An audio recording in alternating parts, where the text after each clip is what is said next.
say? Liberate the minds of men and ultimately you will liberate the bodies of men. I'm an African people. Liberate the minds of men and ultimately you will liberate the bodies of men. At home and abroad. Liberate the minds of men and ultimately you will liberate the bodies of men. Black people, my people. Liberate the minds of men and ultimately you will liberate the bodies of men. Okay. Liberate the minds of men and ultimately you will liberate the bodies of men. Whether you're down in the continent. Liberate the minds of men and ultimately you will liberate the bodies of men. Or in the Caribbean. Liberate the minds of men and ultimately you will liberate the bodies of men. Europe, USA. Liberate the minds of men and ultimately you will liberate the bodies of men. With the voices insane. Liberate the minds of men and ultimately you will liberate the bodies of men. Liberate the minds of men and ultimately you will liberate the bodies of men. Liberate the minds of men and ultimately you will liberate the bodies of men. Liberate the minds of men and ultimately you will liberate the bodies of men. Liberate the minds of men and ultimately you will liberate the bodies of men. Liberate the minds of men and ultimately you will liberate the bodies of men. Liberate the minds of men and ultimately you will liberate the bodies of men. Liberate the minds of men and ultimately you will liberate the bodies of men. Liberate the minds of men and ultimately you will liberate the bodies of men. Liberate the minds of men and ultimately you will liberate the bodies of men. Liberate the minds of men and ultimately you will liberate the bodies of men. Liberate the minds of men and ultimately you will liberate the bodies of men.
Walking around not only on our feet, but on our brains.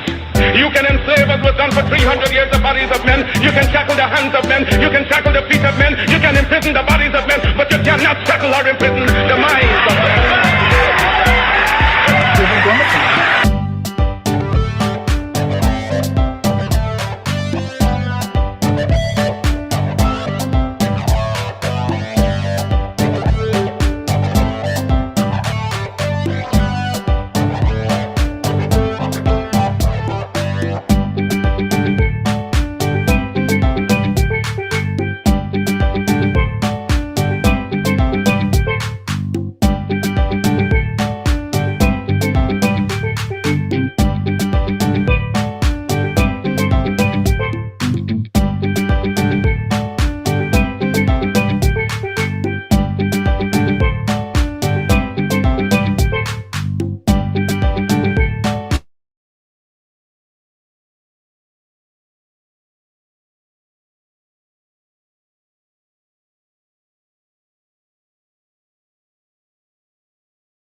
Solidarity Movement in St. Louis, and I am joined by Chair Jesse Neville, Chair of the International Uhuru Solidarity Movement.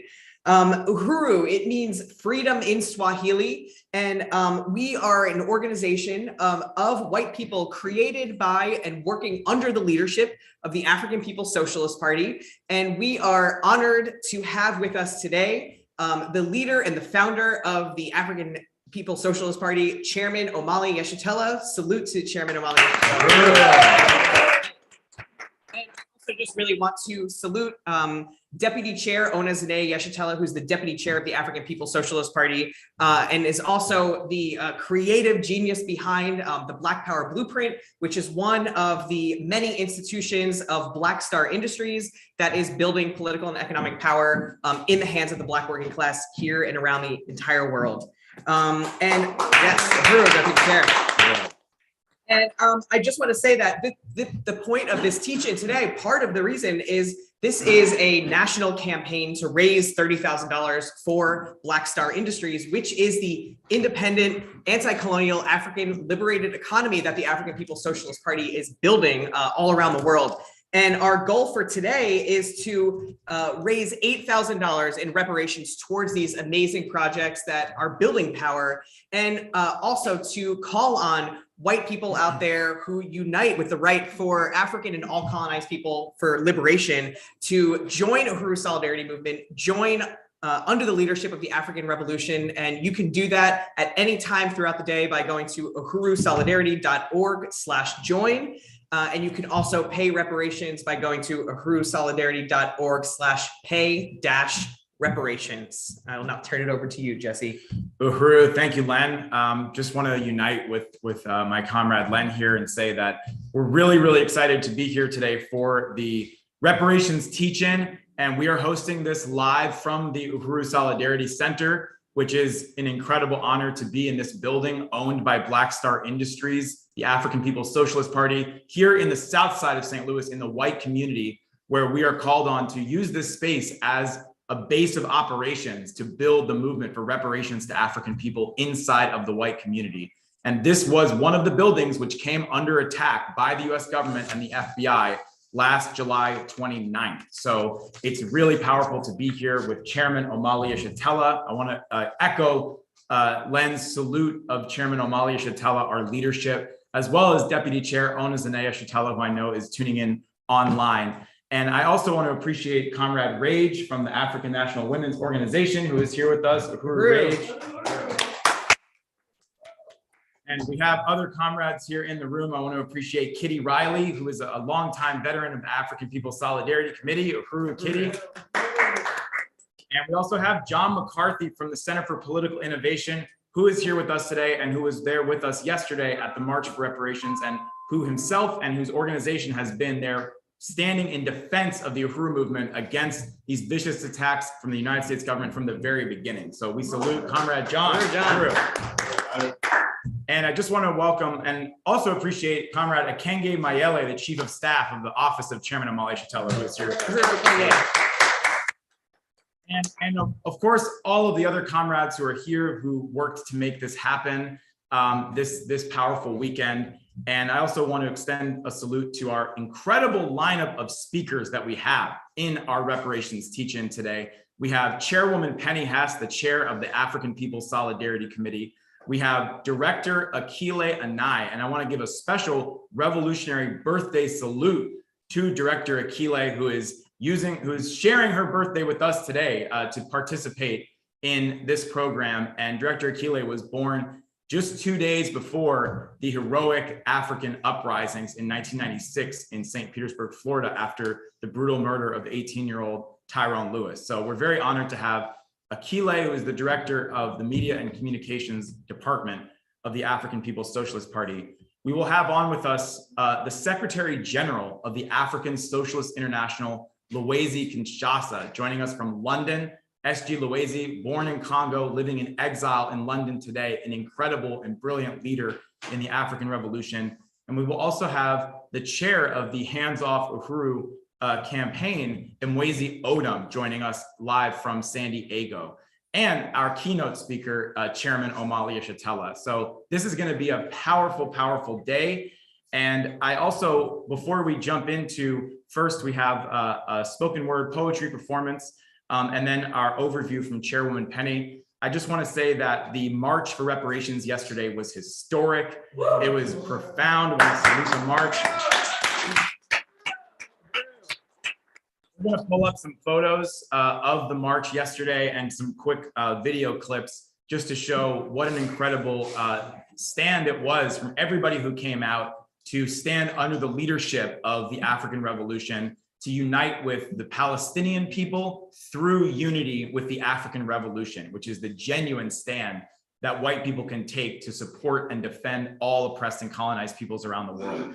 And I want to in particular salute the organizations who endorsed the March for Reparations. We had the Green Party of St. Louis, the African National Women's Organization, the International People's Democratic Uhuru Movement, Homes for All, Committee to Stop FBI Repression, the Interfaith Committee on Latin America, Veterans for Peace, Journey for Justice, the Green Party of Kansas City, the United National Anti-War Coalition, Missourians to Abolish the Death Penalty, the Freedom Community Center, the Center for Political Innovation, Missouri Cure, and the Green Party Action Network or Action Center. So we want to appreciate again everybody who came out. We also had a speaker from the WashU Coalition for Palestine that joined us yesterday. And do we have the pictures? So we just want to show a few of those pictures, and we have a quick little video clip at the end. So this is from our march yesterday down Grand Boulevard here in St. Louis, Missouri, raising the flags of the African nation and the Palestinian people. The slogans calling for unity through reparations. And this is a quick little snippet of what went down yesterday. Palestine! Free, free Palestine! Long live Palestine! Long live Palestine! Free, free Palestine! Free, free Palestine! Uhuru! Uhuru!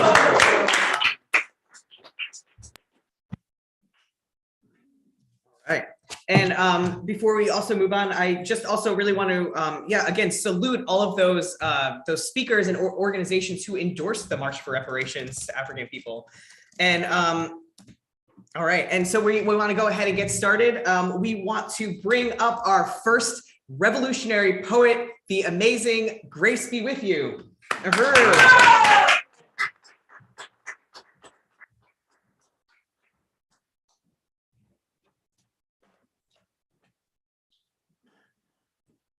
Thank you. Thank you so much for having me today. Thank you for the movement. I have spoken word that I want to share today. We are all mirrors of each other's reality, demonizing reflections of fear, projecting voices from an entity unfamiliar, but we hear the voices so clear.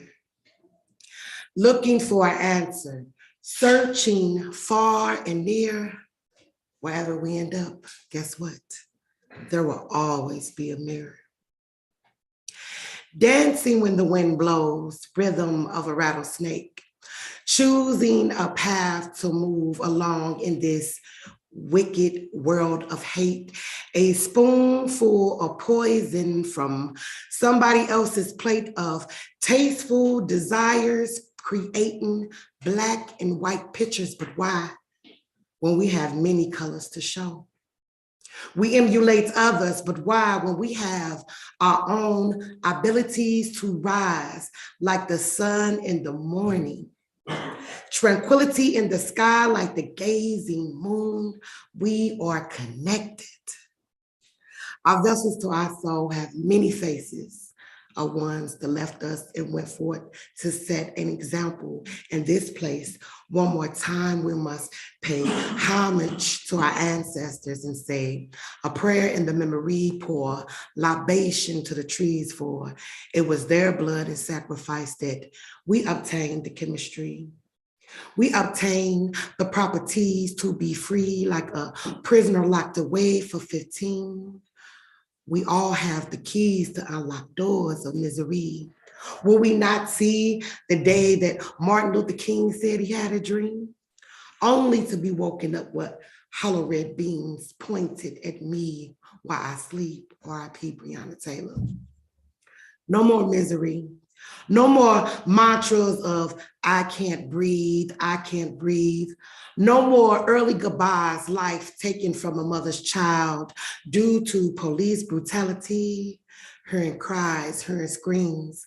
We are all broken pieces of glass, shattered in the faces of each other's reality, only to be seen as monsters and monkeys, hood rats and junkies.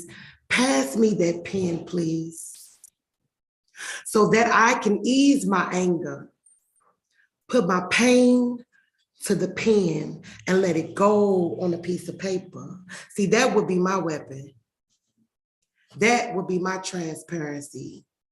It will allow me to mirror my own reflections of our own realities. That's that piece. Thank God so much.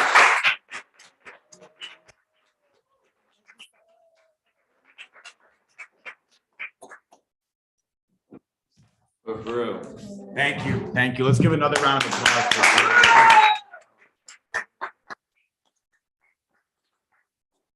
Uhuru. All right. Whew. Always really just, I just really want to salute you, Grace, that it's just amazing to have you performing at all of, so many of our events that we have. You're just a really talented, profound revolutionary poet, and we just really, really appreciate you so much. Really amazing.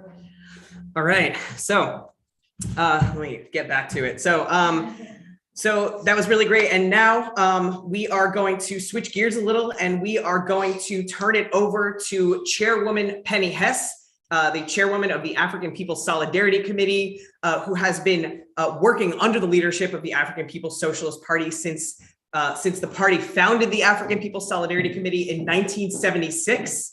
And Chairwoman Penny has been an amazing leader of white solidarity with Black Power, and is also the author of the really great book, Overturning the Culture of Violence, which you can get a copy online at uhuruplanet.com. So now I will turn it over to Chairwoman Penny to talk about the struggle against opportunism. Uhuru, Chairwoman Penny. Uhuru. Uhuru, Len, I just really want to salute the Uhuru Solidarity Movement and everybody who came out today. And I just really want to salute that powerful march for reparations to African people yesterday. I was able to watch the program, which was amazing and just so inspiring. So, just really want to salute Comrade Jesse, Chair Jesse, Vice Chair Amanda, Comrade Len, and everybody who participated in making this Day of Reparations, our annual day from the African People's Solidarity Committee, such a huge success here in St. Louis, and how important it is. And before I get started, I want to express, excuse me, our unconditional solidarity with the Palestinian people and African people, and state that our unity with the Palestinian, African, and all colonized peoples is profound, is unconditional, that African people, Palestinian people have the right to win their liberation by any means necessary. And I do want to say that as we speak, the settler state of Israel, the US outpost in the Middle East, is currently bombing Gaza, the West Bank, and Syria. So it's incredibly important that we stand in solidarity with the right of Palestinian people against colonialism, to have the return of their land, their self-determination. And I salute the African People's Socialist Party, the National Liberation Movement of African people, as the leadership of the world's struggle for socialism, communism, and overturning the colonial mode of production. And I begin by saluting my leadership, Chairman Omali Yeshitela, who I have the most profound respect and just unity with the incredible struggle that the chairman has made for over 50 years.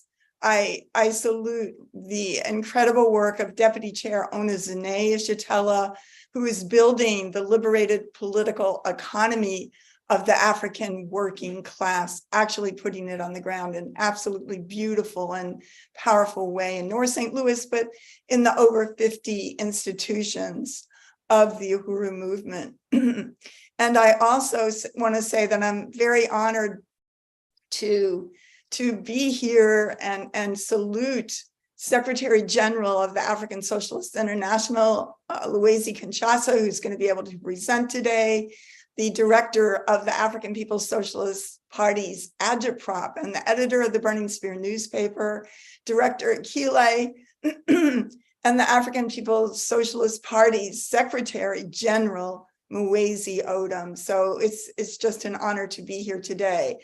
And I am speaking from the African People's Solidarity Committee, the organization of white people formed by the African People's Socialist Party in 1976 with the mandate to speak and organize white people and win reparations, which is the work that we do. And the title of this presentation is called The Struggle Against Opportunism, which is a struggle that the African People's Socialist Party has taken on for many years. And I just wanted to start with a quote that I saw recently from a leader of the independence movement for India against British colonialism in the early 20th century. They were on a tour inside the United States, and they were actually attacked in many places, even when they spoke back then in the 1910s at University of California, Berkeley, which today is known for supposedly this liberal place. But they came under attack for coming. But one of the speakers said, "You Americans, can you be at peace in your minds when your system, your leisure that creates culture, rests on the enslaved bodies of others? Is this the law of life to you? If so, you are machines without a soul, without a purpose. I have spoken to you of the freedom for which we Indians are working. Can it be that you, like England, believe in freedom only for yourselves? Your war, which was the first imperialist war, is for democracy, you say. I doubt it. Your principles do not extend to Asia, Africa, and 3/4 of the human race." So I just thought that was, that could have been an expression from so many, any of the colonized peoples and African people here and around the world. And basically the existence of the African People's Solidarity Committee, the creation by the African People's Socialist Party, gives us a chance as white people to jump off this pedestal upon which we sit on the backs of enslaved and oppressed and colonized peoples around the world, and to rectify our relationship to the colonized, to African people and the colonized of the earth. And this is an incredible time in history that we're living in, when the oppressed and colonized and all of those who have been relegated to the status of what Chairman Omali Yeshitela calls the objects of history. The colonized African people are leading this struggle, and this is an incredible time. It is time for white people to stand up with the world's peoples under the leadership of the African Revolution. So, this is, I just, again, want to assert my profound salute and unity with the leadership of Chairman Omali Yeshitela. And, we could have and need to have many webinars just on what the chairman has done to change the world at this time. And that the chairman always said that he was fortunate to have been born when revolution was the main trend in the world, which meant the anti-colonial revolutions of the 19th and 20th centuries. And that the chairman has forced the colonial question once again as the main trend in the world. You don't hear people talking about racism anymore. I know that there is for example, a United Nations resolution of several years ago that defined Zionism or the colonialism faced by the Palestinian people. They defined it as racism and apartheid. But today, the Palestinian people are defining their question as colonialism, which it correctly is, and that it is the chairman who created the organizational structure for white people to be able to play a role in the struggle against colonialism, and that the superstructure is the ideas of society based on what the chairman, or what is called the mode of production. How are things produced in a society? And the chairman has proven that everything that we experience, the way that everything is produced, everything is made, and everything comes to us is based on colonialism. Therefore, the mode of production for this social system, which many call capitalism, is colonialism. And that it is, of course, the way we see the world, but being under the leadership of the African People's Socialist Party, first of all, we embrace African internationalism as the language of the reverse colonial mode of production, of African workers' mode of production. And I want to be clear that there is nothing that I understand about the world that did not come from Chairman Omali Yeshitela, and that there are things that that other people need to start acknowledging, that their understandings came from the chairman. And when we see the program from yesterday, which was brilliant and amazing, and see the number of people that acknowledge the question of colonialism and also the question of reparations, we need to be able to say that came from the struggle of Chairman Omali Yeshitela to make reparations a household word, and to make colonialism the definition for the contradictions facing Africans and oppressed people everywhere. The chairman fought for this through theory and practice in the real world in a relentless way. And to be able to, as a white person, share and speak in and think in the ideas of African internationalism as the language of liberation, as the language of the ultimate human potential of this planet, of humanity. And, it shows that, like Che Guevara said, the motivation for the revolutionary is revolutionary love. And this is what the chairman exemplifies, in his courage, his relentless dedication, his vision, and his confidence in the African working class and always raising it up. So the chairman single-handedly took on the question. They had a pamphlet on colonialism as the main contradiction facing African people, even before the existence of the African People's Solidarity Committee, I believe in the early 70s, and a strategy for African liberation movement to win African liberation that they have used consistently. And the chairman showed that colonialism is not just a phase of history. It's not a blight on America's soul. It's not a policy of a given superpower. It is, again, how everything is produced, how all wealth is accumulated, and how the poverty and colonial domination is enforced in this social system. It is dialectical. It requires both the colonizer and the colonized, and that the colonial mode of production is the basis for the superstructure of the very ideas and understandings that we have. And that, so, again, I thank you, Chairman. Thank you for giving us as white people, as the colonized settlers, the ability to see the world as it truly is and experienced by African people and the majority of the people on the planet, and the ability to actually be able to be a front in the anti-colonial struggle under the leadership of the African Revolution. The APSC, the African People's Solidarity Committee that leads the Uhuru Solidarity Movement, was formed in 1976. It was historic and unprecedented.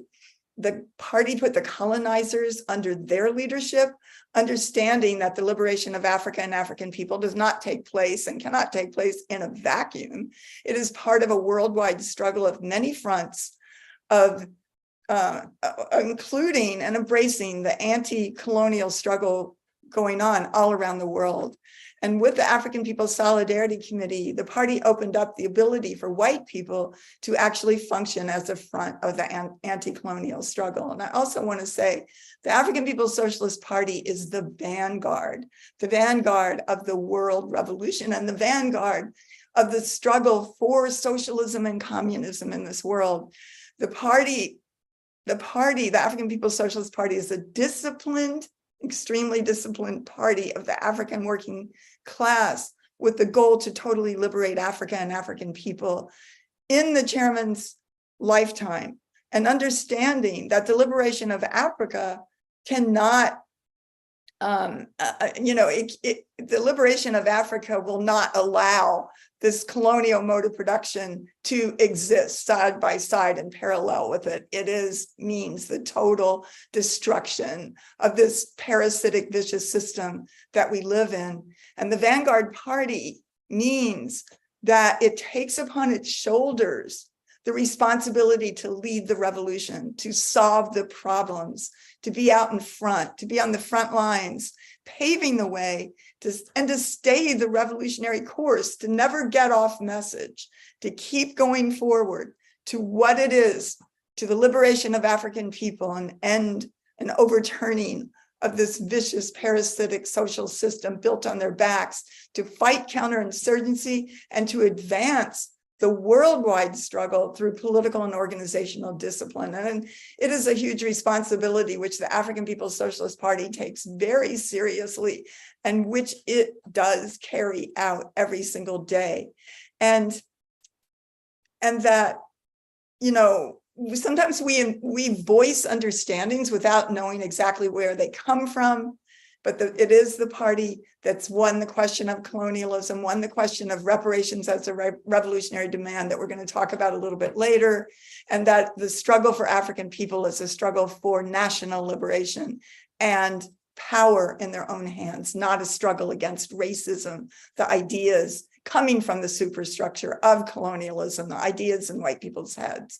And this is why Chairman Omali Yeshitela was assaulted by the FBI and the colonial government, which is trying to silence and destroy this movement, trying to put Chairman Omali Yeshitela in prison, which they cannot do. We must stand up to stand between, as a barrier between the US government and the African liberation movement.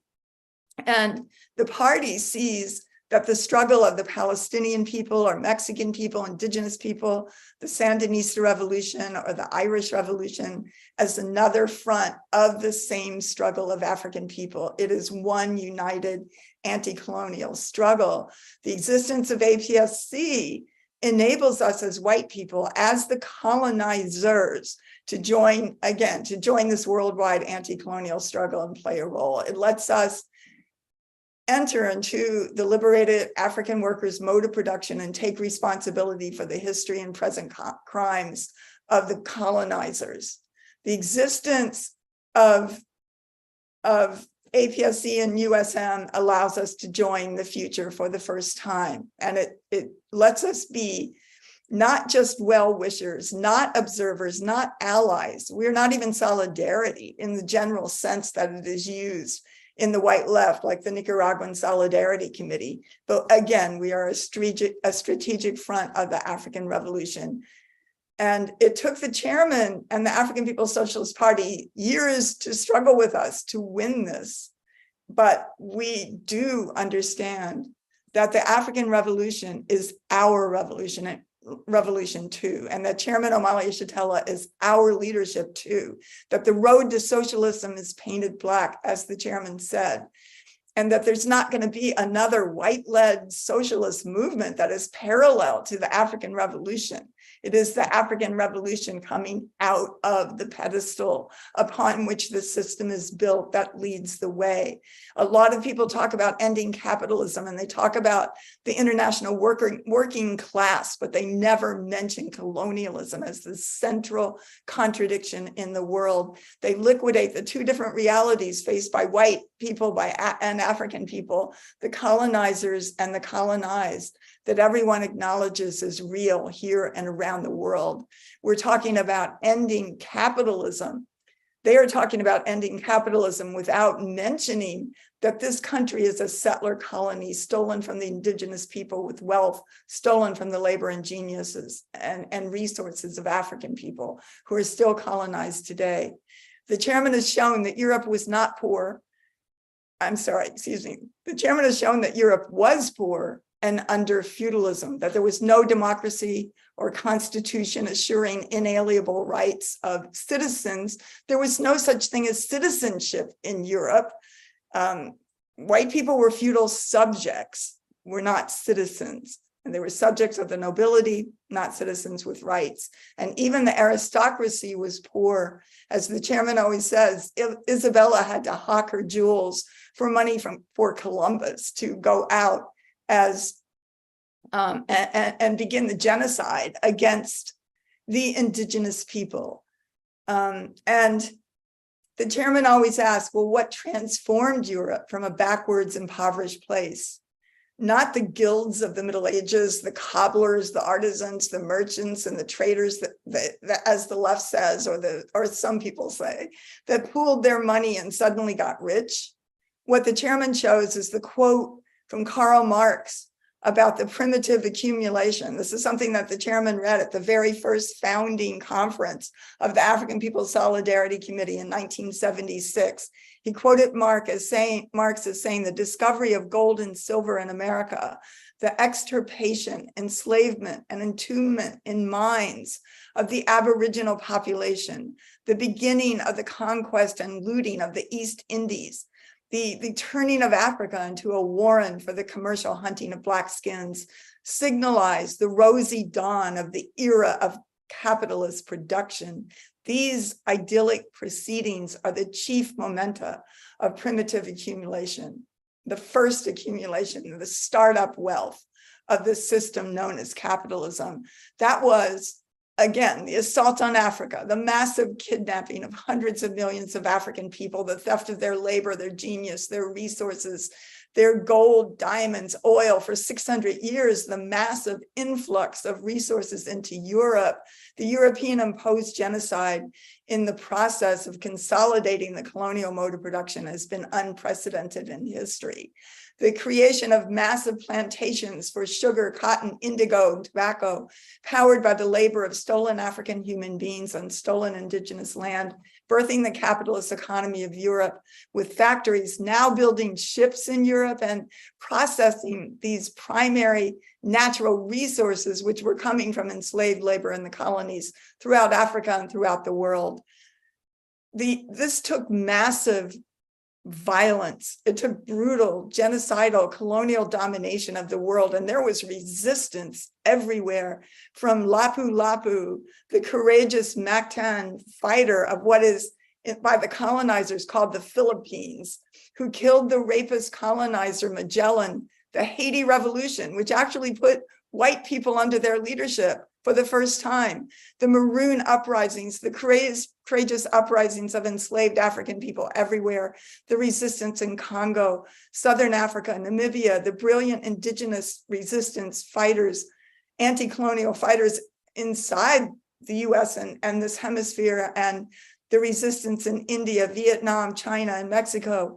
The colonial process, again, is what created capitalism. This is what transformed the serfs of Europe into workers, into the middle class, and into the bourgeoisie. All classes of white people sit on this pedestal of the oppression of African people. This is what created the social and generational individual wealth and the experience of democracy for us.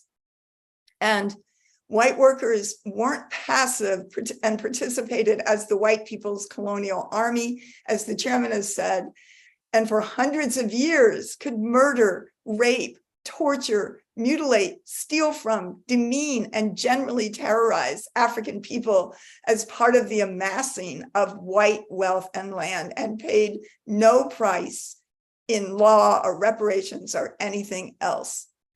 Again, all white people, bourgeois and workers alike, voluntarily participated in the colonial terror, genocide, and theft, including men, women, grandmothers, bourgeois and workers, children, priests, nuns, rabbis, teachers, all had the power and life and death over African and indigenous people, while upholding the quote moral superiority of the colonizers. They tell us, close our eyes and don't see this. Don't take responsibility, but it seeps into our brains. It's all around us. And once we see it, we have a responsibility. We have a responsibility to stand up to change this world and to stand in solidarity with the right of the people, the fierce struggle that African, Palestinian, and oppressed and colonized peoples are making around the world. And the day is over when the white power of colonialism can continue to plan for a future that, that we have to jump off this pedestal, and that it is the leadership of the African Revolution, the fact that, again, that the road to socialism is painted black. This is the future for all of us. And white people stand up under the leadership of the African Revolution, fight for true socialism, true transformation of the world under the leadership of the African Revolution. I call on everybody here to do whatever it takes to participate in and march in the Black People's March on the White House on November 4th, also going to be held in Los Angeles on the same day. If you're on either coast or anywhere in between, come to one of those historical marches, drop the charges on the Uhuru 3, defend the right to anti-colonial free speech of the African, led by the African People's Socialist Party, hands off Uhuru, hands off Africa, hands off Chairman Omali Yeshitela, drop the charges, defend our right to fight for reparations to African people, free Palestine, solidarity with the anti-colonial free speech movement, get on the bus, Black People's March on the White House, unity through reparations, Uhuru.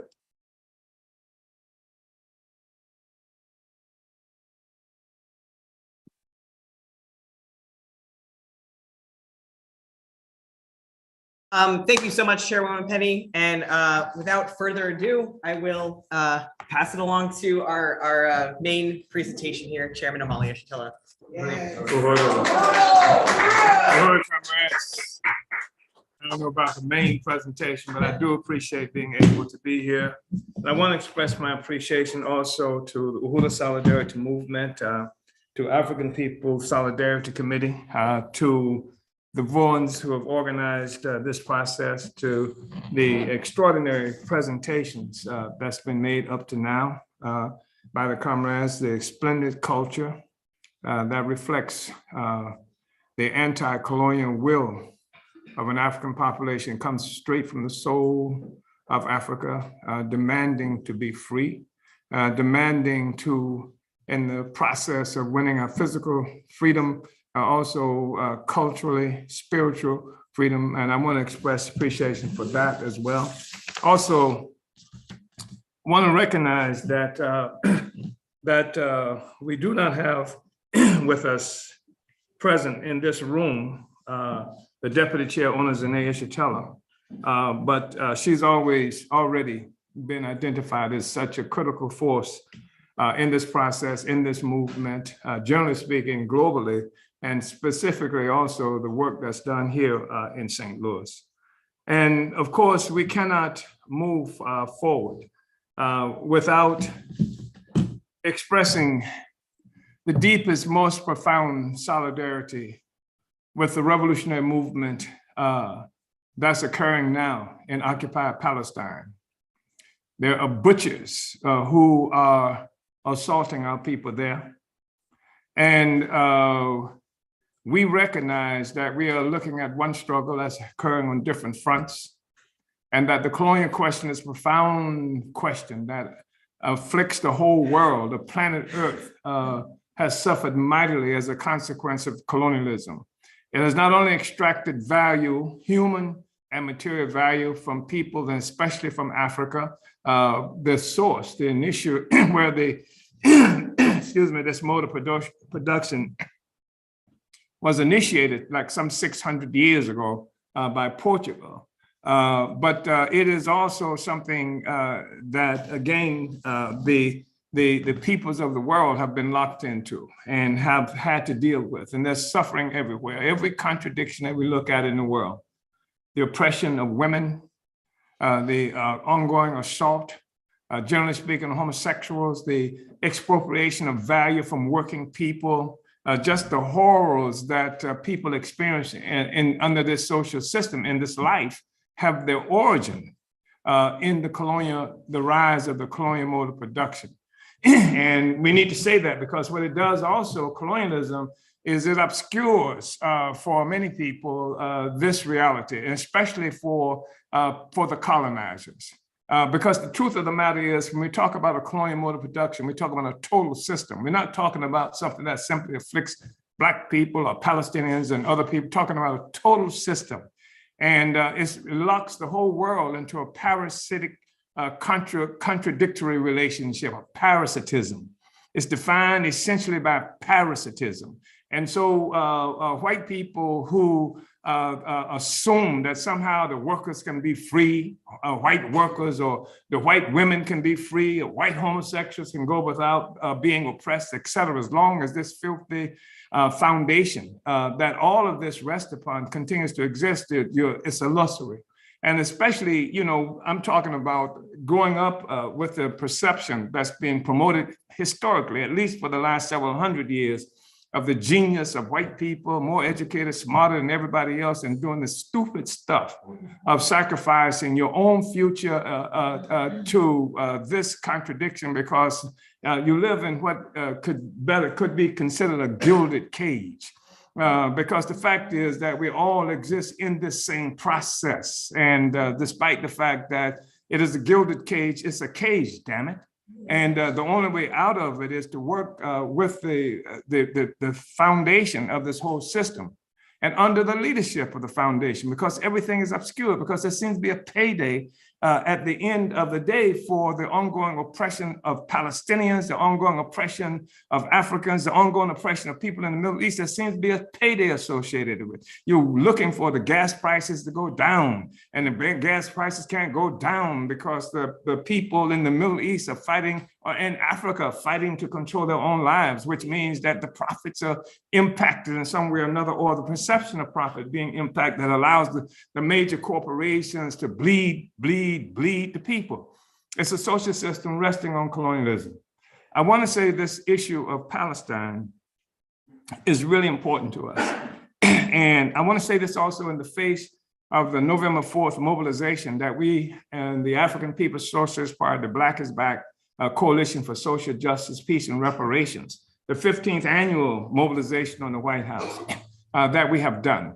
And this annual mobilization is something that has been critical in the terms of reorganizing the African liberation movement that was murdered throughout this country and throughout the world.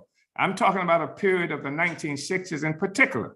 I'm speaking particularly about the 1960s, because like the whole 40s and 50s and what have you saw the heightened struggle of people against colonialism. All kinds of movements happening throughout the world. The Bandung Conference happening, and colonized people coming together saying they're going to end this horrible relationship we have with white power. Various other kinds of things happening globally. And then the 1960s, this extraordinary explosion of revolutionary struggle happening all around the world. It was fundamental. And we saw this offer an existential threat to the existing social system. We saw it being expressed in Vietnam, the courageous, heroic Vietnamese people who carried the colonized population on its back almost alone for a long period of time, fighting against this grotesque terror imposed upon it first by France and then the United States jumping in to try to maintain this. And we're talking about the struggles of people that of the 1960s that included Cuba, of course, made independent in 1959.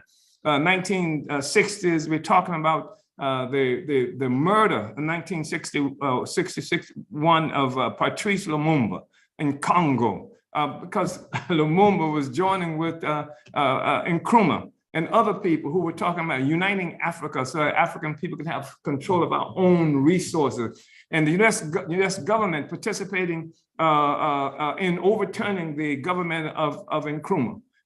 They did everything they could to block this process of liberation. And Nkrumah working at the time with Vietnam, trying to bring peace there that would be advantageous to the heroic Vietnamese people, trying to win support everywhere for Vietnam. Talking about Algeria, the magnificent revolution in Algeria that France considered its own territory and bled and brutalized the people there. And all the French left, by the way, united with this brutality that was being imposed on Algeria, because Algerian people want to be free.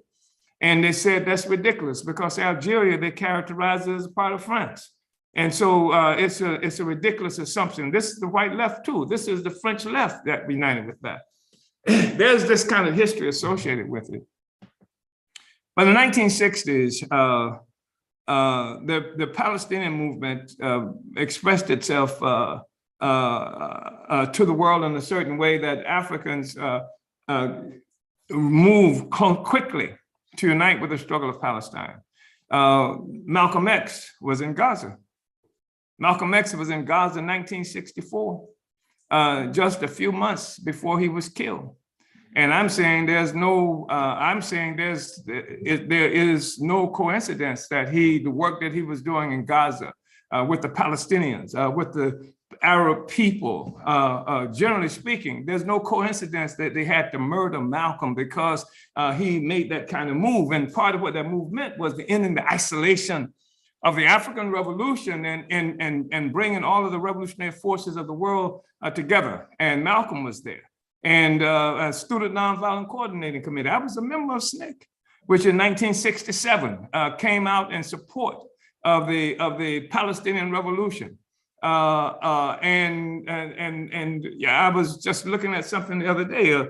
A dear comrade of mine, the one who actually facilitated my entry into the Student Nonviolent Coordinating Committee, was somebody who had spent time working with Palestinians, what have you, as part of her own development, then working with Malcolm X. She was a part of Malcolm X organization of African unity that he created. And she taught at the school of the Nation of Islam for a while. She played a role in bringing this Palestinian question also, along with Malcolm X, to the Student Nonviolent Coordinating Committee. So in 1967, the Student Nonviolent Coordinating Committee came down squarely on the side of Palestine and the Palestinians when this war intensified against the Palestinian people. We're going to talk more throughout this process about this whole history of the advent of this entity that they call Israel. Which is an artificial entity, something that was created on the backs of oppressed peoples, and which was an extension of the whole imperialist colonial project. And some people have problems dealing with that, but I'm sorry, that's a problem that you have to overcome, because people have to be free, notwithstanding how it may make you feel. So Malcolm and SNCC and others, not just these persons, but others who are from the African Liberation Movement, James Baldwin, others who were talking about the Palestinian question. It was a critical question. And I want to say this because we understood that the struggle of Palestine was akin to the struggle of African people, because we were both fighting for national liberation. We're both fighting for national liberation. And I'm saying this in the face of all of the war. We're talking about the assassination of Malcolm. We're talking about the brutality of the Palestinians. Assassinations abounded throughout this period, killing people, destroying organizations that were trying to come together to end this system of oppression. And Malcolm died.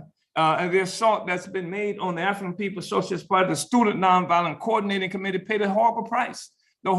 Much of the left during the time when SNCC came out in 1967 on solidarity with the Palestinian question, all this white money start drying up, and leaving SNCC organizers in Mississippi and all these other places in a horrible kind of situation. What's his name? The great favorite folk singer, so-called radical, the Bob Dylan and what have you, tried to pay the Black Panther Party to change its position on Palestine. So this is the kind of contradiction that we are dealing with here. You know, don't take that position. And now we have this situation today, building for November 4th, where we're trying to organize not only this march is not just a march on the White House. It was an effort that's been created to regroup, to pull the African revolutionary movement, to pull African revolutionaries who believe in freedom and independence like the Palestinians believe in freedom and independence, to pull it back together.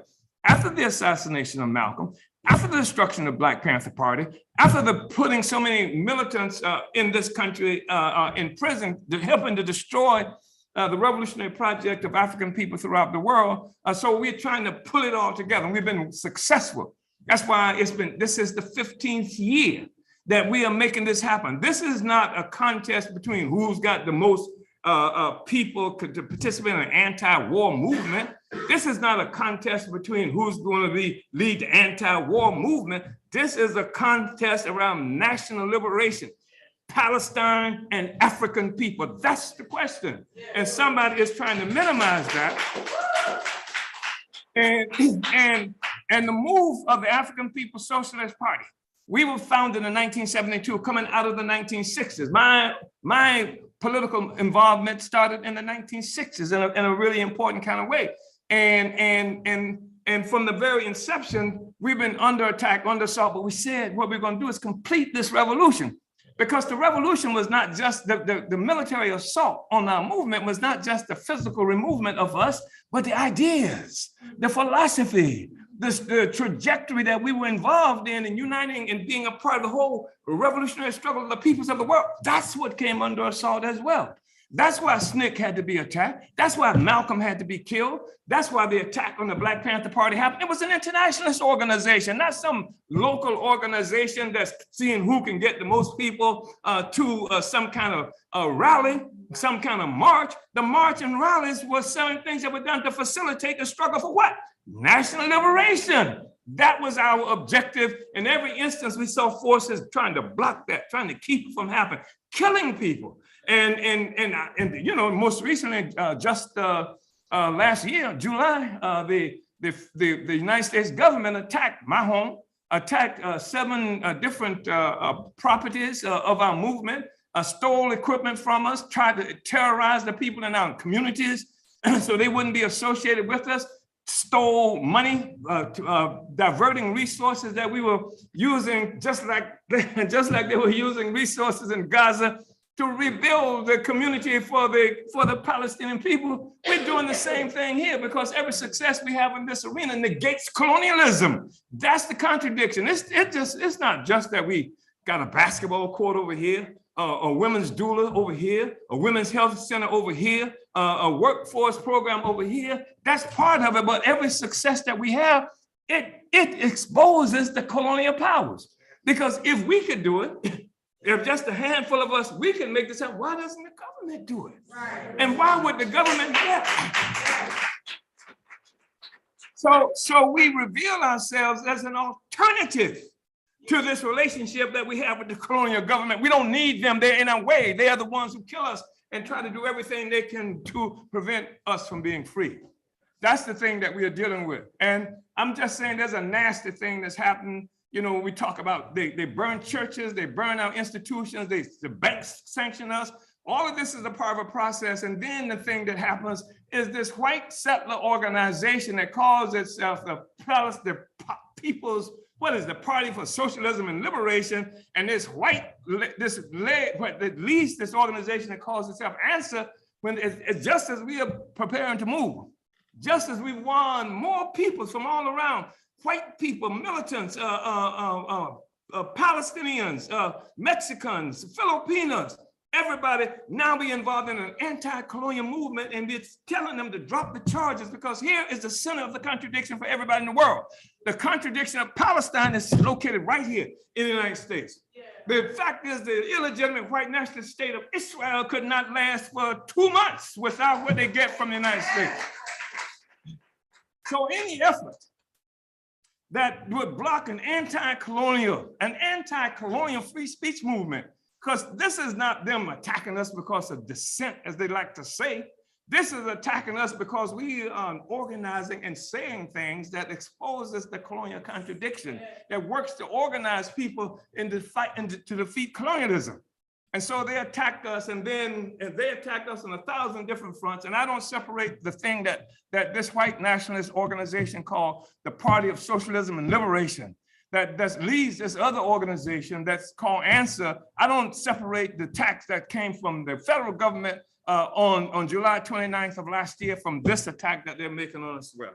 Same struggle that we engaged in, uniting the oppressed, colonized peoples around the world, and then not just the oppressed, colonized people, but uniting all the people who consider themselves militants, anti-imperialists, et cetera, in the same project under the leadership of the oppressed people. Who would have a problem with that? And obviously the government would have a problem with that. And if they could use somebody that called themselves a leftist to do that, they couldn't use people who, Bush, they couldn't use people who, like this guy, Joseph Biden, he couldn't work for them. The so-called right wing couldn't work for them. But they come with the so-called white left, the white people who love us, right? Using them as the tool that attack us. That's supposed to be the weapon that works for them. Instead, it's going to work for us. And it's going to work for us because it's a splendid opportunity to expose opportunism, which has always been a fundamental contradiction in every revolutionary movement that's happened in the world. Now, those who would sell out the long-term interests of the revolution for some short-term, some advantage that they can get at the moment. So we're going to make this struggle, and we're going to be free. Palestine is going to be free. We're going to stand with Palestine all around the road. And I just want to say this, that the claim by the Party of Socialism and Liberation, as they characterize themselves, right, that they are doing this and to support the Palestinian people. There's this urgent thing about the Palestinian people, right? Where Black people are dying like flies all around them every day. We lived in bombed out communities. Our children are being kidnapped on a regular basis by DSL. All these, one out of every 8 human beings in prison in the world today is an African living in this country. Right. And they have to go all the way to Palestine to find the struggle. And if they really want to support Palestine, what do? They, as Booker T. Washington might have said, and I'm not a fan of Booker T. Washington, generally speaking, cast down your bucket where you are, right? What you do is you engage in the revolution where the contradiction is coming from. That's what we told white people from SNCC in 1966, when we asked them to leave SNCC. Go back to the white community. Black people can lead our own struggle. You go to the white community and work in the white community to raise up these contradictions, because that's where the source of the contradictions are. The source of the contradiction is not in Palestine. The source of the contradiction is in this country. And we are attacking the contradiction here. And that's why we came under attack by the federal government. And that's why we're coming under attack by the Party of Socialism and Liberation. I hate characterizing that because they ain't that. And ANSWER. And they ain't that either because we got the answer, right? And so this is what we are up against. I just wanted to say those things. Finally, I know I don't have much time. I know and I do want to be, I got a couple of minutes. I want to say this about the question of reparations, because it's always been a critical question. I mean, you go back to this old hogwash about 40 acres and a mule that the United States government said they were going to give Black people because they worked us like dogs, like beasts, murdered us in the fields here in this country, and what they've done all around the world. I mean, I think it was one of the historians said something like 100 million African people were murdered in the process of enslaving us.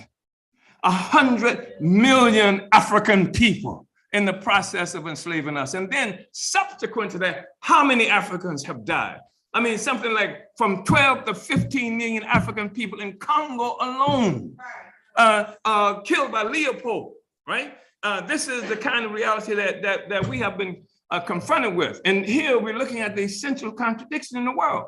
This is not some anti-white rant that I'm involved in. I hate even using the term white people, et cetera, but I'm stuck with it right now because that's how people can identify him, because that's what the oppressor defined himself as. I want to remind people that because they're like, the colonizer wants to get rid of this question too about the white people and the black people. We didn't start it, you did it. You gave yourself a name just like you gave us a name, right? You know, and the name you gave yourself was an ideological thing that was supposed to unite you and identify you as a height of purity and goodness and all that other stuff and enlightenment, et cetera. You did that. But the world that we are looking at is one where the colonized and the colonizer have now become identifiable by these characterizations that was created by the colonizer. And so this is where the white man comes from. And this is where the truth of the matter is, that's the origin of it. The truth of the matter is, that's the origin of Europe, comes from this process. There is no consciousness, there is no white consciousness, there is no European consciousness, there is no working class consciousness that separate from, that did not have its origin in the attack on Africa and the colonial question. This is where the emergence of European consciousness come from. This is what Karl Marx said when he said that when he talked about wage slavery in Europe, required as a pedestal slavery pure and simple in the new world. What we are talking about is while even the so-called workers and the working people came to consciousness as workers through this process of the pedestal of the enslavement of Black people and what they've done throughout the Americas. We're gonna have to have this discussion. We're gonna force it onto the agenda. It is a difficult discussion for many people because they have defined the world and Africans have become accustomed being objects of history, and the white folks are the subjects of history. And they've been the subjects of history and maintain that posture, that position at gunpoint. So you couldn't argue, you couldn't have a debate with them about it. If you whistle wrong, you would die like Emmett Till, who was 14 years old. You can't do anything. You can't even look at a cop. I can look at a cop. I can walk out of here and look at a cop a certain way, and I guarantee if I don't look at that cop right, he'll come and attack me or do something to harm me. That's the reality we live with as Black people, right? So they take away everything that looks like freedom, and they give the white people, give white people an opportunity to separate from the rest of humanity on this colonial pedestal. And this colonial, the contradiction of capitalism, which comes off the creation of colonialism, doesn't go away just because you're on the damn pedestal. It doesn't go away. It just means that you have a better position in this gilded cage that we are talking about. We're bringing it down. And the problem that white people have to be confronted with, including the Party of Socialism and Liberation and Brian Becker, the chief, the leader of this thing, is what side you're going to be on. Because Palestine is going to survive. And not only is it going to survive, it's going to prevail. And the oppressed people are going to be free. And that means imperialism, colonialism going to die. And when colonialism dies, it kills both colonizer and the colonized. And so the question that we're looking at in this equation is what side you going to be on in this process? You know, because colonialism requires the colonized and the colonizer. We're going to kill colonialism, which means we're going to kill the colonizer. We're going to kill the colonized too, because this as a dialectic, you can't have one without the other. If you got colonialism, there's a colonizer and there's a colonized. We ain't going to be the colonized no damn more. And so the question is, in the discussion of colonialism, what is it going to take to do, and how many of the people who are settlers, who are colonizers, are going to come on the right side of history, like the African People's Solidarity Committee, like the Uhuru Solidarity Movement, right? Those are questions that we're confronted with. And again, this is not some race baiting ranting. I hate the whole concept of race. It's an artificial construct that has been created to disguise and obscure the fundamental contradiction that exists in the world that would drive us toward a colonial social system, a ruling class that presides over every damn thing, bloodily over everything, creates all kinds of mayhem and murder, and that has succeeded in winning a sector of the human population to unity with this murder of the vast majority of the people of the world. I say the vast majority. We're talking about Palestine today, and this is an argument that I want to make because Brian Becker and and the Palestinian and the popular, what is it called, the Party for Socialism and Liberation, they are not going to Palestine. Right. They are not going to Gaza to help free the people in Gaza. They won't even come to the Black community after dark. Right? So I know damn well they're not going to Gaza, right? But they can fight for Gaza, not just be some well-wishers on the sidelines who can make a lot of money and get a lot of likes and get a lot of people to join their organization and build careers. And that's what we're looking at, careerists, not just that, but they can fight for Gaza right here, because here's where the contradiction is, and they know that. And they know the core contradiction here historically has revolved around Black people in this country who've been in this country and much of the world, but certainly in this country who've been in the vanguard of the struggle against this social system, always have been. And then you've got the indigenous peoples. I'm talking about what they call Mexico. Half of it was stolen at gunpoint. I don't see any struggle to take that land back. You love Gaza so much. I guess you want to take, you love Palestine so much. I guess you want to take the land back. I guess you want to take, do you want to take the land back for the Palestinians? Brian, if you do, you can start off by working with the indigenous people to take the land back here. If you really believe in that stuff, take the land here. You understand? But you don't believe that, and I know you don't believe it because I know you. I know you, and you know I know you. We know you, Brian. We haven't just met you and what you're talking about. So we've been engaged in this struggle for a very long time. So we engaged this struggle for reparations is an old struggle. And Black people have been invaded for a long time. So it makes sense. Somebody owed us something for 200 years. Who in the hell, is down with that? People say, well, it's simply fighting for jobs. Hell, why would I fight for a job when you ain't paid me for the work I've already done all this time? You understand? You think I've forgotten that under slavery there was full employment for Black people? No. We haven't forgotten that, so we know the real deal, Brian. Yeah, I'm messing with you, Brian. I'm messing with you. Yeah, because our children are going to have a future. And we're going to fight to stay out of prison. And we're going to push the state back, regardless of your willingness to collaborate with them in putting us in prison and to trying to block the unity between the Palestinian and African people. And we're going to keep talking to the Palestinian people as well. We've been talking to them for a long time. We're going to pull their coat because they don't know you. I know you. See, the Palestinians don't know you. I know you. And I'm going to ask you, how in the hell can they be for freeing Palestine all that way where they ain't never going to go? Well, some of them may go. They made the trip, the tourists, the revolutionary tourists, But how in the hell can you trust them to talk about freeing Palestine, right? Freeing, fighting against Israel when they won't fight right here in this country for colonized people? Yeah, don't work that way. So, you sure? Seemed like that's what I saw a long time ago. That's good with me, though. I'm good with it. Fine. I keep getting this signal the same amount of time, and I appreciate it. That's what I love. USM, stop time. That's what Brian Becker trying to do. Stop time. It doesn't work that way. So we were really concerned. In the 1960s, they murdered a lot of people. The government did all around the world. And they murdered a lot of Africans, and in various places around the world, inside this country too. And our party has assumed the responsibility of rebuilding, of completing that revolution that we started in the 1960s. That was crushed, I should say, militarily in the 1960s. You're lying, because he said I got more time.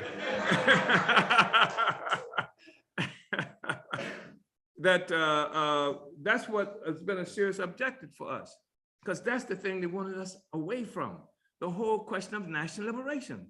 They wanted us dancing and marching down the street and asking white people to like us. They wanted us going, hands up, don't shoot, and Black Lives Matter, that kind of thing.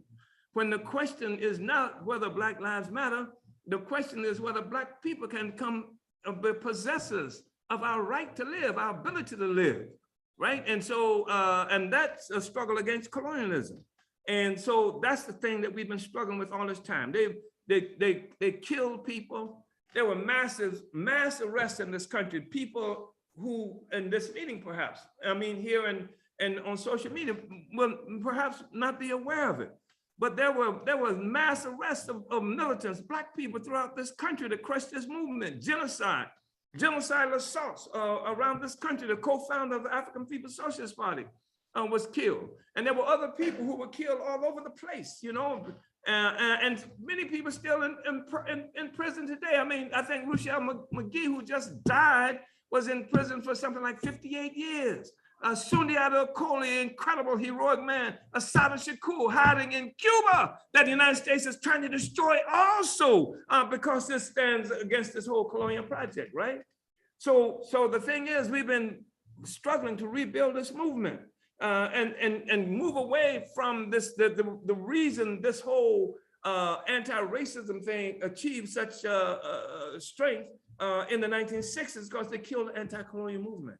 They killed Malcolm, they killed Nkrumah, they killed Lumumba, they killed revolutionaries all around the world who was talking about capturing our own power with our own lives, and that left in place, and they promoted this idea that what you're supposed to be fighting for is to be accepted by the murderers, to be accepted by the brutalizers, to be accepted by the bombers and all this, and that's what I'm supposed to be fighting for, acceptance. And such a struggle validates the system of armed oppression and murder, doesn't it? Yeah. If I'm trying to be accepted by it, it means something must be right about it, right? And that's not the case at all. That's not what we fought for. So we're building this movement, and we're trying to the process of resurrecting the struggle for national liberation. And we've been doing a pretty good job at it. And so in 1982, we organized the first tribunal on reparations for African people in this country.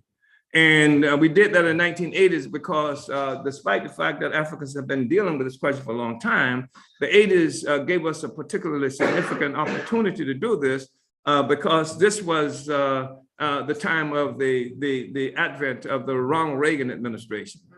And Reagan was the first recent white guy to talk about making America great again. He was the Trump of his era. He was a performer also, just like Trump. He was a performer also. This guy, and they put him up. It's hard to believe they got a B-grade movie actor, right? And put him in the presidency of the United States, and let me make this perfectly clear, right? Became the guy that they used. What do you think? Was that all right, Ray? And so they used him. What was his criticism? His criticism was the success of the Iranian people in overturning that relationship that they had with the U.S. U.S., as you know, overthrew the government of Iran, the legitimate government of Iran under Mohammad Mossadegh, just because they wanted to get their oil back. They wanted to get 15% for the oil that came from Iran. They got 15%. And so they say, we want to do a little better than that, right? And so the US government, with one of the Roosevelt sons, one of the heroic Roosevelts, like, what's this guy's name? Not Teddy, the other guy. Franklin Delano Roosevelt, one of his sons, participated in overthrowing him. Then they participated in overthrowing the government of Arbenz in Guatemala in 1954 and what have you. So they were on this ruthless process of overturning governments that were trying to speak, address the colonial contradiction that they were dealing with. And this government moved against them. And so we were in the process of pulling it all together again and uniting all of this with African. I mean, I travel all around the world as a part of this process, and that's prohibitive. You can't do that. because we must be isolated. We must be separated from the rest of the world. We must even perceive our own reality as one that's in this cocoon that they have created. And the world must not be able to see us either. And it's interesting because I've been to places around the world because we didn't have the money. The white left had the money. They were all these international left conferences that they were there. And that's how the people around the world was perceiving our reality because of this thing that they were seeing. So now we in the world, out in the world, we can speak for ourselves. And sometimes it's hard to get through this stuff because the white folks had already told them what our struggle was all about, et cetera, right? So yeah, this was a contradiction that we had to deal with also. So we breaking out of that and winning all kinds of support to struggling to win support. And so we said, let's do this thing because the Reagan administration has succeeded in being the vanguard of this whole notion that Black people were drags on the economy in this country. And there's the whole concept of welfare queens about Black women. This is assault on Black women and on the Black community through this process. And that somehow the economy could be better, except all this money going to the poor Black people. And even today, it's unspoken, but they do it today. When they start talking about deficits, the deficit, and they will kill the debt. What's the deficit have to deal with? The deficit has to do with this money that we fought for and won in terms of some kind of advances that they call welfare, that they call the other kinds of projects that was supposed to ameliorate some of the stuff that they're taking from us. So this is the whole project. And so we took that on. We said, let's have this reparations tribunal. And the thing is that before then, people were talking about reparations, just a handful of people. And there was no mass movement around reparations. We started doing this work in the 1970s, mid-1970s. The reparations movement was characterized by the white left as a lunatic fringe. This is the white left. We are lunatic fringe. We're crazy, right? And so we took this on. And our objective in part was to win reparations as a mass movement, to take it out to masses of people, to create a mass organization around that, to win everybody who could be won around the question of reparations, because at the moment reparations achieves any kind of legitimacy, then the question is, if we do reparations, why? And then to answer that question is a critical kind of thing, and it takes the offensive away from our oppressor. It takes us off the defensive and then gives us the ability to win this argument about the condition of Black people. And it helps us to say that it's not we, Black people, been living off the welfare of white people in America. It's white people in America who've been living off the welfare of Black people, right? And so this is what we were able to do with that. It was an incredible tribunal. We have a book came out of that with testimony from that tribunal called Reparations Now. And the 40th anniversary of that, we've republished that along with some testimony that did make it in the first one. And it's called The Verdict Is In, Reparations Now, after the 40th anniversary. This is what it's about. This is the reparations movement. We defined the reparations movement. We made it the household word that it is. We did that. We were conscious of it. We made that as an objective of what it was we were doing, even though some people may have short memories. That's what we did. And like some people have short memories about this relationship between Palestine and Africa and African people. So I just want to say that I appreciate everybody being here, your participation in this project, and your participation from the Uhuru Solidarity Movement in making this happen, the Solidarity Movement in general, because we've opened up a whole new front. And this is one of the reasons the African People's Socialist Party has been able to survive up to now. Not only because we drew a whole bunch of people in general into unity with the struggle of African people, because we opened up a new front among the colonizer population itself. And so, Brian,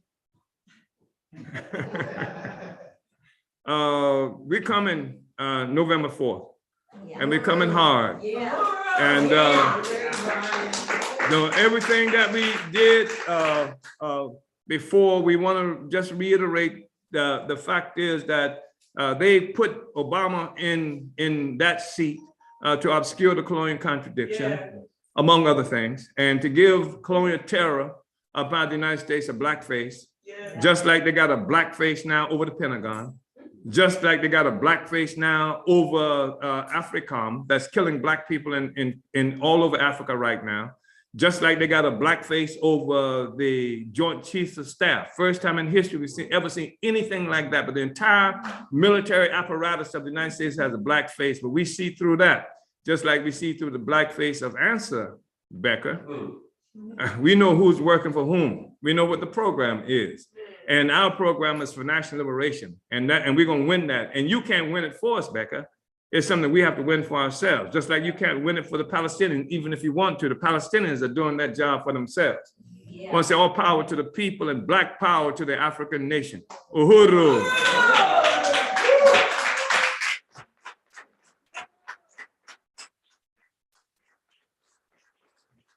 Well,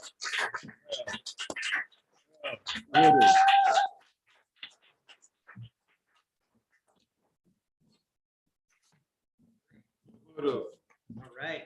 Just really want to salute you, Chairman Omali Yeshitela. Thank you, everybody. Let's give you another round of applause. And I just want to say, the chairman did mention his book that recently came out again. This is The Verdict is In, Reparations Now, and you can get your copy at theburningspear.store. So definitely go there and check out this book. So next up, we have a really amazing panel.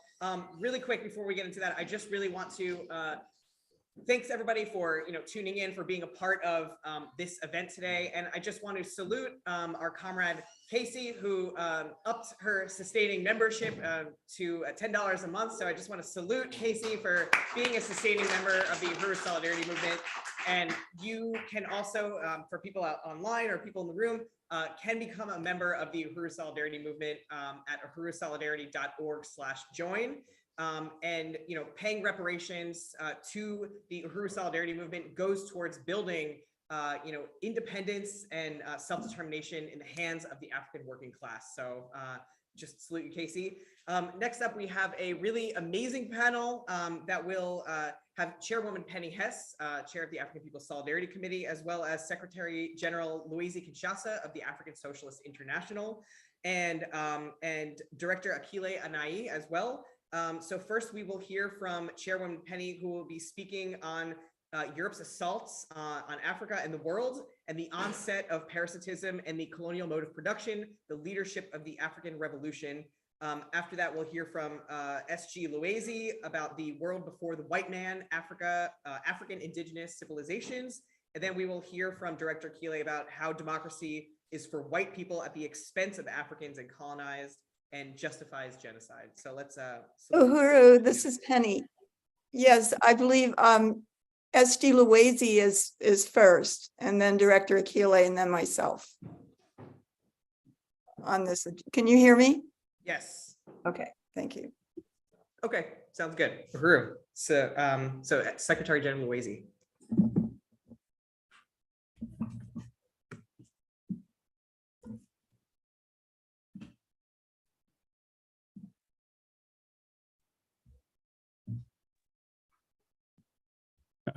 Okay.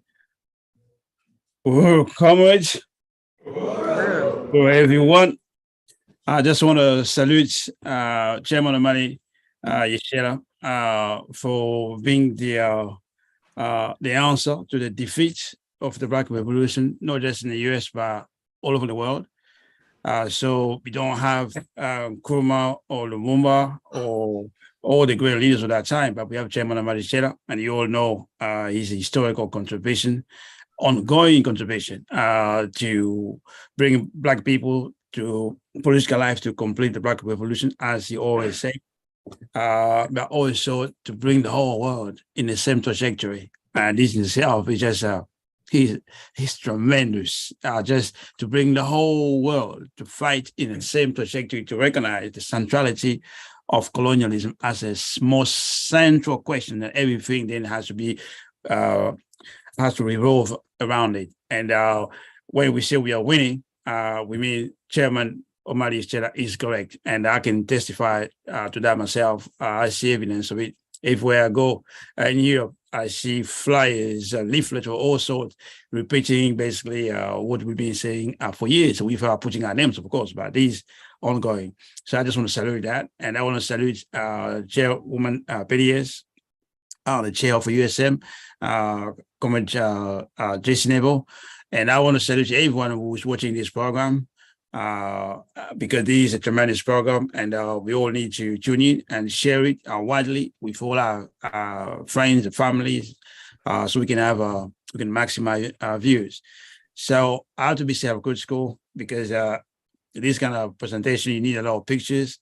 I have some images, but it's limited because I didn't realize also I have to include the civilization in Americas before the colonial invasion, which I have no work on that.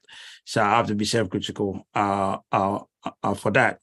But what I would like to say is that I went to school in Africa, and from our primary school to secondary school, we were told things like Africans were hunters, gatherers. So we lived by fishing, picking up fruits, hunting animals.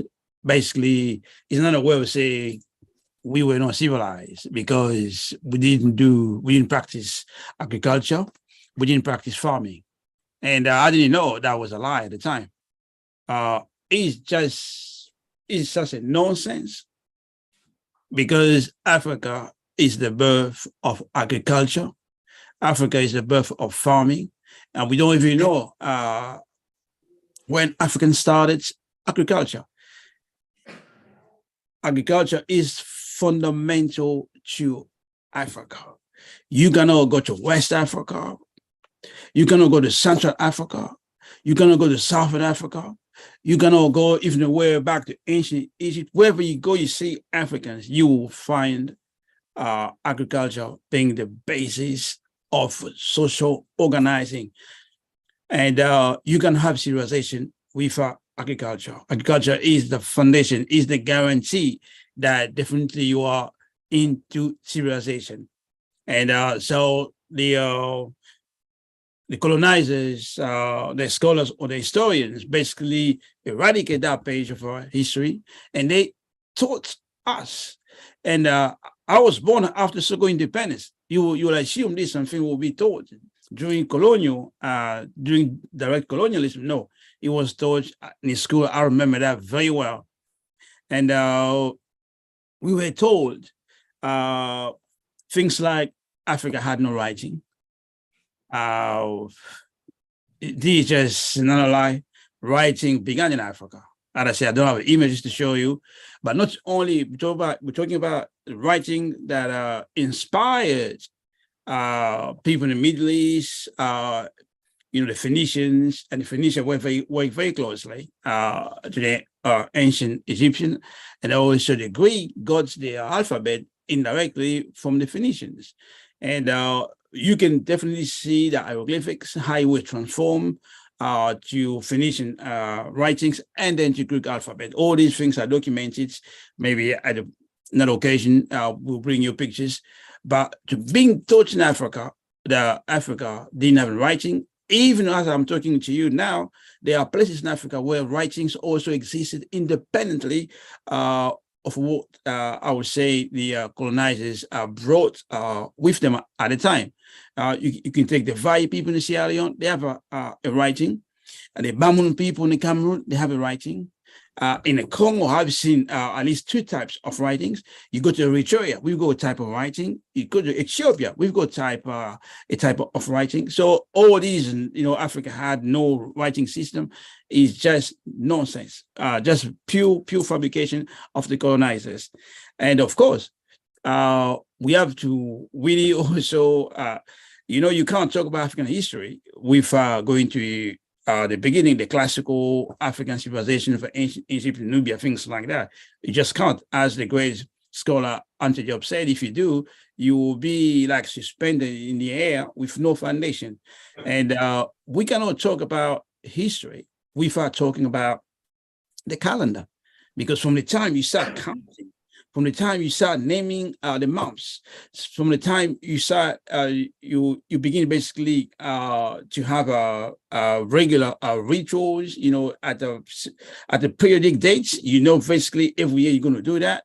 You can't do that with a calendar, and it's kept very quiet. Can you just imagine a calendar was into existence 4,168 years before Christ. The calendar we're using now, because it is an adjustment made by first the Roman Emperor Julius Caesar, and then the Pope, I think Gregorian, I'm not sure if it's the first or the second, but one of those popes.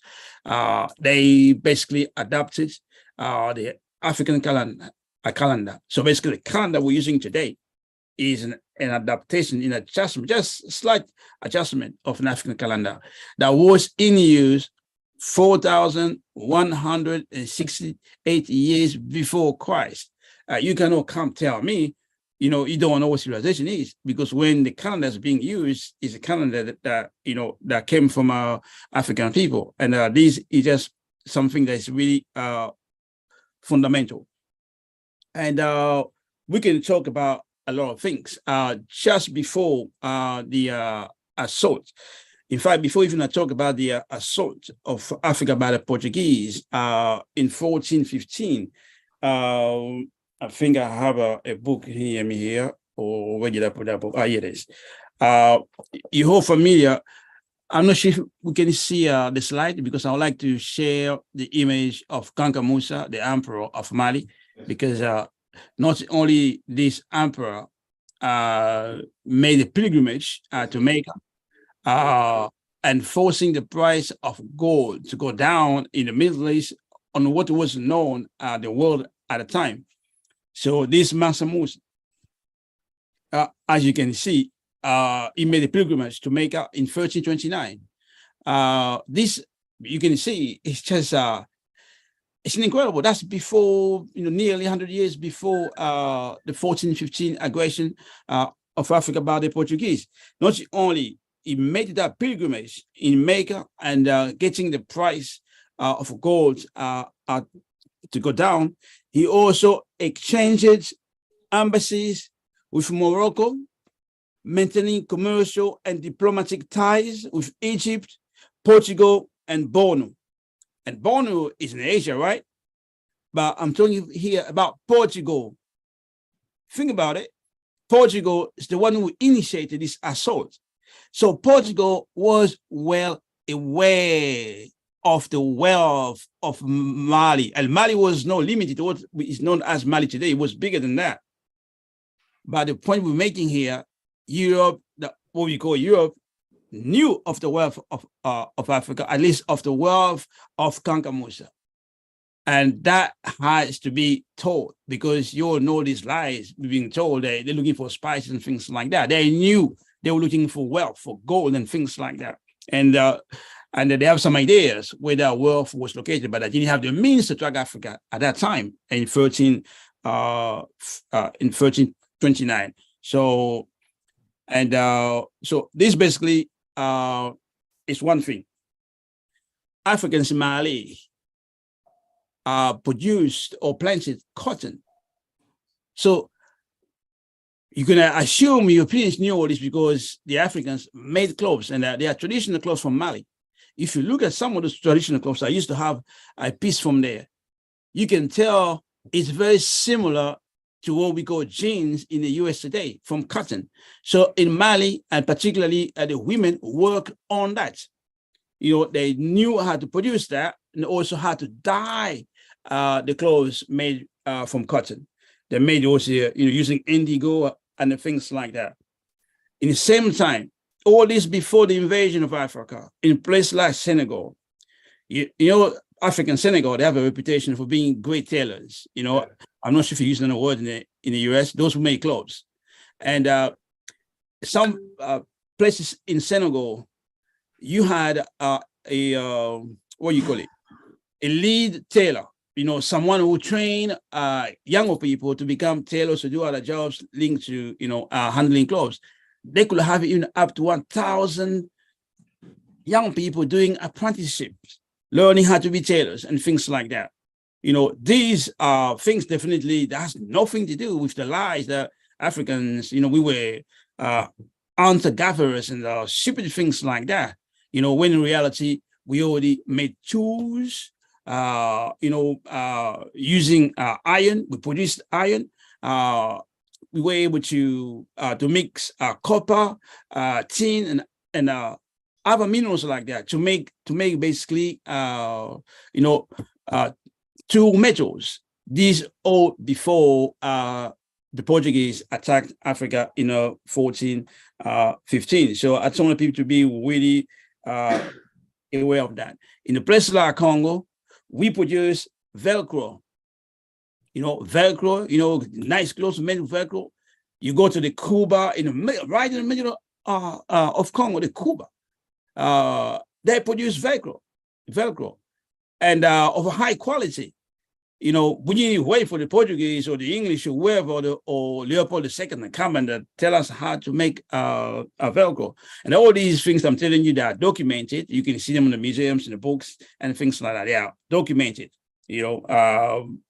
That Kanka Musa had exchanges, had embassies in Morocco, commercial tax Portugal. All these are documented. Work made by, produced by academics. And I'm talking about just recent, in terms of the attacks of the Portuguese. So we can also go back in the ancient time, because as I say, you can't really separate this part of history. Since we're talking of the struggle against occupied Palestine, particularly the history of the Jews, how it's presented to us, land, the promised land and things like that, the chosen people, all this kind of nonsense. But the reality is, you cannot have the Bible without Egypt. It's just impossible. Just like you can't have capitalism without colonialism, and you cannot have the Bible without Africa, without Egypt, where Moses was born, in Egypt, and what did he get his commandment, 10 commandments, that was in Africa and things like that. And you can go deeper, Joseph being saved in Egypt, all these stories. You remove Egypt, you have no Bible, you have no Torah, and you have no Christianism, all these kind of things. So Africa is just central, just because we are from Africa, just the birth of humanity, the developments, what is referred to as a civilization, and the rest of it. I can take another example, the Greek miracle. Nobody talks about the African miracle or the Egyptian miracle, but they talk about the Greek miracle. And the Greek miracle, they're supposed to have, all these intellectuals, the Greek myths with the god Zeus, Apollo, all that stuff they gave us in school. But every single hero of Greek was already in existence before even anyone hears the name of Greece. Start from Zeus, I don't know how you pronounce it, Zeus, I suppose. The god of Greece is a copy, it's a duplication of Osiris in Egypt, 1,000 years before the days such as Zeus. Apollo, that's only Horus, the son of Osiris, duplication. You can take a lot of examples. You can take the intellectual Pythagoras and the theorem given to him, mathematical theorem. And now it's being admitted. Even you begin to see books where they will say, yes, the theorem of Pythagoras was in use in Egypt and things like that. They don't go as far to say Pythagoras was a student in Egypt. They don't say things like that. So just the contribution of Africa is overwhelming. There is no Greece without Egypt. There is no Aristotle. There is no Socrates. There is no Plato.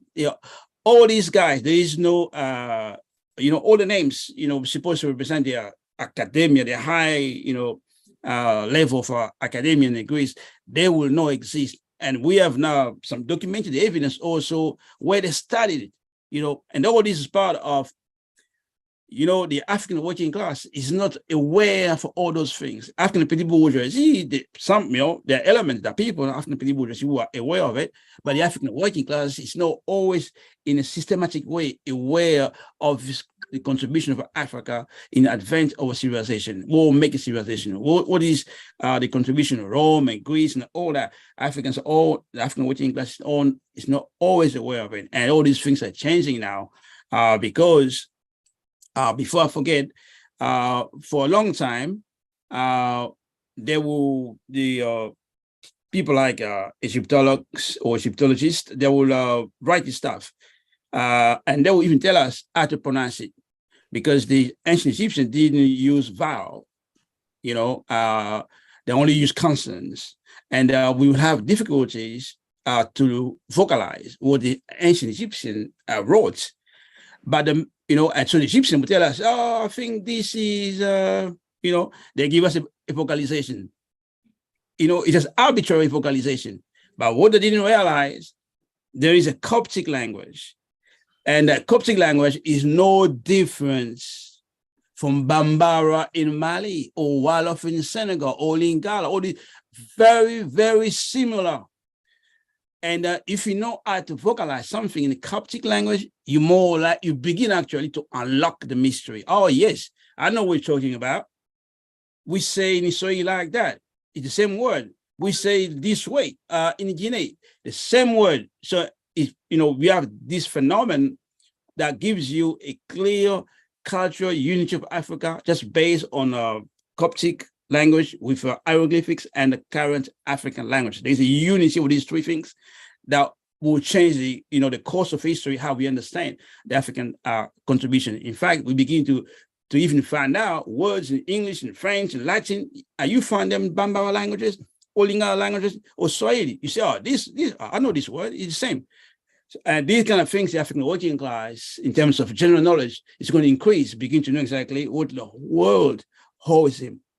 Something like that. And these are also part of the world that is changing. And I can take another example. I like this example because usually the colonizer will say, "You didn't know God. You had so many gods." They even say that about ancient Egypt, which is nonsense. But definitely to tell Africans, we introduce monotheism and things like that, and the Bible, the Jew, Islam, and Christianity, they all claim that they were monotheism. And this also is not a sign of civilization because Africans pray to many gods. But just take one example. Whenever people go to church, they say, God this, they pray, God that. But when they finish the prayer, they say Amen. Amen is the name of the most supreme God of ancient Egypt, which makes whoever goes to Christianity church or the Christian church or Islam church or even the synagogue, if they say Amen and they say Yahweh, you're talking about two gods. If you say God and Amen, you're talking of two gods. So telling me I'm a polytheist and you're monotheist and something like that. So it doesn't really make sense anymore. So you have all these facts basically that are exposing the contradiction of the colonizers' lies, that everything basically is ideological. It's not based on science. And the African working class has African internationalism based on science basically, and everything we do, we can back it up. We have facts basically to say this is what we're talking about. We have evidence and things like that. And African history is not like a myth. It's basically everything we have done in the past to change life, to advance life, and it's based basically, it can be documented, and everybody can check it and say, telling the truth, things like that as in a position to what the colonizers can do. And also, there are things like we didn't just stand still. Africans were always in motion. If Africans were not always in motion, their humanity will be just African, which means we will not have moved out of Africa to stay in Africa. But we moved, going places. In fact, we were really good explorers because we didn't go places, steal land from nobody and things like that. And there is evidence, for example, of use of maize, manioc. Even maize are found in the pyramids. Manioc, you call cassava in Africa. And this is something that puzzles the colonizers because manioc or cassava and maize were found in Americas, which basically points to existence of connection. Not colonial connection, but connection between people in Africa and people in Americas. And Africans need, basically to know that the history did not begin when the colonizers attacked Africa or they attacked Americas or, and something like that. And we had a proper economy. Before the attack on Africa, we had a proper economy. As I said, we are agriculturists. We practice agriculture. So we produce all kinds of foods. When it comes to fishing, we produce equipment. We produce boats that can go fishing, and boats can carry up to 80 people. If you go to Belgium Museum, you will see one of the longest boats used on a river in Africa ever seen. It's long boat, which basically you can go far with these boats. And we produce nets with geometric shapes, conic shapes. If you go to Congo River in Upper Congo, there is a community of fisher people. We call them the Wagenya. The Wagenya, they fish in a high water where the water is fast. And if you train, you will die. There is no way you can go where water is so fast and put your net. I mean, it's a pure, when you say the working class, are the geniuses, because these are the workers, the fisher people producing nets, putting them in the middle of the rivers, and so they can, it's science basically, how you can catch fish moving in a water that's moving fast. And all those things, of course, I can't just say it. You need to see images for yourself. And I can't talk about this without talking about the contribution of African women. There are many, many examples we can take. African women were just equal producers of wealth, equal producers of wealth. Even the tradition from early time, before even the ancient Egypt, always identified women as the initiator, the innovators, basically, of production of lives. Also growing up in Africa, where in some area, for a particular type of fish, only women allowed to do it. They'll, yes. Or I think that's probably my time is up, because I'm sure I have to check the chat.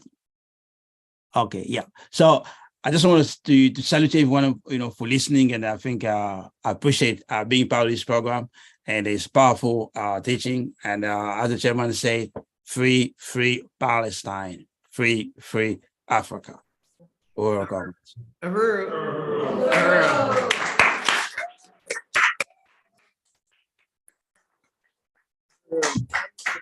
Thank you so much, Secretary General Louise Kinshasa. Really, really excellent presentation.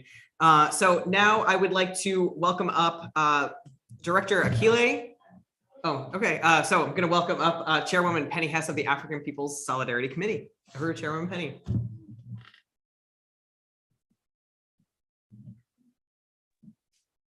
Uhuru. Uhuru, thank you. And first of all, I want to salute the really powerful presentation by Secretary General Louise, talking about and laying out the centrality of Africa as the origin of civilization and the humanity and brilliance of the civilization, which has come under attack in the whole colonial mode of production. And it shows Africans as a self-determining people with their own economy that has been divided up under colonial domination to produce life for white people. And Chairman, I just really want to salute your presentation, and just the points that you were making, that it's no coincidence that Malcolm X was murdered right after going to Palestine, and that both African people and the Palestinian people were fighting for national liberation, and that was a question even 60 years ago or more, when Malcolm X was assassinated, and that just the whole significance of the struggle with answer. And I just wanted to read something on this that you wrote in 1981 in this book, A New Beginning: The Road to Socialism. the road to Black freedom and socialism, which was the political report of the to the First Party Congress. And you say that the response of the North American left was never to follow the leadership of this vital dynamic movement, meaning the African liberation movement, nor has it ever been. Instead, its efforts went toward controlling, and historically, when that has failed, to destroy it. Nor was the situation different following the military assault on our movement in the 1960s and 70s. Some of the better known North American left formations of today were created during this period, not in unity with the Black movement, nor under its leadership, but at its expense. And you say, objectively speaking, this opportunism of the North American left is in unity with our capitalist, colonialist class enemies and national oppressors. Both the left and the ruling class would shudder to see an independent revolutionary Black movement capable of overturning US colonialism, which often reveals itself as white power. That the North American left would fear the destruction of the colonialist white power should not be mysterious or incomprehensible. Ideologically, imperialism reveals itself as racism. Racist ideology is founded on the material basis of the ruthless oppression and exploitation of the world's non-white people. So I just want to say that because it is absolutely appropriate, and to this whole struggle, the interventionism of Answer and and the PSL into just the usual thing that it's done, which is to attempt to divide and break up the unity that the African liberation movement leads and represents, the unity with all the oppressed and colonized peoples on the planet Earth. So, I just think that the existence of the African People's Solidarity Committee is incredibly, incredibly important. And, I wanted to say that just following on, what white people have done, I want to say a couple things about that, because if we wanted to talk about the violence inflicted by white people as the forefront of the colonizer army, it would take, we could be here for literally for months to talk about what the lynchings, the Festival of Terror, and of white people, and the fields in Georgia today, where the ground is still soaked with the blood of African people, and those murdered by white people in the public festivals called lynchings for 100 years, and how white people cut babies out of African women's wombs and tortured them. And somebody could stand here for hours and talk about the atrocities that England and white settlers did to African people in Kenya with, just broken glass into their vaginas and anuses, and in Congo, cutting off the hands of African people. And we can talk about what white people in Israel have done and do to Palestinian people, and the role of the Catholic Church in colonialism and what it has done to, in particular, to African children and indigenous children. And that somebody could stand here and say what white women have done to lead and instigate and lynch and torture African men. And that we could talk about the rivers in Mississippi, where if they drag the waters, so many bodies of slain African people come up. And somebody could tell you about the area of Idaho where white settlers killed so many indigenous people that they still can't farm there today, because every time they plow, there are the bones of the indigenous people coming up, and the Sand Creek massacres and the treachery historically of the white left that just continues to attempt to, if they can't control it, destroy it. And that's what we're seeing right here in the analysis of of this. And I just wanted to say something about, there's currently a movie called Killers of the Flower Moon. And it's, I guess it's going to be in theaters right now. I haven't seen the movie, but I did read the book a few years ago, and it takes place in the same period when oil was found in Oklahoma. So it was right around the same period that that white people burned down Tulsa, Oklahoma, some of which African people had, some of that economy of Tulsa was, from oil and that kind of thing. But at the same time, the largest reserve of oil ever found in the United States up until that time was found in the Osage Reservation, or where the Osage people lived in Oklahoma. And that this movie is about, and the book is about, all of a sudden, every Osage who had been among the most impoverished in the United States had resources. They had some money. So the United States government created a law that every Osage had to have a white guardian, which meant, white people were given, of course, to come in and steal the money that they had. And also the story about white men who married Osage women, had children with them, and then killed them so that they could inherit the money, so they could get the money. And there were hundreds and hundreds of Osage people who were killed and murdered in that particular thing in the 1920s. And I think it went on to like the 1930s. And it was never investigated, never seriously taken on in the way that, of course, that it needed to do.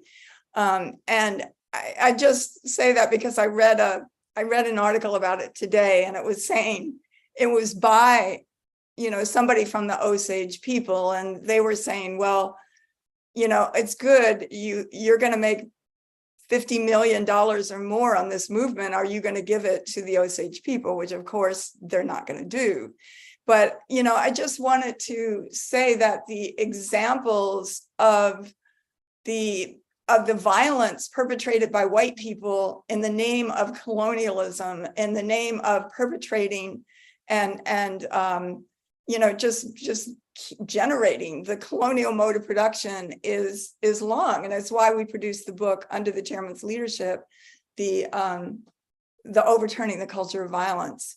And I just want to say again that the only answer for white people is to jump off this pedestal, which is soaking in the blood of African and indigenous people and in the suffering of the oppressed and colonized peoples around the world, and join under the leadership of the African national liberation struggle, which is centered outside of Africa, here in the United States, as the leader of the colonial mode of production that we see right now. And that for the first time in history, white people have the opportunity to join the forward side of history and to really take responsibility for what white people have done to get the resources that we control and hoard today, and that the system is in a crisis. It is going down, and there is a future. There is a future. It is in the future led by the African liberation movement in unity with all the people on the planet Earth. We have to stand up and be united with this. And I want to see white people who face depression and suicide and all of these these conditions that we face due to living at the expense of everybody else, due to the insecurity that we have, because we know that everything we have is stolen, that there is a future. There is a future. This system is being overturned as we speak. African people will be free, are fighting for their freedom and liberation. Palestinian people will be free. Indigenous people will have their land back. And we can be part of this in the stand of reparations, being out there under the leadership of the African revolution, win other white people like us. This is the future. We can be on the side, the forward side of history.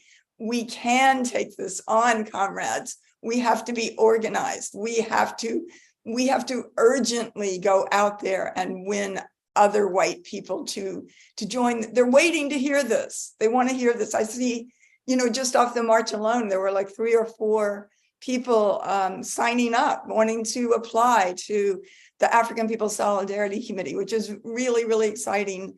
This is the work that we have to do. We have to drop the charges on Chairman Omali Yeshitela.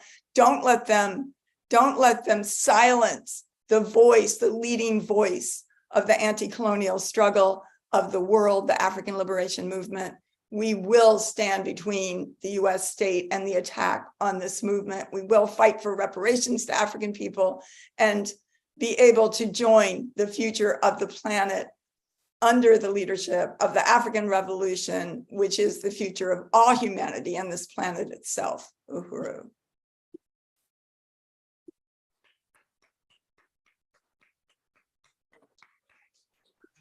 Thank you so much, Chairwoman Penny Hess. Yeah, just really deeply unite with everything you have said in that presentation. Drop the charges against the Uhuru 3. And now we will welcome up Director Akile. She is the Director of Communications for the African People's Socialist Party. So Uhuru, Director Akile, and happy revolutionary birthday. Uhuru, Comrade Len, and Uhuru, thank you so much for those birthday greetings. And I really want to salute a very powerful, dynamic teach-in. This has been just historic, and I'm very excited to just continue having these types of teach-ins, discussions that are absolutely necessary, because what we are experiencing is the world being turned right side up and being explained, through the theory of African internationalism, which is allowing us to see the world for exactly what it is. And by identifying, what it is that we're looking at, we are also able to say, this is, how we have to go forward, which is why there's so much revolutionary optimism that's, being expressed here, because as African internationalists, we are able to see the future, even though all of these things are happening and they can be incorrectly, characterized, but we understand what it is that we're looking at because we're informed by this theory that was developed by Chairman Omali Yeshitela. And I want to, before even, saying anything, going into, my presentation, really saluting Chairman Omali Yeshitela, our leadership, and the theoretician behind African internationalism, who, he wasn't just a person who sat behind and read a bunch of books and then he did all of those things. He read and studied, but he was actually in the thick of it, as an organizer. He mentioned, being a part of the Student Nonviolent Coordinating Committee, but being in the Black Power movement of the 1960s, facing the counterinsurgency, raw, and pulled from that, building the African People's Socialist Party, not surrendering the struggle of African people, not surrendering the struggle against colonialism, but doubling down and organizing and building the African People's Socialist Party, and doing whatever it took to make it so that African people would have a vehicle to be able to make this struggle, to make a revolution, and would have a theory that would inform everything we do, all of our practice. It would be informed by something, and that's the theory of African internationalism. So I want to again salute Chairman Omali Yeshitela, who is, for everything that I would say today, is based off of, things that we've been able to learn from him, based on things that, we've come to understand through, him being able to, explain this, for us, and also to organize us into this movement. And also want to salute Deputy Chair Onizine Yeshitela, because when we talk about the theory of African internationalism, one of the things that makes this theory so significant is that it's a theory of practice. And what we mean by that is that it's not just something we say, but it's something we do. It's something we embody. And there's no, when you look at the party and, inside the world, in terms of somebody who really takes and makes theory a material force, that's Deputy Chair Onizine Yeshitela. And not just through the economic work, but throughout the whole structure of the party and the Uhuru movement, making that something real, something tangible, especially when you're coming into and have never been a part of or experienced revolutionary political life. And, having this structure that exists, it's, part of just the African working class genius that the deputy chair has inserted, into this process. And I want to salute the African People's Solidarity Committee and the chairwoman, Penny Hess, as well as the Uhuru Solidarity Movement and Jesse Neville, and its chair, Jesse Neville, who are, I've mentioned Chairman Omali Yeshitela, and we know Penny Hess and Jesse are the Uhuru Three. And when we look at just the presentations and the content, the nature of this discussion, the march that just occurred on yesterday, and what it is that Penny and Jesse represent in terms of taking the struggle for Black power and putting it inside the white community, and that it's under the leadership of the African working class, that this, represent, as they've characterized us, they say that this is a national security threat and all these kinds of things. But what they refuse to admit is that they have built an entire system on the backs of African and colonized people, that everything that's been described today in terms of the attacks on indigenous people, on African people, the world that the colonizer gets to enjoy, gets to, have a dream and aspiration and a future, is because of what it's done, what it's extracted, what it's robbed, from colonized people, what it's bombed, out of the hands of colonized people. This is the truth about how the colonizer has been able to attain everything that it has. And what we see today through the brilliant strategy of Chairman Omali Yeshitela and the African People's Socialist Party with the African People's Solidarity Committee is a true principled stance of solidarity with Black power and African liberation, and refusing to stand on the side of their own ruling class, to abandon the interests of the colonizer ruling class and join on the side of the oppressed, on the exploited, on the side of the colonized people, which is where the future is, on the side of the colonized. And this is something that represents a serious concern for the colonial ruling class, because the colonizer, through this theory, through the fact that this door has been opened for the colonizer population to enter into, has now created a situation of fracturing among the unity of the colonizer population itself. There is no more unity around this colonial project because of our intervention into this process. So, this is something that they have to grapple with. They have to, deal with and try to put out the fires that they've started. They've, created these conditions that have totally boiled over, that people are not accepting this, anymore, and colonized people, African people, never accepted this, relationship laying down, which is, something my presentation will point out. But it's something that is spilling over. It's no longer able to contain, and it's happening all throughout the world. And now it doesn't just have to deal with the colonized, but it also has to deal with a sector of the colonizer, the settlers, who would side with the colonized people to overturn colonialism. And so that is just something that, is really for the first time we're seeing in history. And it's because, again, of the leadership of the African People's Socialist Party and Chairman Omali Yeshitela. So, I'm speaking today on this question of, why democracy is something for the colonizer at the expense of colonized people, and how it's used to justify the genocide, the murder, the rape, the theft. That, this thing that we understand as democracy today, we've been able to discuss the whole question of the colonial mode of production, which allowed us to look at the origin of, how of this whole world system and in the economy. And we are able to look at that. And that's the same place we have to look at to understand this question of democracy. And when we look at, this question of democracy, what's exposed is just this relationship of the colonizer versus the colonized. And we're looking at a relationship that is, shoring up and being able to maintain the domination of colonized people. And again, this is what African internationalism calls on us to look at. It calls us to look at the source. And if we look at the region of the world that's called Europe today, this continent that's called Europe, and we see, what was happening before the onslaught of, colonial genocide and plunder, we can ask ourselves, was there such thing as a Great Britain? Was there a cafe-lined Paris, France, who's known for fashion and cuisine? Would these things exist today? Were there elections prior to colonialism, prior to the genocide of the indigenous people and the theft of their land? Prior to all of this, were there, these peaceful elections, like the ones, that they're not so peaceful elections, but where does the election process occur in Europe, prior to this assault on the rest of the world? No.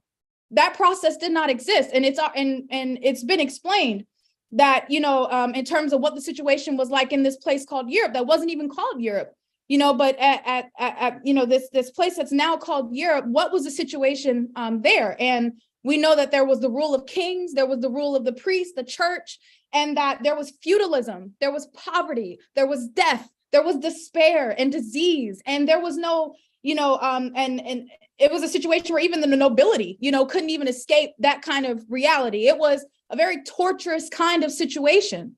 And there was no democratic process in Europe that allowed what was called the serfs, who were tied to the land, to the feudal serfs, to come to power over their landlords. This didn't happen. That was not the process that occurred in Europe that allowed them, to achieve democracy or something like that. So what made it possible, as it's already been explained, for the colonizer to achieve its democracy is what it did when it attacked Africa, when it attacked Asia and the so-called Americas and elsewhere, where they pillaged and they stole resources, including Africans ourselves.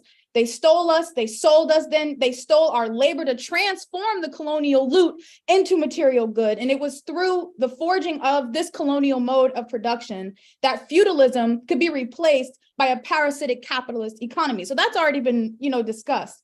And now those poor whites in Europe could rescue themselves on the backs of African and colonized people.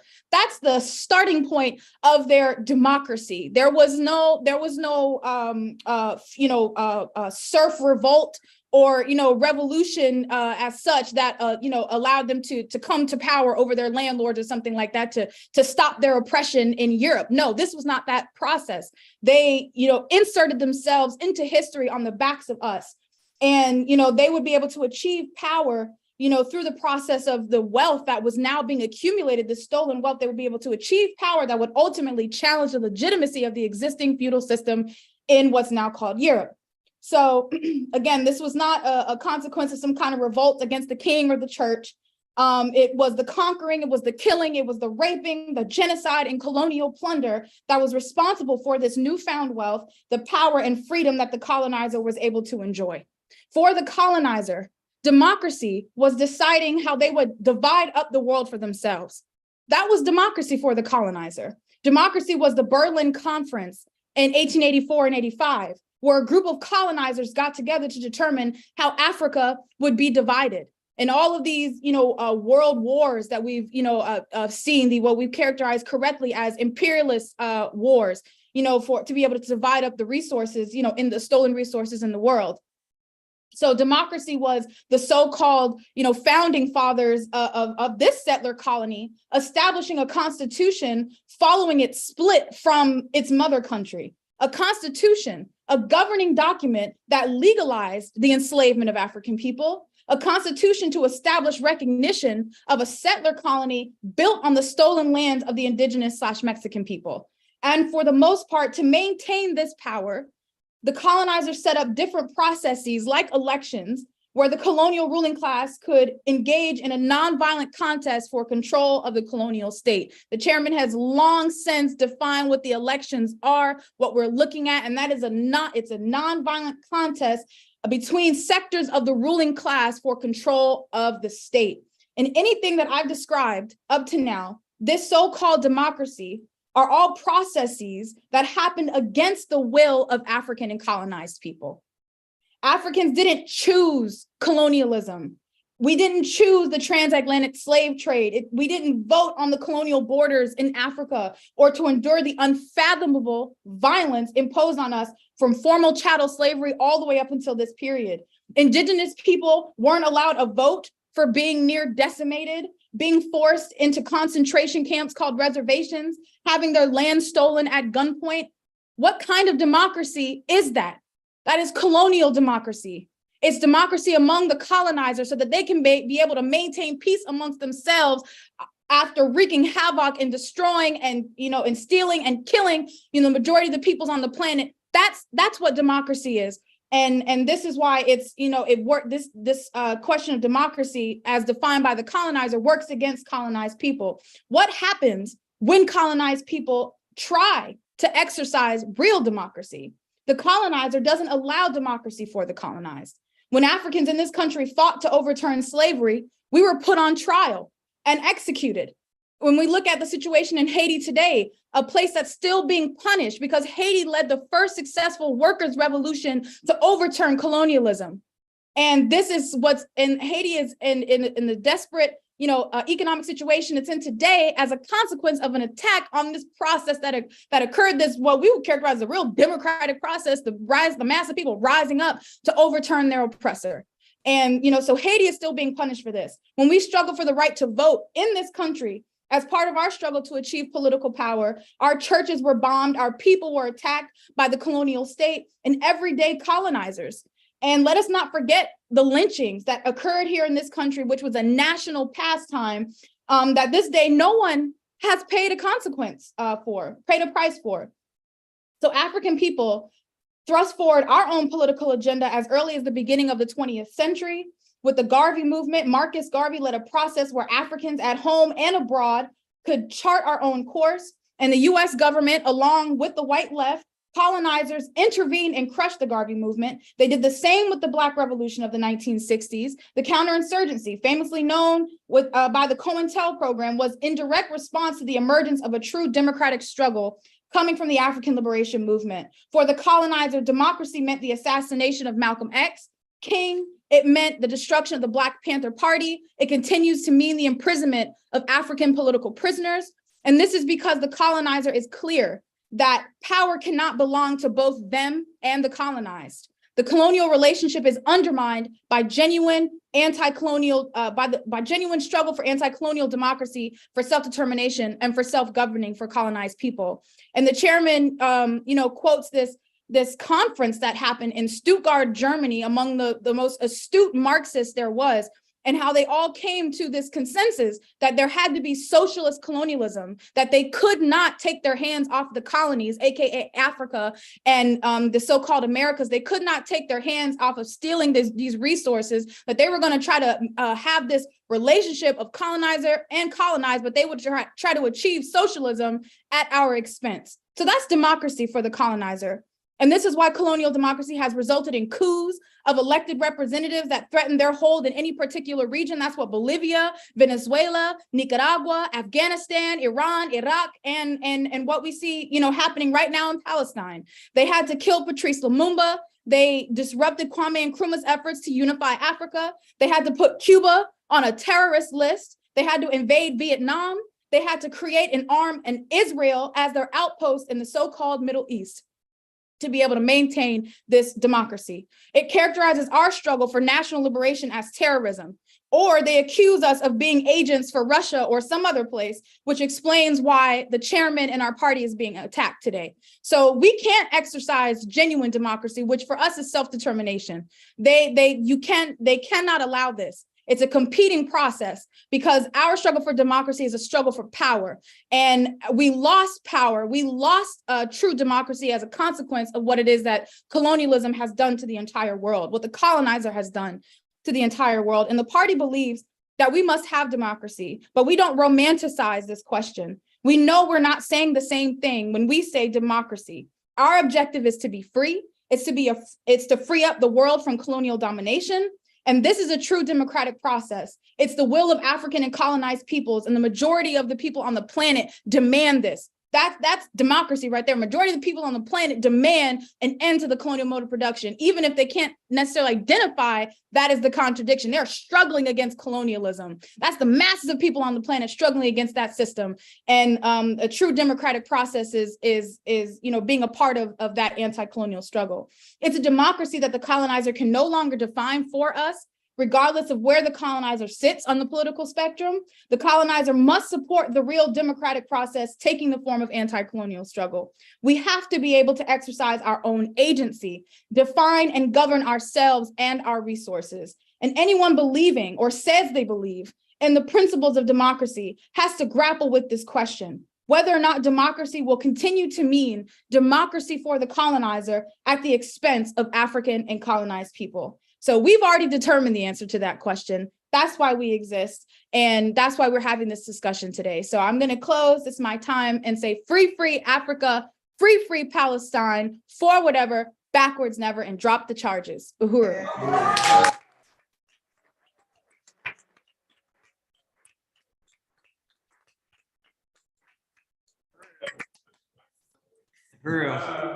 Uhuru. Wow. Yeah, that was really, really powerful. Thank you so much. Give that another round of applause. Unity through Reparations. Uhuru. All right. Well, thank you so much for that really amazing panel from Director Akile, Chairwoman Penny Hess, and Secretary General Loizi Kinshasa. Yeah, this has really been an unbelievable event. This is the second day of St. Louis's Days of Reparations to African People campaign, and this is just.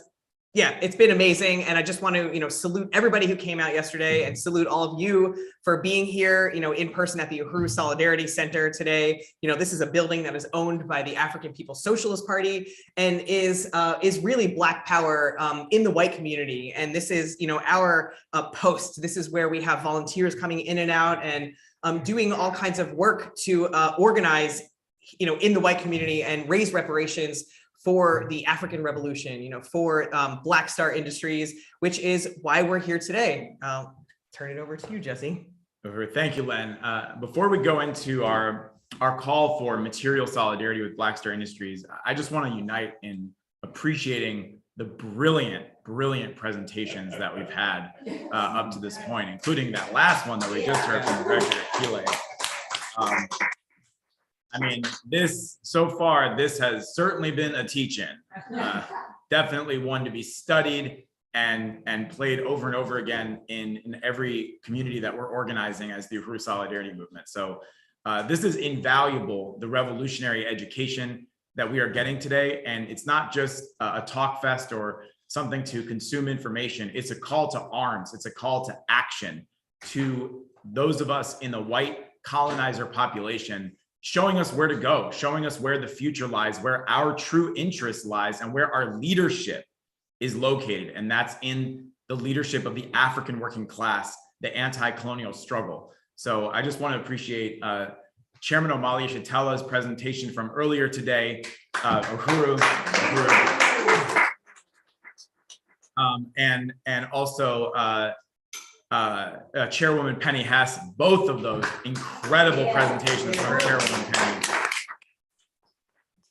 The magnificent presentation from Secretary General Loizi Kinshasa, Uhuru Secretary, which I know SG Loizi can't see the audience, but when SG Loizi's time was up, the audience was very disappointed and wanted much more. And also, again, Director Akile, that was really powerful. Really powerful.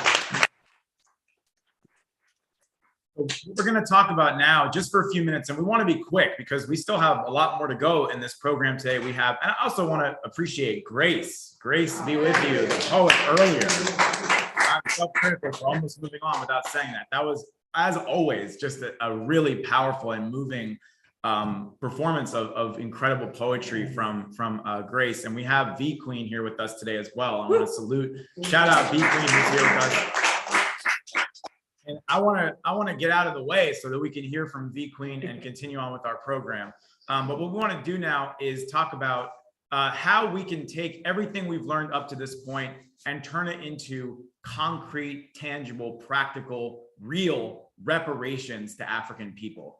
And as the previous speakers have said, reparations is something that the African People's Socialist Party has been doing. Not waiting for it to happen, but has been doing for 50 years. And that the Solidarity Movement has a very important and strategic role in that, in turning over the resources, as Chairwoman Penny said, the blood-soaked resources that we have access to as the colonizers, as the settlers, turning them over to the work of the Uhuru movement, to the African Revolution, to Black Star Industries, to the Black Power Blueprint right here in North St. Louis, not as a stand of charity, not as a favor, not as something we're doing nice for them, but as reparations, as the return of the stolen wealth, as the ability for us to unite with African people, not for them, but for our own future on the planet Earth, to have a future with the rest of humanity, because African people, oppressed peoples around the world,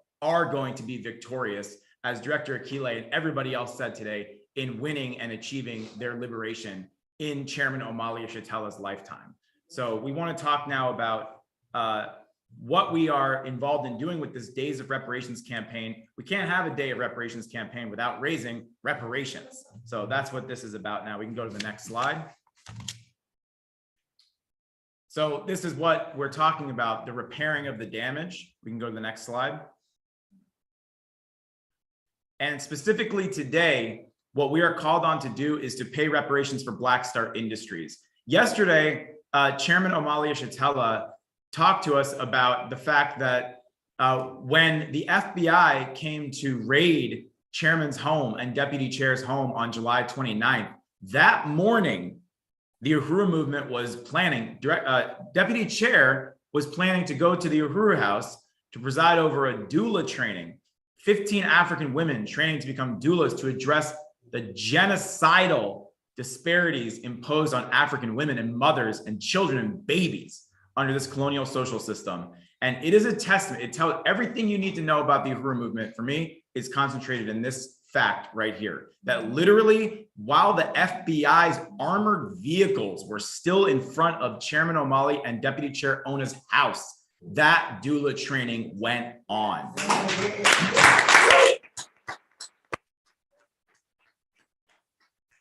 And contained in that moment was a glimpse of everything that has happened over the past year and a half, where as the US government has been working overtime to try to stop this movement from moving forward, it has only gone even further than it's ever gone before. All of the programs, some of us had the honor to be at the basketball court grand opening, which was the most jubilant, triumphant, just explosion of African culture and power and African community power, self-empowerment in this city. And that was conducted by an organization that this government is working day in, day out to try to bring down. And they've done everything they can. They've used the banks to try to sanction the Uhuru movement. They've burned down the church that was under contract to be used as another facility for programs of the Uhuru movement. And yet none of it has succeeded in stopping this movement. They forced the movement to have to raise over $245,000 in legal fees. And the goal of that was to drain money, to take money away from the Black Power Blueprint, Black Star Industries. But through the strategy and leadership of the chairman, the relentlessness of the chairman and Deputy Chair Ona Yeshitela and the African People's Socialist Party, the US government has failed. They have failed. Slide. So before I turn it over to, and by the way, I also want to give a round of applause to Comrade Len here, our amazing LC. So before I turn it over to Len, one thing that was mentioned earlier is, and has been mentioned recently, is this report that was issued by CARICOM, Caribbean countries calling for reparations, that was 100% modeled after and influenced by the 1982 World Tribunal on Reparations for African People in Brooklyn, New York, that Chairman Omali Yeshitela presided over and initiated. And using those methods, using the same analysis and framework, they calculated that today, the cost, the amount of resources owed to African people would be $130 trillion for the crimes of slavery and colonialism. Of course, as the chairman says, ultimately, you cannot calculate what is owed to African people. But this, by the way, is more than the gross domestic product of not the US economy, not the French economy, not the European economy, the world economy. So that's why, like the chairman says, colonial mode of production, it's everything. All of it is dripping in the blood of African people. All of it is owed to African people. And if you go to the next slide, today, we are involved in a national campaign of the Uhuru Solidarity Movement to raise $30,000. When you look at it in that context, we should feel like, all right, let's go ahead and raise this. One white person could donate $30,000 and not even miss it. So let's go to the next slide. So today's goal is $8,000. And I do want to say This has been a powerful campaign already up to this point. We've had Day of Reparations events in other cities throughout this country, in Oakland, in Tacoma, in Louisville. We have our last stop in St. Petersburg, Florida. But here in St. Louis, there has been an incredible outpouring of support. And we have already had so many people who have come together to contribute towards raising our goal for the Day of Reparations campaign here in St. Louis. So I'll turn it over to Len. Uhuru. Thank you, Jesse. Yeah, really powerful overview. I really appreciate that. So we, like, as Jesse said, you know, this has been a really, really successful national campaign that's going on. And it's really powerful that we are here in St. Louis today. This is the headquarters of the African People's Socialist Party, the headquarters of the Uhuru movement. So it's really significant that, you know, that we're here today with all of you in the room and all of you tuning on, tuning in online. And yesterday we raised beyond our goal. Yesterday we had a goal to raise $1,000 in reparations towards Black Star Industries. And I think our final was $1,166, which is amazing. So, yeah. So I just want to take a moment and just salute all of these donors and comrades who have contributed reparations to Black Star Industries. And I'll just go through the list and name them all. So Ashlyn with $50, Autumn $20, Alicia $30, Angela and Brad $100.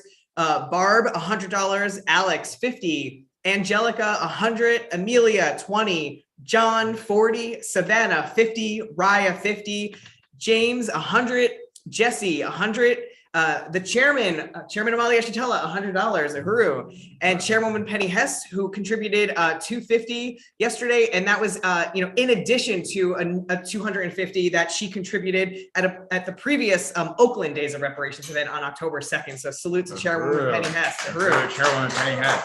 And then we also have Lauren and James, who did $500, myself $500, Jesse and Amanda $500. We have Comrade Zoya, who made a pledge of $500, Comrade Hallie $20. We have Carrie $25, Bob at $500. We have Comrade Brendan $500.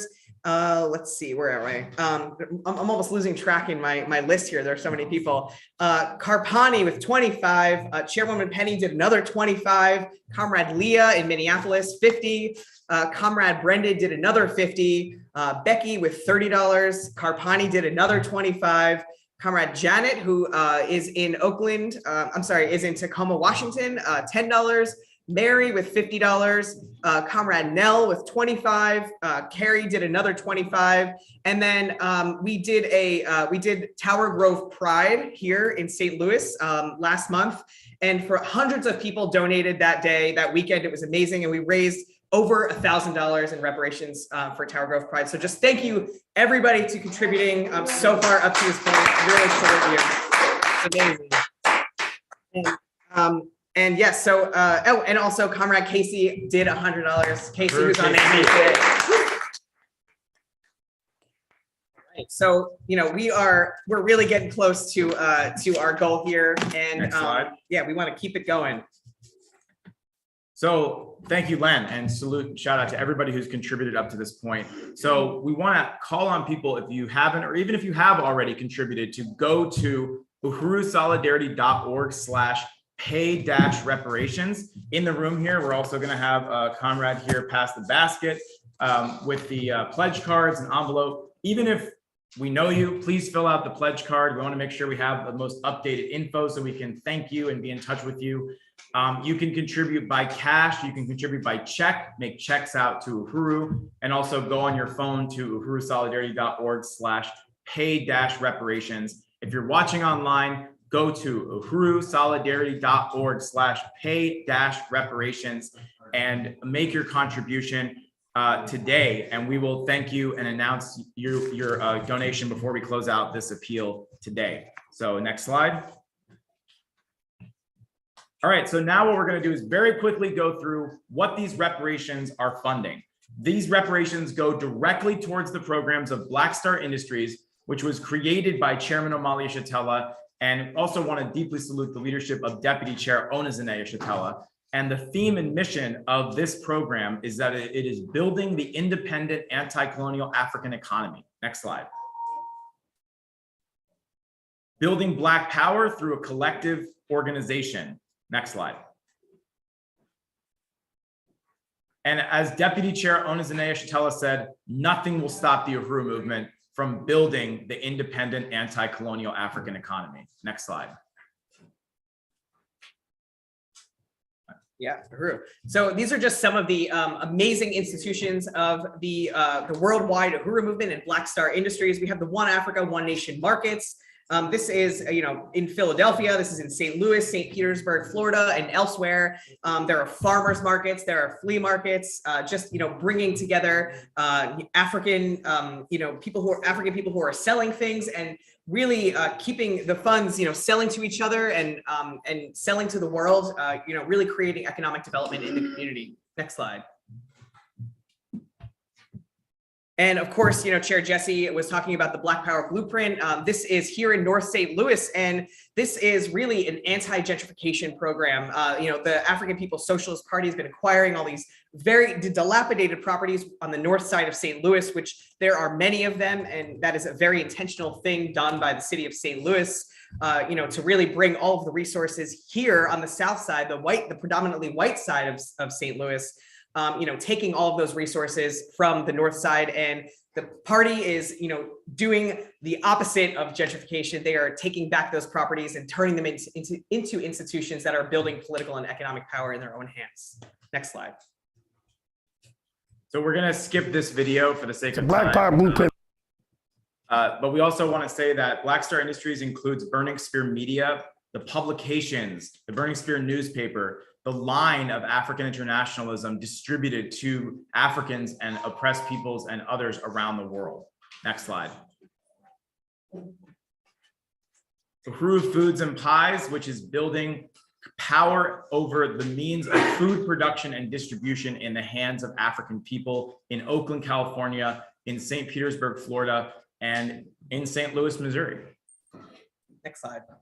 And we want to remind people to go to uhurusolidarity.org/pay-reparations. And I want to shout out, we have a donation that just came in from Leah Fifield in Minneapolis, $500. Uhuru! Leah. And I just want to say, Leah is an amazing comrade and one of the most dedicated people when it comes to reparations. She is a top reparations fundraiser in the Uhuru Solidarity Movement there in Minneapolis. So we love Comrade Leah. We salute you. We appreciate you. And thank you so much. Thank you, Leah. So we're also talking about Uzi, a thread of freedom, which is custom clothing that is developed by the International People's Democratic Uhuru Movement to fund its political work of fighting for the democratic rights of African people. Next slide.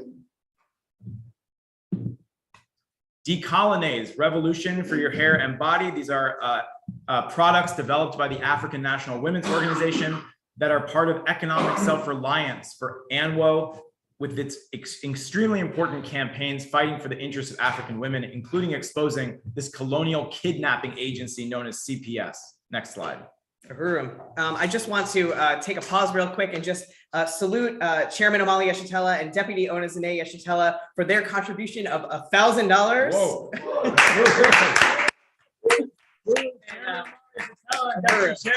Uhuru. Yeah, really, really appreciate that, Uhuru. Wow, really want to salute and appreciate that. You know what? That's throwing down the gauntlet right there. The chairman and deputy chair just put in $1,000. We need people out there to match. We need comrades match the chairman and deputy chair $1,000. Go to uhurusolidarity.org/pay-reparations. Uhuru, yes, Uhuru. And then, Uhuru Planet, Reparations Apparel. This is the African People's Solidarity Committee's economic self-reliance project. Here in St. Louis, we have everything here at 2654 Gravois Avenue, some revolutionary apparel, really, amazing shirts. I'm wearing one of them right now. And you can go to uhuruplanet.com to get your own revolutionary apparel. Next slide. And the thing that is so powerful about this is that we've talked about these programs here in the US. Yes, as the chairman's pointing out, this is in South Africa or occupied Azania. The Uhuru movement is worldwide, and Black Star Industries' vision is to connect Africans all over the world into an international anti-colonial African workers economy. So that is what reparations looks like when we turn over the stolen loot towards these incredible programs as a stand of solidarity. And that, as the chairman says, that is what Brian Becker and the so-called Answer Coalition are working to undermine. Uhuru. And I just want to salute Comrade John for a $40 contribution. Uhuru, John, that's John right there. Yeah, John McCarthy from CPI is right here in the room with us. We really want to salute Comrade John. Uhuru. Yes. Next slide. So we're wrapping up here, but we also want to say that, and the chairman has made this point so eloquently, that reparations to Black Star Industries is a stand for free speech for African people, free speech for everybody. If they take free speech away from Chairman Omali Yeshitela, there's no free speech. So this is absolutely critical. And, you know, the highest expression of free speech is the struggle of African people, like Director Kile just said, that's the highest expression of democracy. So when the African People's Socialist Party exercises its free speech, you see what it looks like. It looks like the Black Power blueprint. It looks like Black Star Industries. They're using the right to free speech to communicate with other African people around the world to build the movement to overturn colonialism. And that's why this government wants to silence and crush the right of this movement and this leader and this organization to free speech. And every contribution that we make towards both the Hands Off Uhuru Legal Defense Fund and towards Black Star Industries is a blow to the US colonial state and a stand in support of the right of African people to free speech and political expression. Next slide. So our goal is $8,000, and with all of the contributions, yes, we have a hand in the room. I have a donation, but I can't quite get on the line. Okay. $500. We have $500 from Comrade Kitty Riley.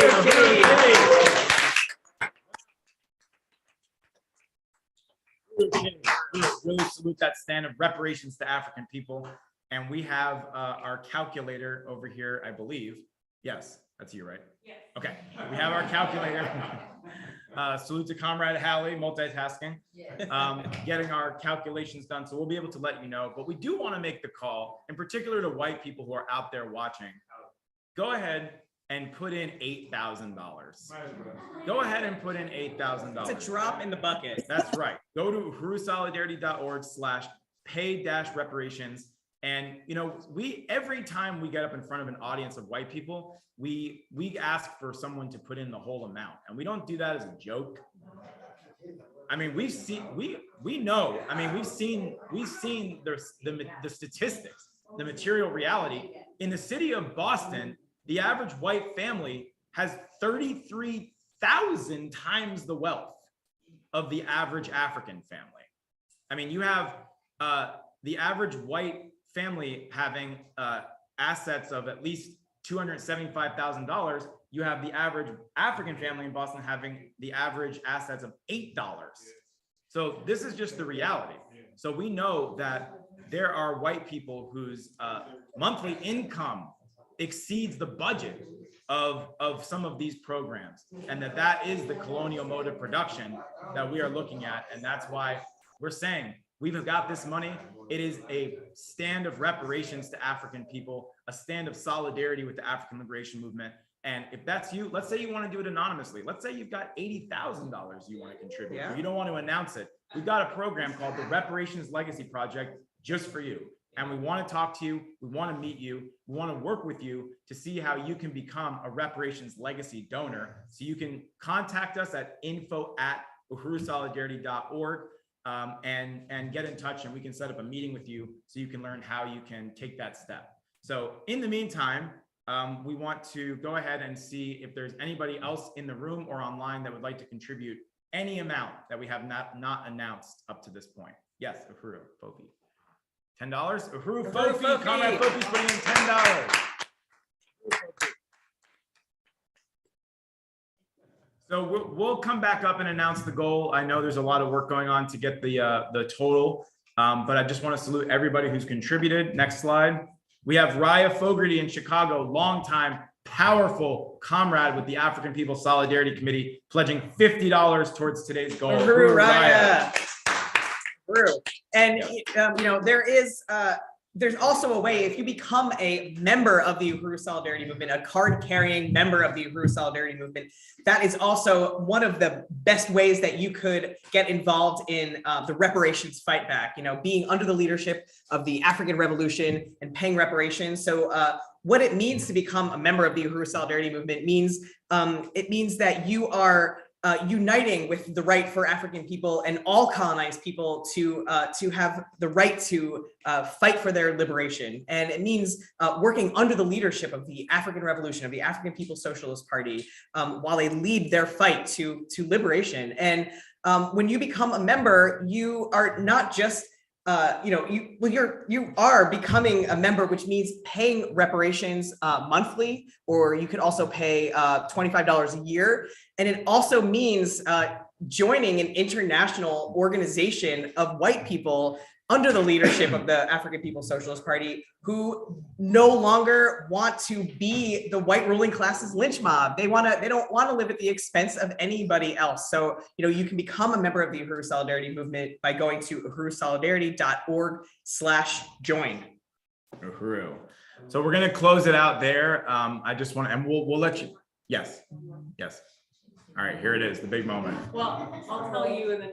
Oh, we also just got Kat Turner, $25. Uhuru Kat. Kat says, we will be free no matter what it takes. Right on. Uhuru Kat. All right, so the suspense is building. Okay, all right. Well, we'll come back and let you know how much we've raised. And we will continue to raise funds as we go through the rest of this teach-in. But I just want to reiterate Len's call for white people to really consider becoming a member of the Uhuru Solidarity Movement. And there's a lot of work to do, and we want you. So we're going to talk about that later today. We have a reparations telethon coming up that we do every year, and a lot of other incredible work that you can be a part of. So stay tuned, because we are going to have a whole workshop where we talk about the practical work that you can do to build the movement for reparations to African people. So in the meantime, I'll turn it back to Len to MC, and we'll close out this appeal. Thank you to everyone that contributed. Uhuru. Unity through reparations. Uhuru. All right. Wow, that was really amazing. I just want to thank everybody, here in the room, and thank everybody tuning in online for contributing to Black Star Industries and for being a part of building the future for African and colonized people. Salute to that. So next up, I am very excited about this. We are going to have another revolutionary poet come join us, and I want to salute V Queen and say, come on up. Uhuru V Queen.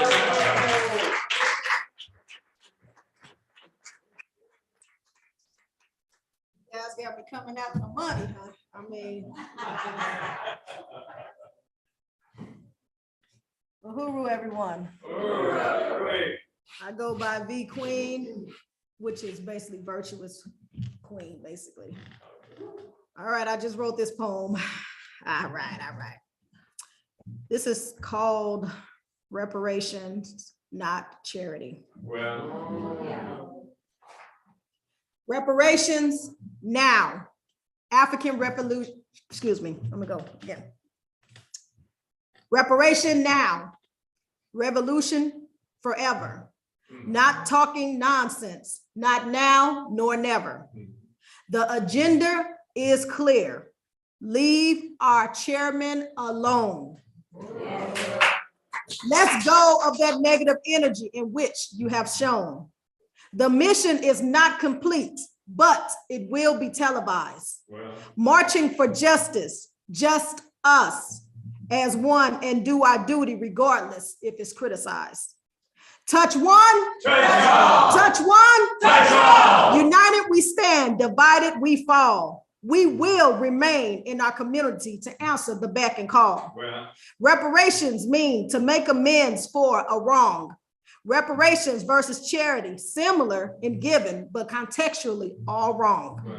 The meaning behind the giving is not just a charitable act, acknowledging the wrongdoing of living off our backs. I'm just speaking plain facts. Return our wealth. Don't give because we are poor or the working class. Give because there is a humane difference between what happened and how we surpass. Pay the score. Many lived off our ancestors' back. Boldness we display. We refuse to cut the colonizer any slack. Drop those charges against the Uhuru 3. V Queen is providing words of wisdom and clarity. I unite for educating the community and informing that reparation is not charity. Uhuru.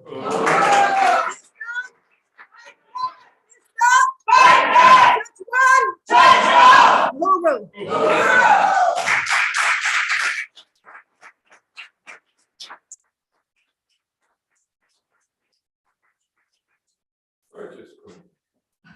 All right, Uhuru. Wow, let's just give it up again for V Queen.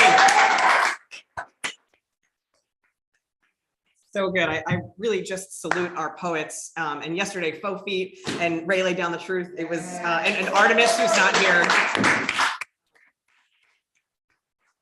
Really amazing. Just really, really salute. All inspired by $100 from Angelica. Oh. So Hallie, Comrade Hallie just gave me the financial update, and we have raised $8,186.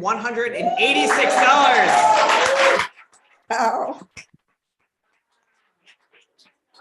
With Angelica's, it's Now $8,286, which includes people who pledge. Let's get to $9,000. And Yeah. 2 new. Can I just, Yeah. Should I get over there? Sure. Okay. Or I can do this.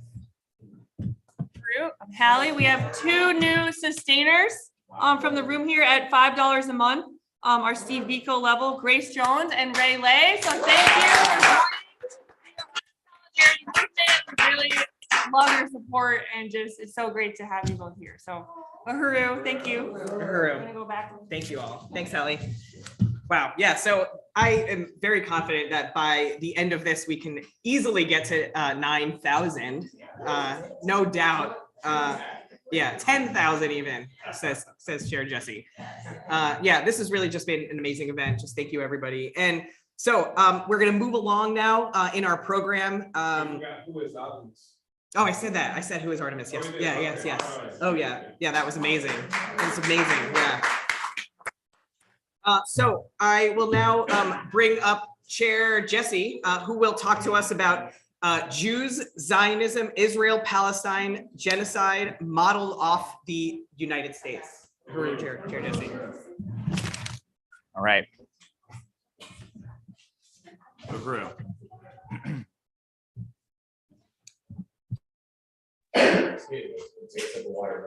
Just really want to appreciate V Queen. That was amazing. Yeah.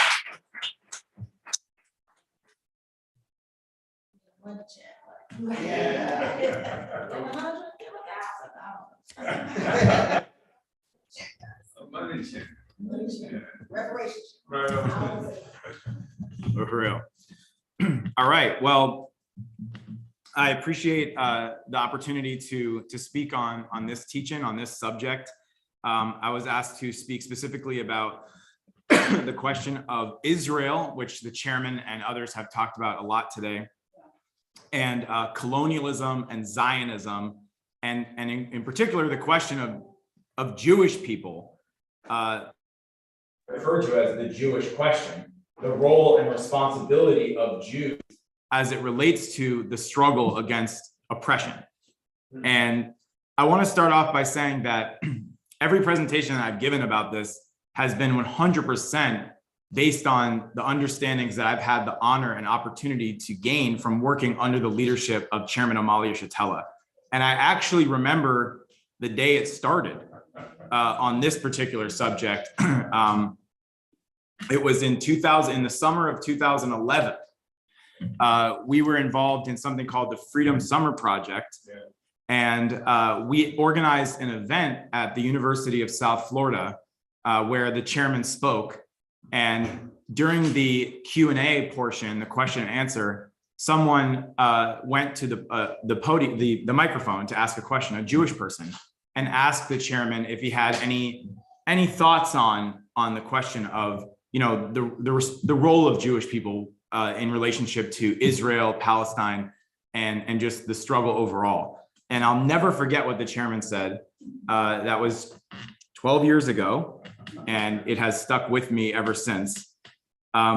He said that he was very concerned about this issue and that he felt that the Jewish people had put ourselves in a very precarious situation, that Jews who had once been victimized by other Europeans and had faced oppression at the hands of other Europeans in Europe had attempted to solve that by becoming the oppressor, by going to Palestine and becoming one with the oppression of the Palestinian people, or one with the system that is based on the oppression of the Palestinians.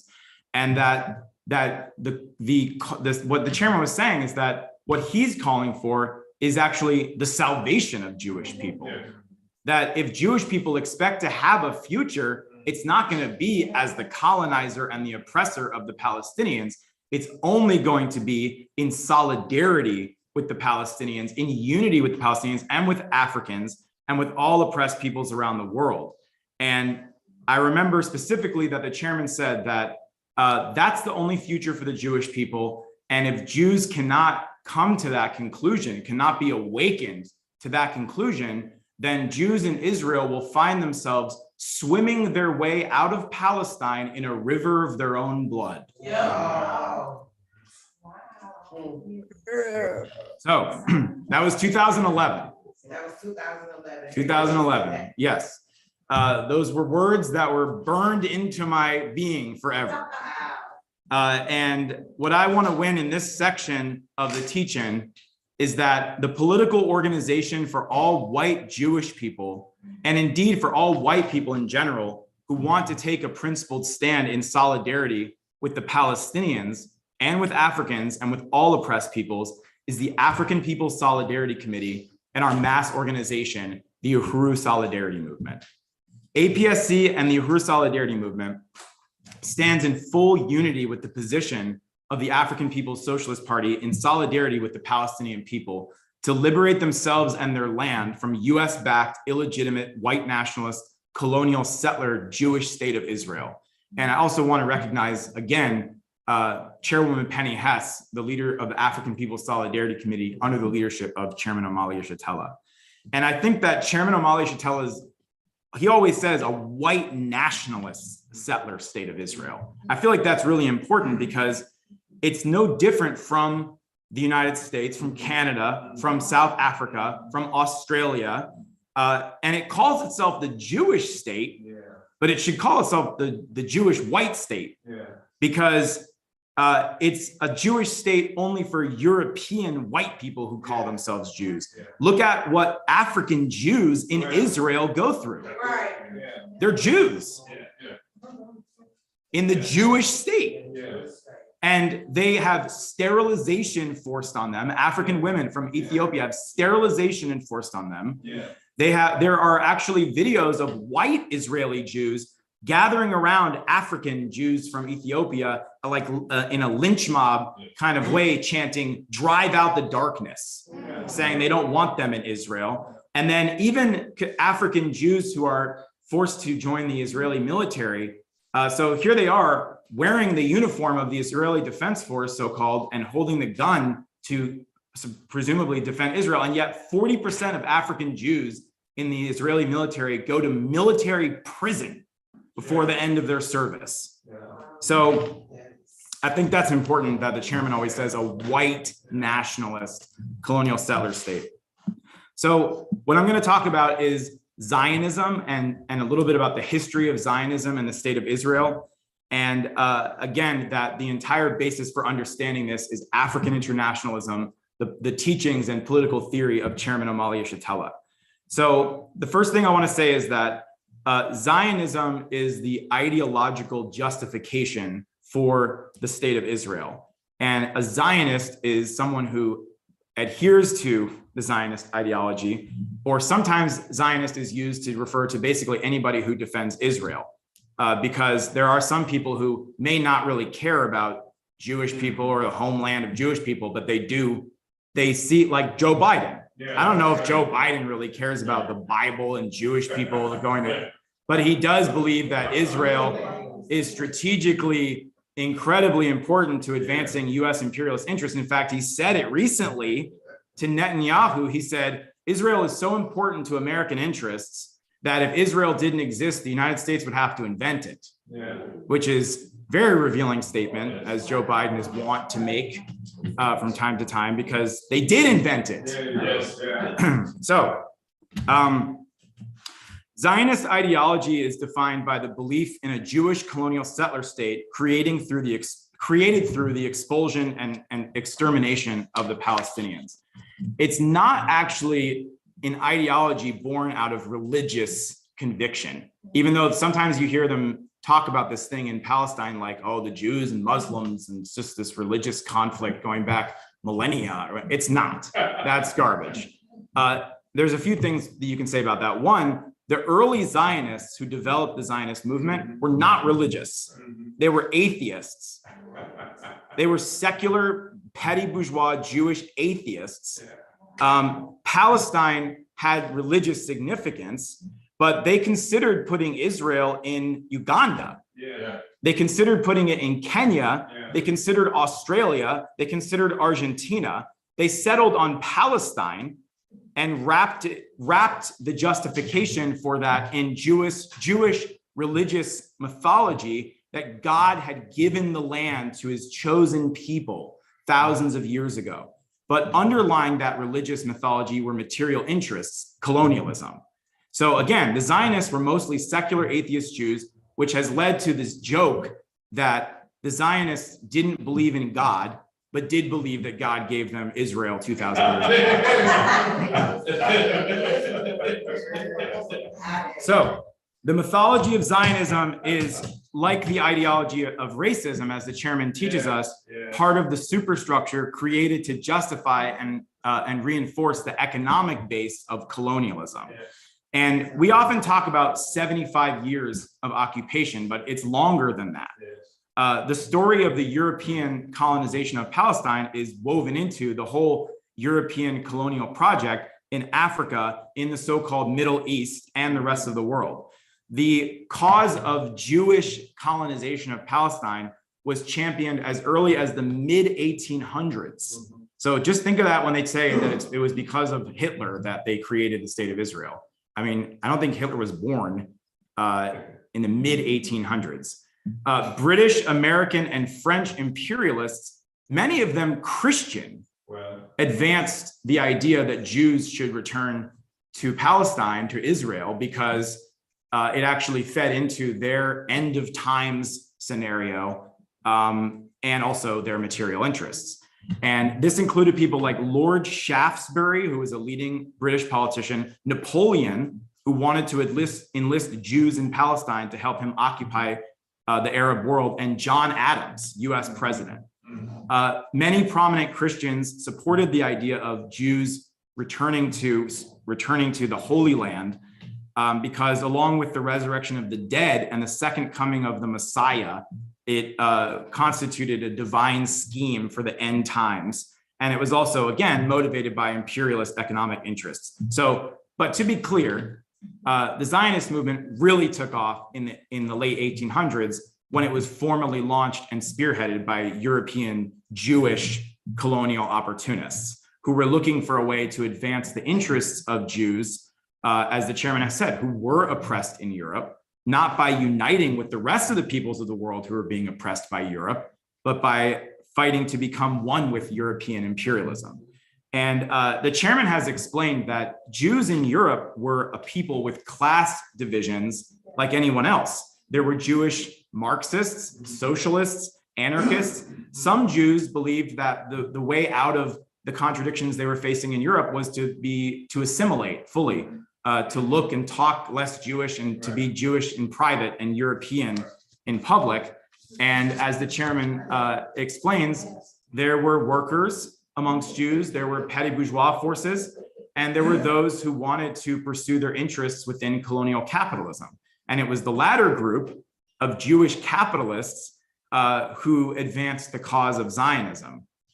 The father of political Zionism was a guy named Theodor Herzl. He was an Austro-Hungarian Jewish man who wrote the book, The Jewish State, in 1897. And the Jewish state was written not even 10 years after, as the chairman points out, the Berlin Conference in 1884, 1885, where Africa was carved up by the European powers of that time. The chairman has also pointed out that the Jewish state was written 2 years after the famous quote from Cecil Rhodes when he walked through the English working class quarters and saw English workers starving and crying out for bread. He said, "The empire, as I have always said, is a bread and butter question. If you want to avoid civil war, you must become imperialists." So Herzl was clear that the Zionist project was becoming imperialists, was taking Cecil Rhodes's call to heart. And in fact, the original Zionist movement was basically their task was to win the European imperial powers of the time to support what they were attempting to do. In fact, the Jewish State, the book, which was like the manifesto of the Zionist movement, its alternate title was Address to the Rothschilds, because it was an appeal to the wealthy British Rothschild family. And again, the World Zionist Congress that Herzl created, they were working to win the British and other imperial powers at the time to support the creation of a Jewish colonial settler state, not to save Jewish people, but because it was designed to advance Europe's imperialist aims in in stealing resources from Arab and other peoples. And you don't have to believe me. You can read what Theodor Herzl said. He said, "For Europe, Israel will constitute a bulwark against Asia, the advance post of civilization against barbarism. As a neutral state, we will remain in constant touch with all of Europe, which will guarantee our existence." So that was the founder of the state of Zionism. He also said, "When we occupy the land, we must expropriate the private property on the estates assigned to us, spirit the penniless population across the border." Those quotes are important because some Zionists like to say that, well, Herzl didn't have that in mind, that they would kill all the Palestinians. Yeah, he did. So to go quickly through this, 1917, the British government decided to support the World Zionist Congress. They issued the Balfour Declaration. A few years after that, the League of Nations gave control of the Palestine officially to the British. During that time, the Zionists were already invading Palestine. So they were killing Palestinians, taking their land, and they were also waging war against the British because they wanted to control Palestine. And it mirrors kind of like the US so-called War of Independence, where you have one group of settlers contending with another group of settlers. And then I don't have time to talk about this, but a little discussed fact of that period of Zionist history in the 1930s is that the Zionists actually collaborated with Nazi Germany in order to facilitate the relocation of Jews from Europe into Palestine. They collaborated and did business with the Nazis in violation of an international Jewish boycott of German industry. They worked with the German government.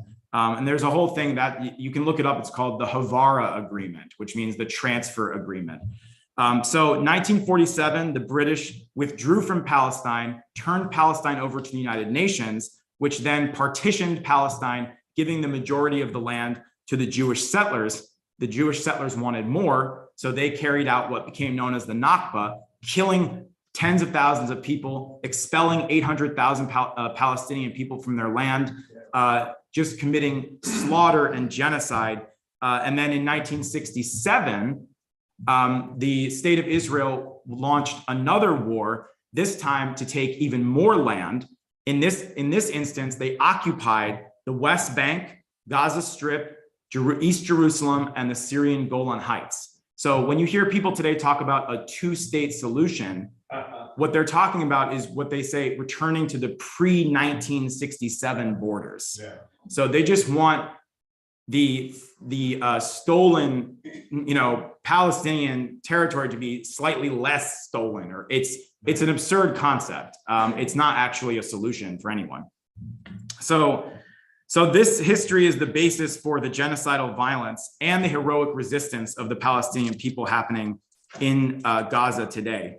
And there is war happening right now that we can see, but every other day of the year for the last, again, almost 100 years, there has been war waged by the colonial powers against the people of Palestine. So I'm coming towards my conclusion here. I know my time is almost up. But I want to say that something very powerful is happening now in the world.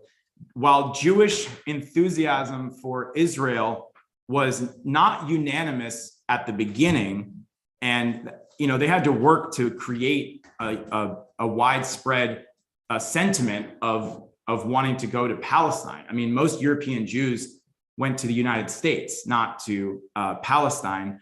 But as the colonial interests of European Jews became consolidated with the Zionist entity, the majority of the Jewish population, half of the Jewish European Jews in the world live in Israel. The other half live in the United States. So half of Jews in America have been to Israel. So clearly a deep and widespread sentiment of loyalty to the state of Israel, defending Israel right or wrong, was consolidated amongst the white Jewish population. Even growing up, I used to hear any political subject or candidate for office that was discussed, Jewish people would say, well, is it good for the Jews? Which meant, well, where do they stand on Israel? It just became basically synonymous. But the work that, the anti-colonial struggle and the influence of the chairman and the influence of the African People's Socialist Party and the struggle of the Palestinians has fractured and shattered the total unity of Jews with the state of Israel. And I found these really interesting polls from 2021 that it said that according to a survey commissioned by the Jewish Electorate Institute, 34% of Jews agreed that Israel's treatment of Palestinians is similar to the treatment of African people in this country, that Israel's treatment is similar to racism in the United States, that Israel is committing genocide against the Palestinians, that 9% of voters agreed with the statement, Israel doesn't have a right to exist. And among voters under 40, that proportion was 20%. Wow. And it said, these findings are striking as mainstream pro-Israel organizations struggle to make the case that Israel is central to Jewish identity and that criticism of it veers into anti-Semitism. Yeah. This suggests that many American Jews agree with statements by some of Israel's harshest critics, and I say good. And also that, these things called birthright trips where Jews actually go to Israel for free. Talk about all expenses paid trip, paid by the Israeli government. Yes. They go to Israel for free. They've started vetting applicants because so many Jews were going there and breaking off from the birthright group to go join the protests with the Palestinians. And then we saw just a few days ago, over 1,000 Jews in the Capitol building chanting ceasefire now. So my conclusion here, our conclusion as the African People's Solidarity Committee, as the Uhuru Solidarity Movement, is that this Jewish reckoning with Zionism and with Israel has to become a reckoning with colonialism, and that our relationship to it and our culpability in it as white people who are Jews, as white people, but in this case Jews, but all white people, as the settlers, as the colonizers. Not only do we benefit from this reality, but as Chairwoman Penny so eloquently laid out, we carried it out. And that includes my family. It includes every white family and Jewish family has some direct connection to the violence that was carried out to establish the state of Israel, and that we were complicit with the violence required to build to build this country on the backs of the stolen labor of African people, the ongoing oppression of African people, and the stolen land and genocide of the indigenous people. So we don't only have a colonial relationship to the Palestinians, we have a fundamental colonial relationship to African people inside this country on whose backs we climbed the ladder of success. So white Jewish people who are ready to join the anti-colonial struggle have to do our part in this strategic front of the African revolution behind enemy lines. And part of our job is to make the self-criticism and challenge our Jewish friends and family to do the same. So if you want to break off from the colonial pack and join with the resistance of the colonized, no birthright trip to Israel is necessary. And as the chairman said yesterday, you want to support the Palestinian revolution, make revolution where you are. And for us, I mean, there's not going to be a white-led revolution like Chairwoman Penny said. So our revolution, our leadership is the African revolution, the vanguard of all colonized peoples. We can take a stand against Zionism by taking a stand against colonialism and fight for, as the chairman says, true socialism that requires victory to the colonized. As the chairman has written, the road to socialism is painted black. So I end by making the call to Jewish people that African People's Solidarity Committee, Uhuru Solidarity Movement, is the organization for you if you are ready to take this stand to fight for a free Palestine, for a free Africa and African people, and for an end to colonialism. There are a lot of Jewish organizations now talking about solidarity with Palestine, but led by white people at the end of the day. In some cases, proudly led by white people. But this is not going to work because our interests in the short term are linked with this system, and only the African working class has no stakes in preserving this and are strategically positioned in the belly of the beast to bring this colonial monster down. We see this demand end U.S. military aid to Israel, and the best way to end U.S. military aid to Israel is to end the U.S. military. And the way to do that is to end colonialism, because the U.S. military requires stolen cobalt, coltan, and rare earth minerals from Africa.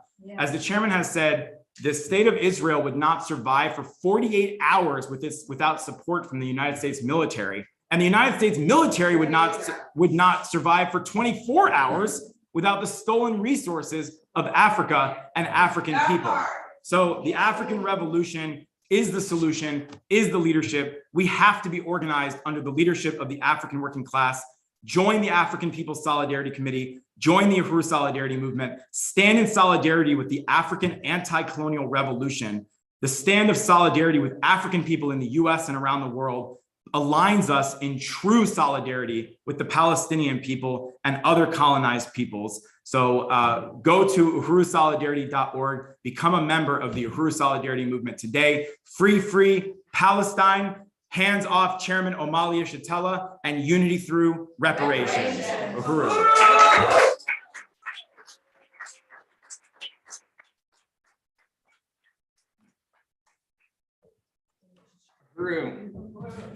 Wow.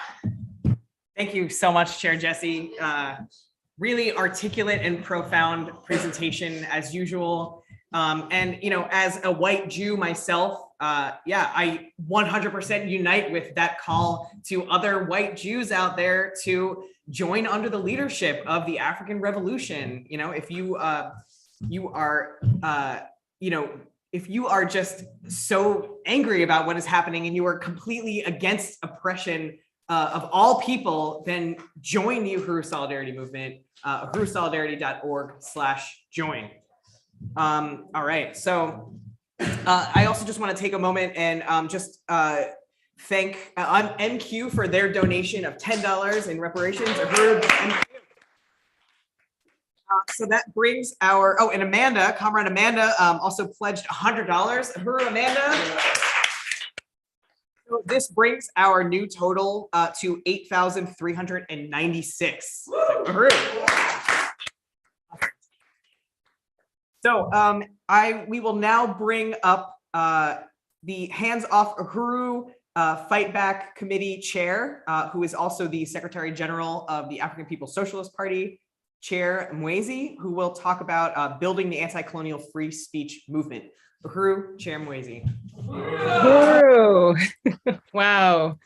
Wow. Thank you so much, Comrade Len, for that introduction. And before I go any further, just want to really unite with everyone in saluting this profound teach-in, this profound series of Days of Reparations activity that has been happening with the leadership of the Uhuru Solidarity Movement. And I just want to really appreciate all the cultural workers. I want to salute that really profound presentation by Chairman Omali Yeshitela, as well as the presentations from APSP Chairwoman Penny Hess, SG Loaizi, Director Akile, and just the amount of support. This is such an exciting event. And again, I really want to salute Chair Jesse Neville for his profound leadership and that presentation that just preceded me. So again, as it's been said, my name is Mwezi Odom, and I am the chairperson of the Hands Off Uhuru, Hands Off Africa Defense Campaign, which is truly an honor to be a part of this. And I have some slides and just some things that I'm going to go through on today to run everybody through and get us caught up with this new front. So here we are, in this amazing conference, discussing the front that was created by the leadership of Chairman Omali Yeshitela, the African People's Solidarity Committee, and its mass organization, USM.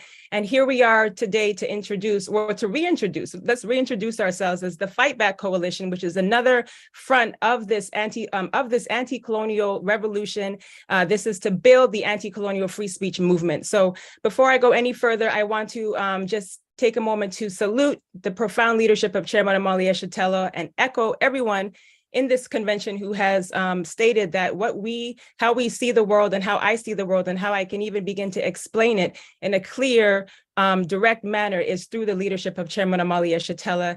And to see this work in practice, I cannot go without saluting Deputy Chair Onazane Yeshitela, who is the architect of the Black Power Blueprint and the president of Black Star Industries, of which we are raising resources on today, and to salute the Central Committee of the African People's Socialist Party. So the Hands Off Uhuru Fight Back Coalition came out of the July 29, 2022 attacks on the Uhuru movement, where on this day, as we know, 7 homes and properties in 2 states of the Uhuru movement were viciously attacked, 2 coordinated attacks on the African People's Socialist Party, which, as we know, is part of a long historical counterinsurgency against all anti-colonial Africans, struggles for power, self-determination, and freedom. And so this counteroffensive has, started with the announcement, right, of 4 quote unquote unindicted co-conspirators on bogus charges: Chairman Omali Yeshitela, Director Akile Anai, Chairwoman Penny Hess, and Chair Jesse Neville of the African People's Solidarity Committee. And, as we have been since this campaign and since this fight back began, made the demand to, one, drop the charges against the Uhuru 3. And here we are today, after over a year now of touring, of calling for donations, of building a bad legal team, bad in the good way, y'all, because they are going to take it there. Interviews and tons of support from news and friendly media and from the people. People are still signing the petition. They're going to handsoffuhuru.org, signing the petition, signing up to volunteer, and holding global days of actions. And we just finished a really profound West Coast tour of the Uhuru 3. And this is a really important struggle, because as we know, we're making this demand to drop the Uhuru 3 in this context under the, and we've been calling on people to march on the White House, to go to the White House on November 4th and March, which we did last year and which we are going to do again this year.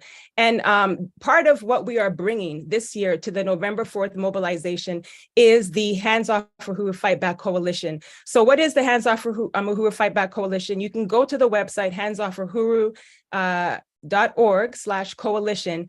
But to learn more about this, to understand that on July 8th of this year, a really profound period in the anti-colonial struggle under the leadership of the African People's Socialist Party, the Hands Off Uhuru, Hands Off Africa counteroffensive initiated this fight back. And what this is a non-sectarian, anti-colonial free speech coalition to make the demand to drop the charges against the Uhuru 3 and to defend the right to freedom of speech. And what we have a part of this coalition, which I'll talk a little bit about more, but is that we are looking at for the first time that we have succeeded in compelling white movements to come under the leadership of the African-led and colonized peoples-led fight back for liberation and for freedom. And here we have expanded across organization or political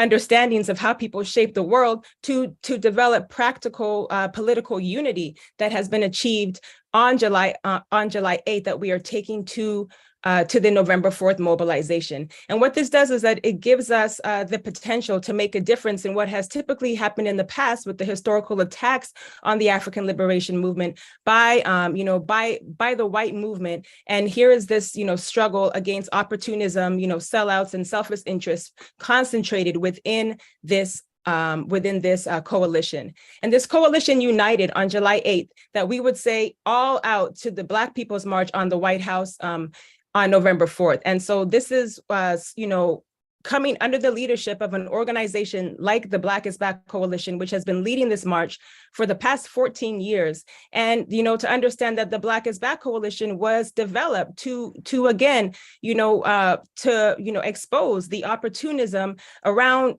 particular movements, thinking that once Barack Obama was elected, that things were good for African people, but we know things indeed have continued to worsen. And so I want to salute the leadership of the Black is Back Coalition, who we are co-sponsoring this year's march, Uhuru. So on this day, July 8th, the Hands Off Uhuru Fight Back Coalition united around the principles of unity, which were developed by the Hands Off Uhuru Coalition or campaign. And also this statement of unity, which can be read on the website. And for the sake of time, I will not read today, but I will take a moment in just a few slides or two to read through the demands that we are taking to the White House. And I really want to salute this profound coalition of organizations, some over 40 organizations and individuals who attended this founding meeting. This ranges from Unión del Barrio, which is a national Mexican revolutionary organization, Black Agenda Report, Socialist Workers Party, the Malcolm X Center for Self-Determination, CUNY for Palestine, Free Alex Saab, Solidarity, Orinoco Tribune, the Filipino Solidarity Movement, Cuba Solidarity Movement, or the Filipino Liberation Movement, taking the fight back against for political prisoners, and all anti-war peace organizations such as the U.S. Peace Council, Black Alliance for Peace, and environmental justice organizations and individuals are a part of this coalition. And what's really powerful about this is, as it has been stated and even earlier that the chairman touched on, certain actions that are coming, right up against trying to curtail the Black liberation struggle on November 4th, is that this counteroffensive, against the military assault of the Black Power movement, that, this is, going up against that with, looking at the opportunism, right, that has always aligned, right, with the ruling class and its interests, and the historical abandonment of the support for the Black liberation struggle during the 1960s, when African people in the African liberation struggle and leaders in that struggle have expressed or upheld their unity and solidarity with other oppressed peoples of the world fighting against colonialism. Like, for example, the support for Palestine when Malcolm X traveled to go and show solidarity, and how when it's really about colonialism, then it becomes, something that, people can support, or they will do it in a very insidious and dishonest way, always sacrificing the long-term goals of the revolution. And so this coalition is going to deepen the insurgency of the colonized who are rising up in resistance and to fight for our liberation. So here are the demands that we're taking to November 4th. on the White House. And I'm going to say more about what November 4th will look like globally. But the demands are of the Hands Off Uhuru Fight Back Coalition. We demand that all charges be dropped for the Uhuru 3 and that all those who are targeted and politically imprisoned by the US colonial state. Number 2, we demand the democratic right of the African People's Socialist Party and the Uhuru movement to advocate and organize for the total liberation, reunification, and self-determination of Africa and African people worldwide. Number 3, we denounce all FBI and US government raids, politically motivated indictments, arrests, surveillance, slander, and attacks against the African or Black liberation movement, as well as against all anti-colonial movements and social justice, anti-war, anti-imperialist, and free speech organizations, movements, as exemplified by the attacks on Stop Cop City and the Tampa 5. Number 4, we demand the right, to the freedom of speech and freedom of assembly to struggle to build our movement for peace, justice, liberation, and unity of all people. We demand the right to speak out and associate with our allies without fear of reprisals from the US government and the colonial state. Number 5, the Hands Off Uhuru Fight Back Coalition demands the release of all political prisoners, including Leonard Peltier, Jalil Al-Hamin, Mumia Abu-Jamal, Ed Poindexter, and many others. And we say drop all charges against Assata Shakur. Number 6, that all candidates and political parties contesting in the 2024 presidential election and all elections adopt and the demand to drop the charges on the Uhuru 3 and other targeted organizations, whistleblowers, and individuals. Number 7, we demand an end to the US government attacks on the Mexican, Navajo, and other indigenous peoples, occupied Palestine peoples, the Filipino people, African people in Haiti, Alex Saab, and the people of Venezuela, and an end to the blockade on Cuba and the demand to lift the travel bans and the designation of Cuba as a state sponsor of terrorism. Number 8, we demand the immediate cessation of US funding to the war in Ukraine and that the billions of dollars being spent for that carnage be paid towards the long overdue reparations to Black people. And so this is, I just really want to salute, the leadership of the African, working class that has put forth demands that are, socialist demands, right? And here we are, looking at, as the chairman says, the road to socialism is painted Black. So I'll just leave it at that. But what I will say is that on November 4th, this is the power and just, as we say, which is the people of the Hands Off Uhuru, Hands Off Africa Defense Campaign. We have various fronts, and these various fronts have united with building the Black People's March for the first time in other locations across the globe, to include locations such as Los Angeles, California, London, UK, who you heard from Loezi Kinshasa earlier.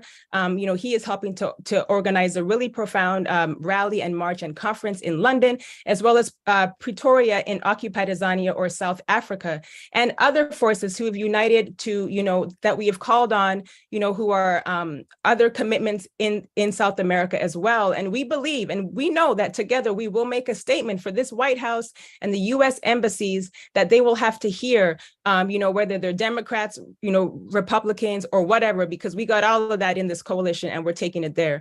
So I'm going to, for the sake of time, look to wrap this up, but there's, it is very clear that, even within this context of this Days of Reparations to African people, that we continue to say not one step backwards. And I want to encourage everybody to go to the blackpeoplesmarch.com and to register to be on the ground. Let's continue to make all that we're learning and taking in a real material way and continue to forward the revolution of African people and all colonized people. So we say all power to the people, Black power to the African nation, hands off Uhuru, reparations now. Uhuru.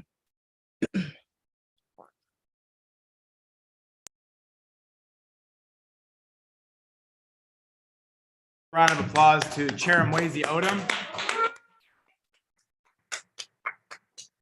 Really salute the brilliant and powerful leadership of Chair Mwezi, who from just day one has taken on this incredible Hands Off Uhuru counteroffensive and built it all throughout the world. And we are really excited to be building the reparations contingent at the November 4th Black People's March on the White House, and encourage all white people tuning in to go to uhurusolidarity.org and sign up our form to join the reparations contingent in Washington, D.C. and LA on November 4th. And before we go to our final presentation, I want to say that we received word of another $1,000 contribution from Chairman Omali Yeshitela and Deputy Chair Ona Zanea Yeshitela. And just really want to salute the chairman and deputy chair and say that this has to be a challenge to us white people. Like, we have to really see this. We got it. If you already donated, see what more you can do. Comrade Amanda and myself had pledged 500, but we are going to increase that to 1,000 based on the inspiration from Chairman Omali Yeshitela and Deputy Chair Uhuru. And we want to call on everybody out there to go to uhurusolidarity.org/pay-reparations and match Chairman Omali Yeshitela and Deputy Chair Ona Zanea. They put in $2,000 today. We can do this, comrades. Match the chairman and deputy chair. Go to uhurusolidarity.org/pay-reparations and let's keep this reparations going. Uhuru. Uhuru. Awesome. So that brings our new total to 9,396. Yeah, gotta get to 10,000, definitely. So this has just been a really moving and mobilizing day so far. And so our next presentation that we have is going to be about reparations as a revolutionary demand. And the road to socialism is painted black. And this is really a call to all white people to join under the leadership of the African People's Socialist Party and help build the Uhuru Solidarity Movement. So for this presentation, we want to call up Chairwoman Penny Hess as well. Uhuru, Chairwoman Penny. Uhuru, just wow. I want to salute this powerful, powerful teach-in today. And I want to again, just say what an honor it is to be here with my leadership, Chairman Omali Yeshitela.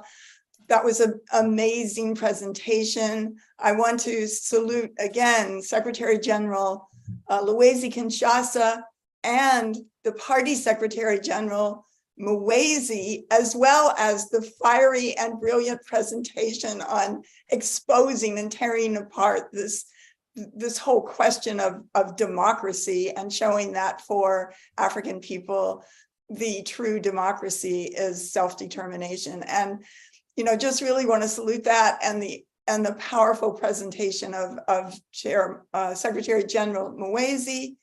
And Jesse, your presentation on the whole question of Israel and, you know, this Zionism and the colonial question that Israel modeled off the conditions and the terror and colonial domination of African and indigenous people here.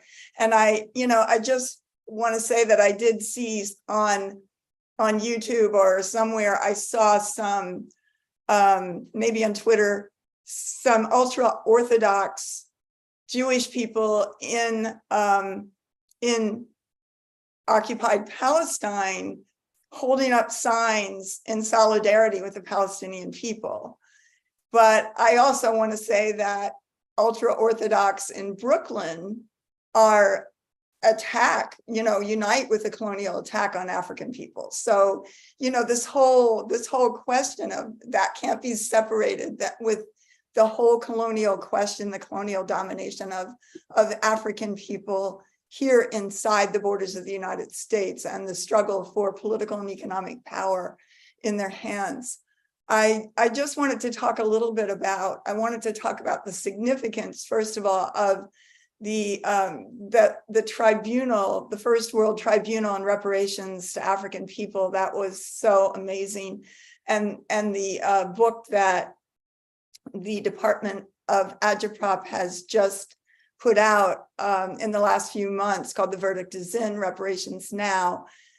This was such a historic and important important question that set the whole issue of reparations into the hands of the African Revolution, and just unleashed on the world a demand that comes from many, many different places, but it is part of the crisis that imperialism is facing right now, and part of the growing national liberation movement of African people demanding reparations for stolen labor and for just the assault on African people. So, just to say that in the mid 18th century, or 19th century actually, in the 1800s, African people in the US were the most valuable, quote, asset that the US has ever experienced, worth billions of dollars, more than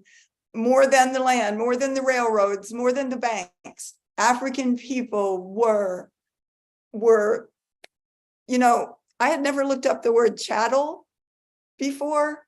I just did that recently. And chattel is a word under the law, which means movable property under the law. And there are two kinds of property: movable property and real estate. Those are the two kinds of property under the law. Movable property is chattel. And that both kinds of property inside the borders of the United States are soaked with the blood of colonized people and African people. This is the reality. And in the 1970s and early 80s, the demand for reparations was in the political closet. The African People's Socialist Party didn't invent the demands for reparations, but it was in the hands of, as the chairman says, academics and a few activists who talked about it, but it wasn't out there among the masses of African people. And there were really important people like Queen Mother Moore, who was an African woman who attended the first tribunal, and actually several of the tribunals led by the African People's Socialist Party. And she had been part of the Garvey movement, I believe, in New Orleans, and she kept alive. She really fought for reparations. And of course, there was Dorothy Lewis, who later became the president of the African National Reparations Organization. But in 1981, Chairman Omali Yeshitela and the African People's Socialist Party determined as a resolution in their first party Congress that they would hold that they would charge the United States with genocide and demand reparations to African people in the US. And so in November of 1982, the party held the World Tribunal on Reparations to African People in Brooklyn, New York. And this was an amazing, powerful session, an actual expression of dual power, of an institution of dual power, and that the chairman raised during his statement. He played the role of the people's advocate, and that he determined, what this meant was African people had to have the state power to have the ability to enforce the verdict. And so, this wasn't just some kind of thing for money. This was demanding what was owed to African people and laying out a whole brief that explained it. The chairman determined to make reparations a household word, to put it into the hands of the African working class. Queen Mother Moore sat in the front row in her wheelchair, and as I said, attended many other subsequent sessions. And even though the first tribunal was boycotted by some of the petty bourgeois African organizations and by virtually the entire white left, that really important people, including, of course, the many activists and members like Arunde and Malik and other people, some of whom are still active members of the Uhuru movement today. It included the on-the-ground work, but it also included testimony by Akil Ajundi, who was part of the uprising, incredible uprising in Attica in 1971, I believe it was, of Faini Shakur, who had been the Panther 21 and who herself represented herself as her own lawyer in that trial and completely defeated those bogus charges of something like 300 bogus charges against her. Also the mother of Tupac Shakur, and by the way, her two children were there. Tupac was there, he was 11 years old, and she mentions that in the testimony. Dr. Leonard Jeffries, who gave a powerful history of Africa that played a key role in the tribunal to show that African people were self-determining prior to the European invasion. And I had the honor of being able to testify there on the question of white people and the existence of the African People's Solidarity Committee under the leadership of the party.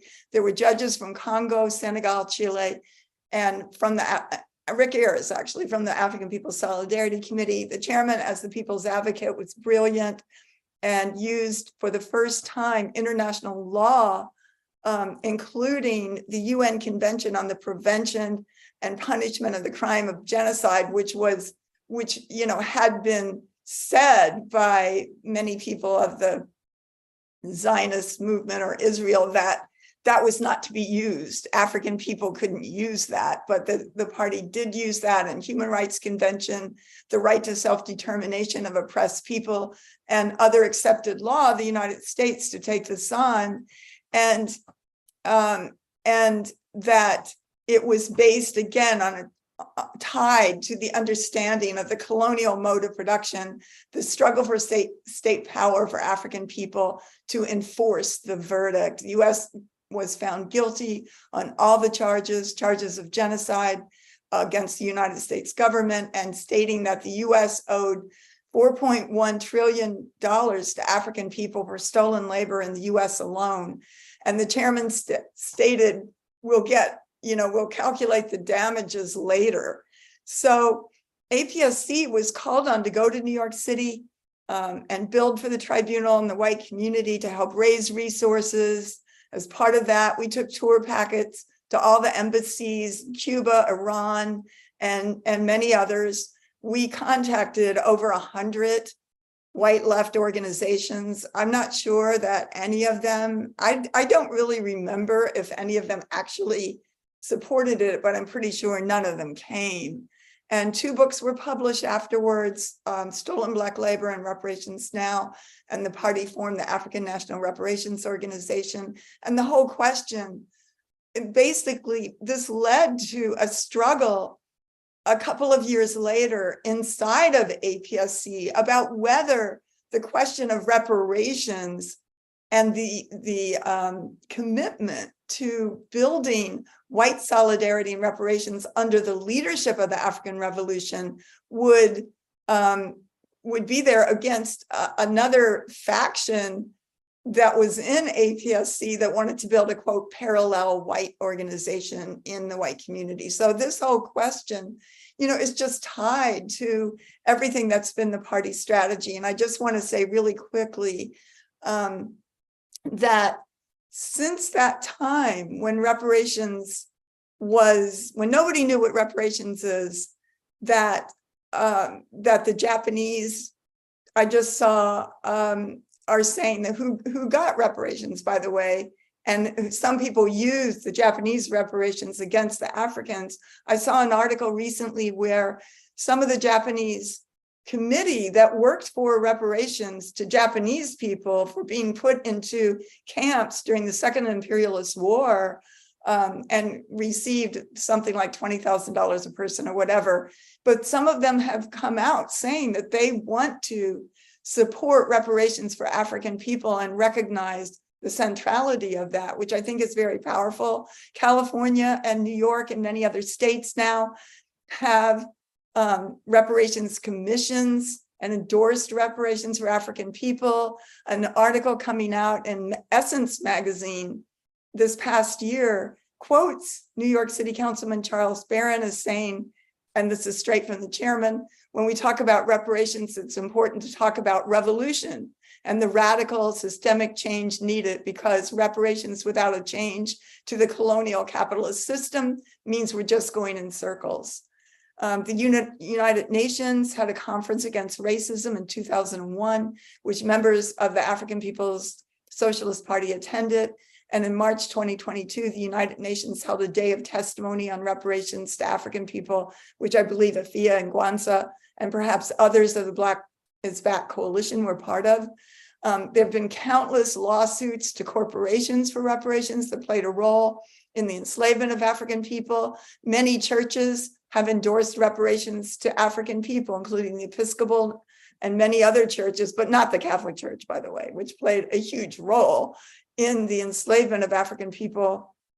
Today, the NAACP, ACLU, Center for Constitutional Rights, the Brookings Institute, the California Reparations Commission have all called for billions of dollars of reparations to African people. Every newspaper has reported on reparations repeatedly.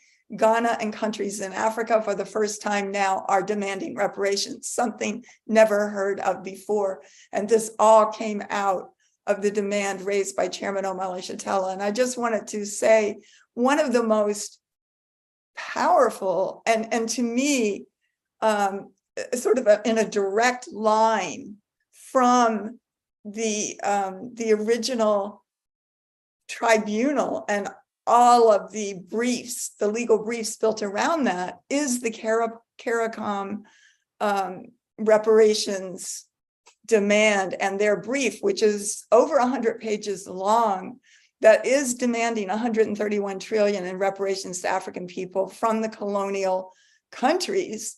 And it does involve in that the damages, the trauma. It breaks down every phase of the question, of what happened to African people, from the kidnapping being, what all that meant, how much what would that be, and both how much the US and European powers made, but also the trauma to African people, the turning of African people into chattel, the property, the holding in cages on the coast of Africa, the Middle Passage, the brutality, just the violence against African people and the sexual assault against African women. And that they write it as a brief that reminds me so much of the kind of brief that the lawyers for the Uhuru 3 have written under the chairman's guidance and tutelage, that saying, that it's a legal thing, and it really indicts them based on what is established law. And one of the most moving things I want to say about the CARICOM reparations demands to me is that it has a whole section demanding reparations from France for the $90 billion that Haiti was forced to pay France after the liberation of Haiti in 1804, when France paid them to pay this $90 billion for, quote, the loss of their property, African people.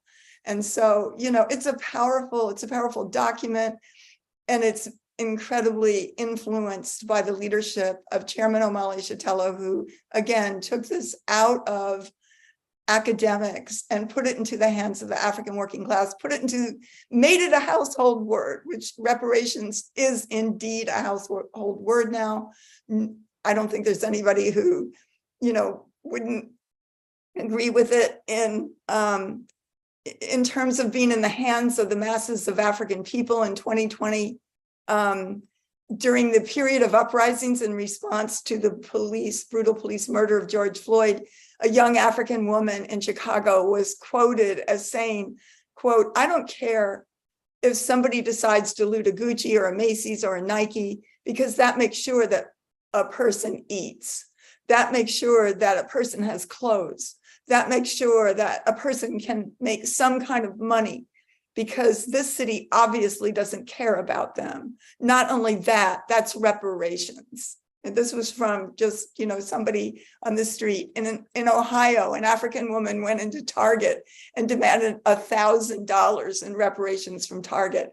In Chicago in 2020, African people held banners saying, "Our futures have been looted from us, loot back." In Tampa in 2020, a group of over 100 people reparated over 116,000 goods from a Walmart. In Target, it says it's closing, quote, due to looting, AKA reparations. We'll shut it down. And, this is what Chairman Omali Yeshitela fought for, envisioned, and brought to the world in terms of the understanding of reparations as a revolutionary demand, and just the responsibility that we have to be out in the white community, turning back over the reparations. Just what a powerful fundraiser this was today. We need to build more and more and more. The resources belong to African people. Reparations now, Uhuru, and unity through reparations.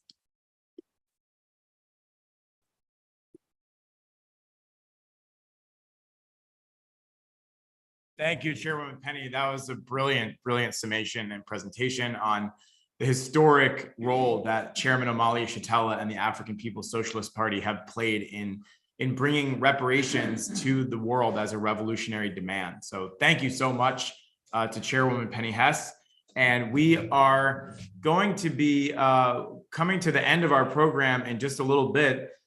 Before we do want to talk about, based on this incredible day today, what is coming up in terms of practical work that you can get involved in to build reparations to African people. So we want to talk now about one of the most exciting programs that we have every year as the Uhuru Solidarity Movement, and that is called the Giving Tuesday Reparations Telethon.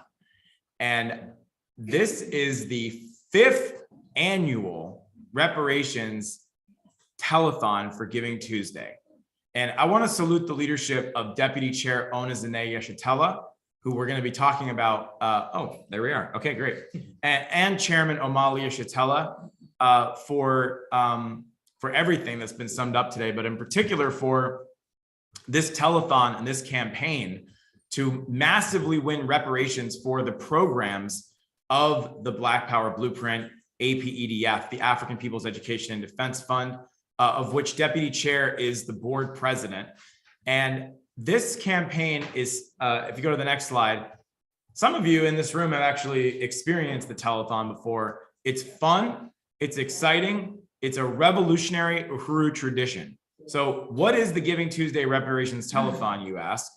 The Reparations Telethon is a 24-hour telethon designed to raise, at last year it was over $50,000 for the work of the African People's Education and Defense Fund, the Uhuru Movement's incredible nonprofit organization that is responsible for so many powerful programs throughout the country. And this is a picture of our telethon crew hard at work last year. We do broadcast live from here in the Uhuru Solidarity Center, as well as from locations throughout the country and throughout the world. And we involved the participation in people everywhere, in every time zone, literally, because the Giving Tuesday telethon starts at 7 a.m. Central on Tuesday, the last Tuesday after the colonial so-called holiday known as Thanksgiving. And we don't end the telethon until 7 a.m. Wednesday. So it's an incredible program. It's an exhilarating thing to be a part of. And if you go to the next slide, Giving Tuesday itself is a day that is celebrated by nonprofit organizations throughout this country. And it's really a day of charity. It's referred to as a global day of giving. And it's where literally billions of dollars of funds are given to various nonprofit charity organizations in the days following, again, that colonial holiday. So what the Uhuru movement under Deputy Chair's leadership, under the Chairman's leadership has done is to step into this global day of giving, quote unquote, and if you go to the next slide, and turn it into a global day of reparations to African people. An opportunity to use this Giving Tuesday platform to showcase the incredible transformative work and programs of African self-determination created by the African People's Education and Defense Fund, and to call on everyone to participate in funding those institutions as a stand of reparations and unity with the right of African people to have political and economic power over their own lives and resources. So Len is going to talk about the previous Giving Tuesday fundraisers, which were connected to specific programs of APEDF. And then we want to talk about what's in store for this year. Thank you, Jesse.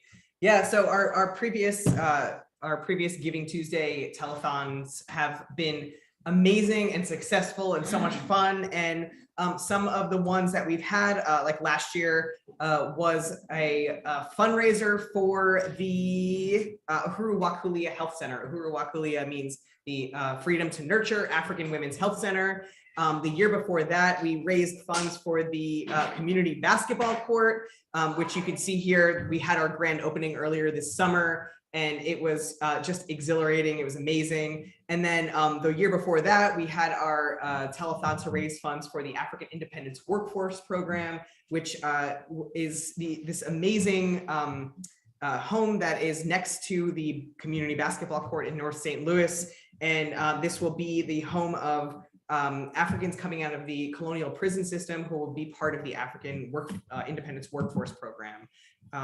So next slide.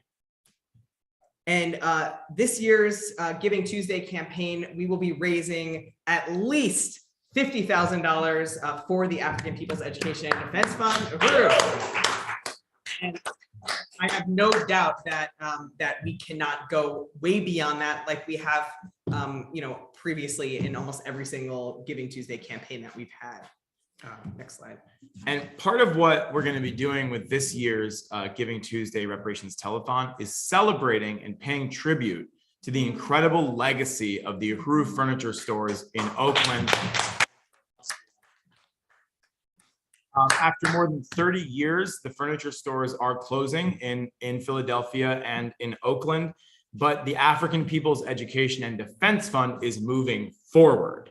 And you should have seen the response online and in person that the closing of the furniture stores has had from the community. People who just express their deep love for these programs, not just for the great furniture that you can get there, but for what they represent as centers of African self-determination right there in Philadelphia and in Oakland. And also the way that the media coverage of the closing of the furniture stores, the media was forced to report the explanation from the Uhuru movement, from APEDF, for why these stores were closing, which were an indictment of not of the people like Target said they closed because of crime. The explanation that APEDF gave was that the colonial conditions impacting upon the African community, the gentrification, and just the whole colonial economic crisis that made it impossible to be able to sustain these institutions in the same way. But that the mission of APEDF is never going away in Philadelphia and in Oakland. It is deeply rooted in the masses of African people and others, Asians and all kinds of people who have been volunteers and supporters of the furniture store, and white people who have come out and supported these institutions as a show of solidarity with African self-determination. So this is happening right now. It's a strategic shifting of resources towards other programs that APEDF is moving forward.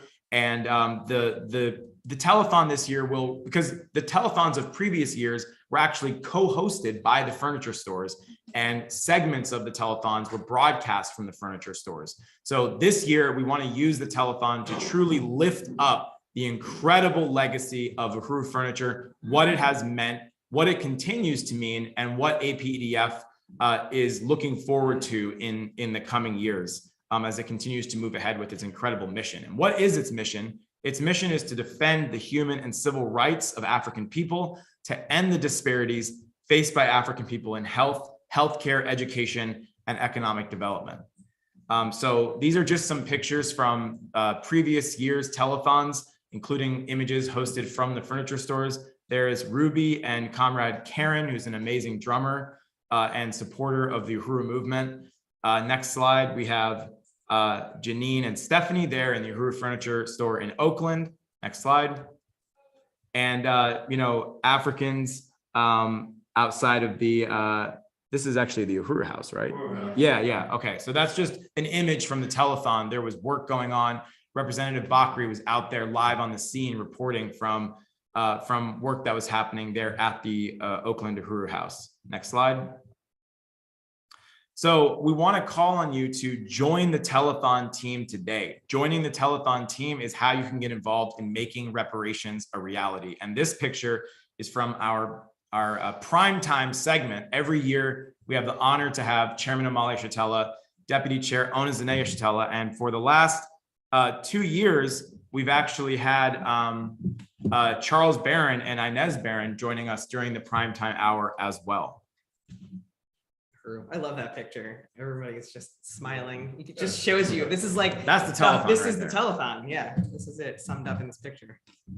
So some ways that you could get involved in this amazing telethon committee. You can do AV, you can be on promotions, which would be like social media promotions, making graphics, making videos, being a part of developing the program. You know, the telethon is composed of these no more than 20 minutes really for most of the presentations. You know, every 20 minutes there's something new. So it's, you know, it's a lot of logistical things, you know, trying to fit everybody in and make, you know, just make this amazing variety of things. So you can be a part of the program, you can be a part of the logistics team. And, you know, you can also do this here in St. Louis, but if you're not in St. Louis, we want you to be a part of this as well. You can definitely work on this amazing campaign remotely. And we also call on you to become a fundraiser. And this would be, you can make a donation. You can also have your own fundraiser and get your friends and family involved in contributing reparations towards this. You can help with phone banking, you know, not only calling your own friends and family, but being a part of our national phone banking campaign. And you can also host an event in your city and also host a viewing party. You know, have friends come over and you know, turn the telethon on, put your pajamas on and just hang out for 24 hours with snacks, and like we'll be doing, except we won't be in our pajamas. And and just hang out with us for 24 hours and help be a part of, you know, raising reparations and really building the culture of reparations under the leadership of the African Revolution. Uhuru. Uhuru Chairman Penny.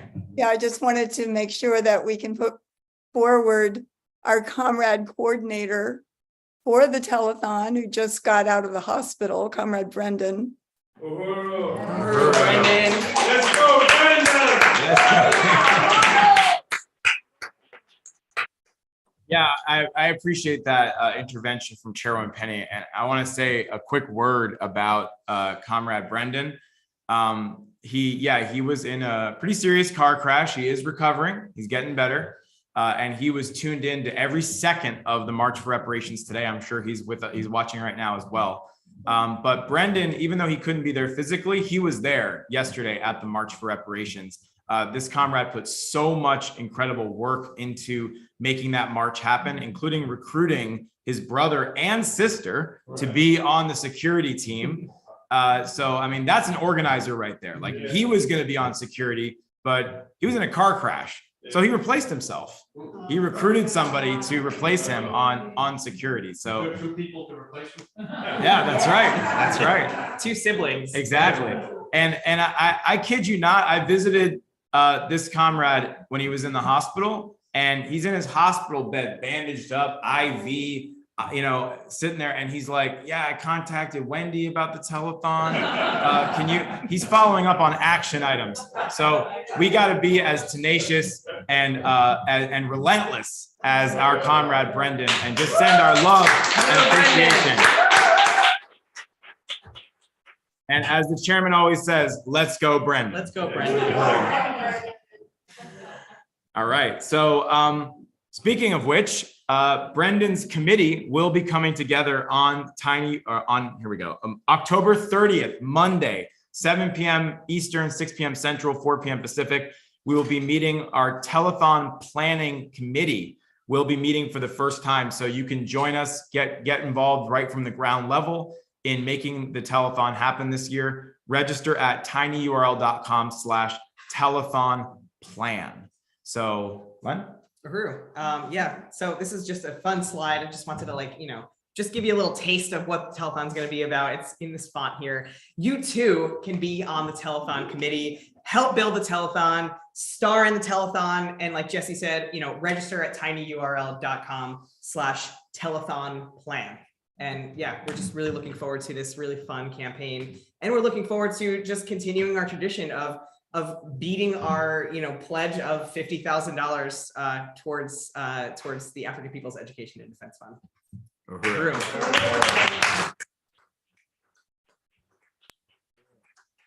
So we are going to have a quick Q&A discussion at this time. If people have any questions for our panelists, you can put them in on Zoom or online or in person. If there's anybody that has any comments or questions that you would like to make.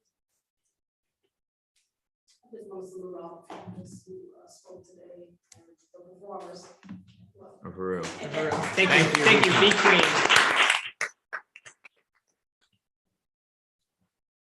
We did have one question from Alvin asking, it was in regards to answer is undermining the Uhuru movement. Please explain what's up with that.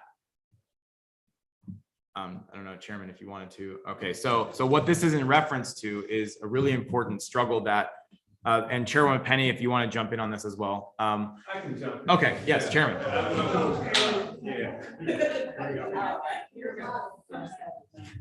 Thank you. Who is the comrade who raised the question? Alvin. Yeah. I'll tell you what's up with that, Alvin.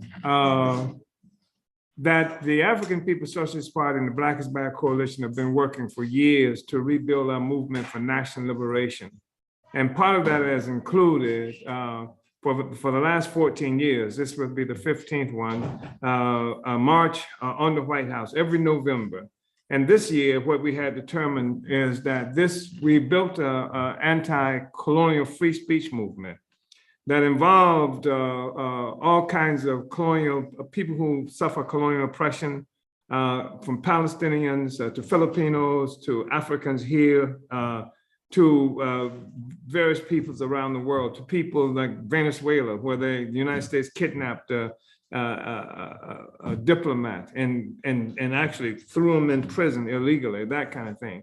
And then it also organized and brought into this relationship traditional, what we've characterized as white left organizations of various ideological persuasions. And that's from everyone who, from people who are characterized as Trotskyists, and some people characterize others as Stalinists and Leninists, et cetera.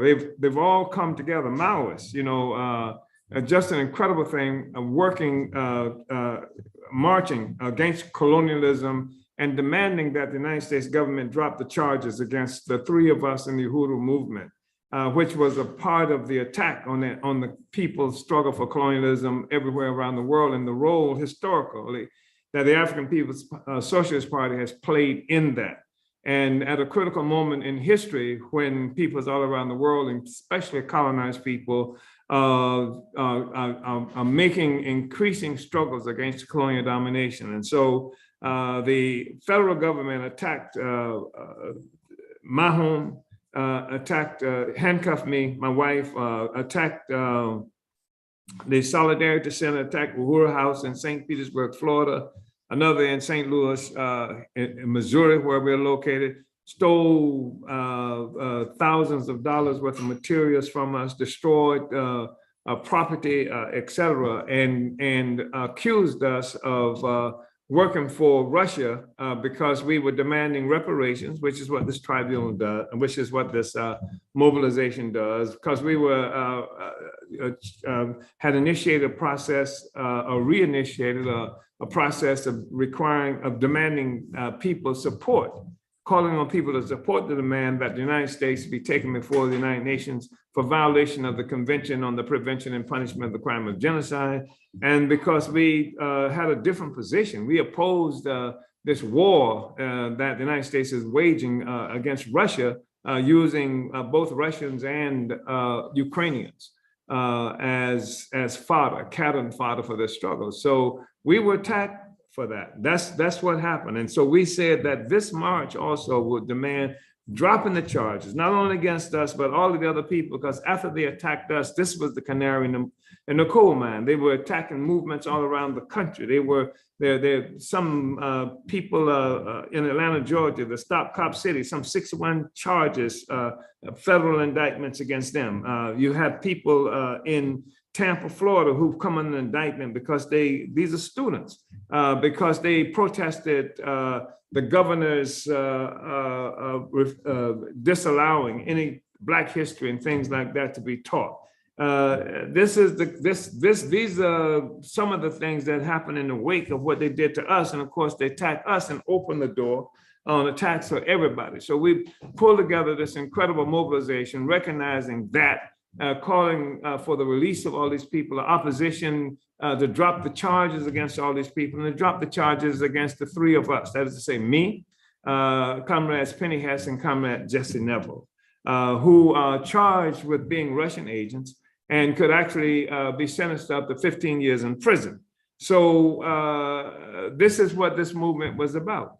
And on the a week or so ago, or less, we saw something that the Answer Coalition, which exists under the leadership of the Party of Socialism and Liberation, as it calls itself, and Brian Becker, had decided they were going to do a mobilization on the same day, at the same time that the mobilization, and the same place initially, that we had said we were going to have this demonstration. And the objective clearly was to overwhelm what we were doing, undermine it, and also to cause a split between the African community, African nation, and Palestinians. And by which I mean that what this white-led organization, this anti-Black organization, the people, Party of Socialism and Liberation, and its offspring, Answer, what they were doing was saying that they were doing this march on November 4th, on the same day, same place, same time, to support the Palestinian people because they were under such horrific attack.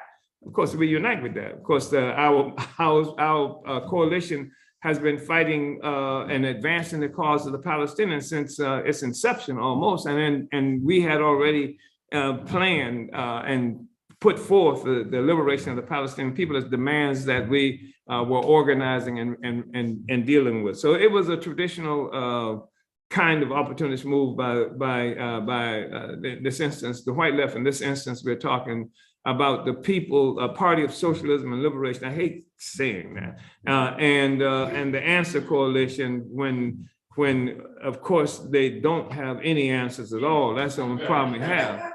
And the thing is that part of what's happening is that they're trying to treat, they want custody of the overall definition and strategic trajectory of the struggle of people here. And the whole, not just the people here, I mean, in terms of national liberation struggles, they want control the definition and the trajectory of struggles against capitalism, et cetera, and even just for peace as they would characterize it. And we represented a problem for that because we said that the Black is Black Coalition was founded precisely because the traditional white-led peace anti-war movement did not speak to the issues of war that's being made against African people on a regular basis inside the United States and other places around the world, didn't speak to the encaged children on the border, southern border, et cetera, didn't speak to what was happening in the Philippines every day, and to, generally speaking, to Muslim and Arabs, some of whom are still locked up in occupied Cuba, in Guantanamo Bay. So we had to create an organization that spoke to the issue of peace, real peace. And because the fundamental question is colonialism and all the colonized people suffering these attacks, and sometimes inside the United States where there are concentration camps called Indian reservations and things like that. And so that's what we have succeeded in doing with the coalition and uniting the Black liberation movement. So the coalition was a response to the military defeat of the Black Revolution of the 1960s. It was a response to that, was part of the rebuilding process, pulling all of these forces together to advance the struggle for national liberation. So as maybe having this territorial fights at best, you can say, with other people who are left-wing persons and left-wing organizations, who was going to have the most people to the demonstrations and who was going to demand the anti-war, who's going to command the anti-war movement. The Black is Back Coalition and the African People's Socialist Party, we are struggling for liberation. And this movement that we have in November was not to be the best, biggest, most successful peace demonstration, but to advance the struggle for the liberation of African people, just like Palestinians are fighting for liberation. And traditionally, we come under attack as the African People's Socialist Party precisely because we're doing that. And as a part of that attack, they've arrested people, et cetera. They burned church where we had under contract. We were putting an institution. The banks have actually sanctioned us and shut down our accounts and things like that. This is the kind of thing that's happening. Then what happens, of course, as a part of that trajectory is that answer and the party of liberation, socialism and liberation makes this attack. And they are part of the same trajectory, the same attack that we've been dealing with all along. So that's what's up with that. And it's a dishonest thing. If they were really interested in even supporting the Palestinian people, they would do what we do, which is make the struggle right here in the United States, because the United States is the entity that funds and the Israeli entity that's killing people on a regular basis and bombing. As we have this discussion, this stuff that's done by Brian Becker and Party of Socialism and Liberation, as they characterize themselves, and the non-answer. This thing that they are doing is facilitating that, facilitating ongoing aggression, attack, and murder of the people. They are facilitating the attack that's being made by the government on the African People's Socialist Party and the Uhuru movement, and that's planning to put us in jail. This is what we're looking at, and that's what's up with that. If they were honest, they would have, if they even thought, they pretend we didn't know you were doing it. It's a lie. We've been working on this forever, and they knew it, and we sent information to leaders of their organization, even asking them to participate. We've been asking them to participate for many different years. They've never participated in any of these Black is Back mobilization. And the only time we heard from them around November 4th, when we asked them to participate, was when they said they was going to do a contending mobilization. So if they were really honest, if they really believed that the Palestinians was in such, that the state with the Palestinian people was such that they had to build this thing, they would have got in touch with us too and say, hey, let's get together and do the, they didn't. They didn't say anything to us because it was contending with us. They were working, whether they intentioned or whatever Becker's intentions were, they facilitated the agenda of the federal government, United States government, to shut us up. So that the government would attack me because they want to shut us up, and they would attack November 4th because they want to shut us up. That's what we're looking at. That's what's up with that. If they were really honest, they would, all those buses that they say they're going to be sending to Washington, D.C. for their thing, ostensibly to support the Palestinians, which is what we're going to be doing anyway. They would make those buses available, accessible to Africans and others who are trying to get to November 4th, to make them drop the charges and to say that we're not making one step backwards. We're not making one step backwards. That's what the colonizers want us to do. That's what Becker and the party, this white anti-Black party of socialism and liberation wants us to do. That's what the non-answer wants us to do. We're not going to do that. So they could join us if they want to. They would turn those resources over to us like they should, and get out of the way. Uhuru.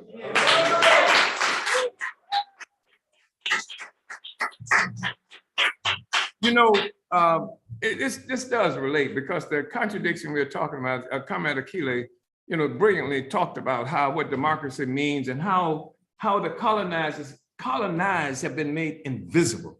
That's the nature of the social system. You see, the whole social system is born of our enslavement. The consciousness that has been achieved that we might characterize as white consciousness, European, American, French consciousness, it all came through that process. And so they view the world they were born, you see, they were born through the colonial project. Their brains and their assessments of the world born through the colonial process. So I'm looking at everybody, most people who are old enough and who've dealt with this question are familiar. What's this guy's name? Was it Martin Niemöller, the German Lutheran pastor who made the statement, something to the effect when they came for the trade unions, I did nothing because I was not a trade union. When they came for this group, I did nothing because I was not, and it was sort of a self-criticism. That was part of what he did. And he was also criticizing German intellectuals because of their stance on the question of Jews and the Holocaust. He said this in 1946. But between 1904 and 1908, when Jews were Germans, the same Niemöller, who never mentions this, but Germany attacked what they call Namibia. They committed genocide they almost wiped out the Herero, a number of people there in Namibia. Right. He doesn't mention that. Right. And the fact is, he could have said, when they came for the Herero in Southwest Africa, Namibia, I did nothing, and et cetera, but he didn't. Right. Because we don't exist in that way. The consciousness, he can see what's happened to these white people, and that's a horrible thing, et cetera, and should have done something about that, but couldn't see us, couldn't see all of, and if you look at some of the same people who participated in the genocide against the Jews, military forces, they were in Namibia. The same thing that we're talking about they did to Jews, they did it first in Namibia, which is not too far from Uganda, which is what they were first wanted to make the Jewish state, you see? And of course, it would have been easier if they get rid of the Africans who lived there. They wouldn't have had to do the same kind of thing they're doing in Palestine right now. This is the kind of relationships that we're entangled with. And it's very difficult because it goes against everything that we come to understand, because everything we come to understand is a consequence, is the product of a superstructure built off colonial slavery. The ideas, the institutions, the ideology, et cetera, that's where it comes from. Cultural things, even religious expression come from that. So it's hard for people to move from that, but we'll help you. Yeah, we'll help you. So the thing is, I really feel like the party solved the really fundamental contradictions of the revolution. I really feel that way. We have done that. We've taken that on. This whole question of the white people, the identification of peoples in a certain way that liquidate their location, in society, that their location in society, in the structures of societies, etc. I'm going to stop.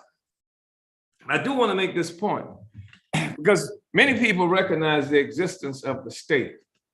V.I. Lenin did a good job in talking about the theory of the state, right? This institution that was born through the emergence of classes in society, and the need for a ruling class to be able, because he's talking about class society, which is a society based on exploitation. Somebody's getting exploited.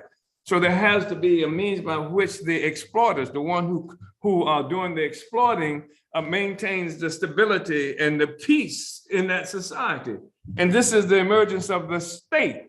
And the state, of course, is this bureaucracy, of course, but it's also things like the military, it's the CIA, it's the FBI, it's the police, it's the prison system, the whole court system. This is the state apparatus that we're talking about. So Lenin defines this as something that happens with the advent of the dissolution of what he characterized as a primitive communist society, which from his perspective and the perspective of Marx is the thing that preceded what came to be known as slavery in Europe. He ain't talking about us, talking about Kirk Douglas. And y'all don't even know who Kirk Douglas is, so I can forget. But he's, I say, Kirk, that's Spartacus, which where Europeans, were enslaving each other, etc. In fact, the word slave comes from what? Slav, from yeah. In fact, the Slavs in Europe are looked down upon even now because of that tradition, etc. But the thing is that they recognize this, but what they don't get is that with the advent of colonialism, the colonial mode of production, it's another mode of production. It's not feudalism. Feudalism was something that existed in Europe, and what took Europe away from feudalism into another mode of production was the attack on Africa and other people. So Marx characterized this, as you know, as the primitive accumulation of capital, and he defined all this stuff that's nothing but, and he defined it a certain way because Marx couldn't see us either in a certain way, except as categories of, in many instances, as economic categories. In fact, he said that this is a category of the highest expression, or something to that effect. And so the point is, however, at the moment that it moves and creates this whole world economy through this mode of production, so world economy, the concept, description of society has changed. It's no longer this feudal entity. It's no longer fiefdom someplace in Europe. The economy, the society is now a global society that's hooked up through this world economy that did not exist before, but it's parasitic because it's based on colonialism, colonial extraction from, etc. So what we have now in terms of the state, it's not the same state that would have happened if it were just in Europe. It's not a feudal state that combined Europe, except it's going boom, it leaps beyond Europe. And now the state is something much larger, and it's born as a state that encompasses most of the world.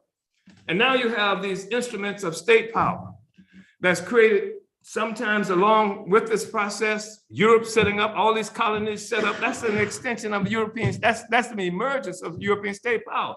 You got stuff now, they've gone, of course, it's got much more sophisticated, NATO and all this stuff. And then they tried to moderate the conflict between colonizers so they wouldn't have to keep killing each other, right? And that's what part of Nuremberg was all about, putting people on trial, right? Because they committed these offenses, right? That's what Nuremberg was about. It wasn't about Jews, it was about defining what was permissible with civilized white people and what was permissible. That was part of the whole project that they were involved in. And of course, and also what they did was with this, they came out of that, and with this League of Nations, which was supposed to do on a universal scale, on an international scale, what the elections are in the parliamentary and quote unquote democratic processes are to do here. Facilitate a nonviolent contest. That's why they hit peace, peace, peace. It's going to be for peace. They're coming out of the first imperialist world war with the League of Nations. They talking about peace among the colonizers, because the First World War was a war to redivide the world among the thugs. The Second World War was the same thing, redivide the world, who was getting what, that kind of, et cetera, et cetera. Even when we talk about Namibia, that was one of the big issues that was discussed in 1916 when they were talking about ending that war and creating the League of Nations. Who was going to get what part? Who was going to get Namibia? What Southwest Africa, et cetera. This is what it was about. So now you have this League of Nations, you have this cooperation among the colonizers so that we can have peace, solve problems peacefully. We don't have to kill each other over this loop. We can have a democratic process through which it occurs. And then that didn't work, although it was a US project under Wilson. What's his name? Woodrow Wilson. It didn't work because he couldn't win the Congress to it. But after the Second Imperialist World War, they had another one, a conference, and where they created the United Nations, and everybody was able to cooperate. Some of the structures and headquarters that was in the initial League of Nations are part of the United Nations structure as well. That's where the World Court and all that kind of stuff is. That was part of the League of Nations initially. So this was the thing, and then they fixed it. They've rigged it so that the colonizer will always have the power. And so you have this Security Council that nothing can happen without, but everybody else can come. You can all come, you can all talk, you can all argue, et cetera, but the security, and at that time, the Security Council was essentially white. Colonizers only. It was only later when Russia and I think China part of the Security Council. So everybody else could talk, just like now. But the colonizers made the ultimate decision. So I just wanted to say those things. I know I've overstayed my welcome. But thank you so much, comrades. This has been really good up to now, and we are going to win. And who was comrade? Was that Alvin? Comrade, we were disappointed about answer also, but we have an answer. Okay.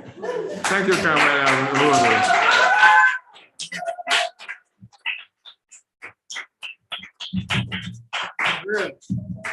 All right, thank you so much for that, Chairman. Really salute you. This has been really an amazing day, amazing 2 days. And so as you know, we are getting ready to close out. I do just want to see if Chairwoman Penny or the chairman have any final words for us today. Uhuru.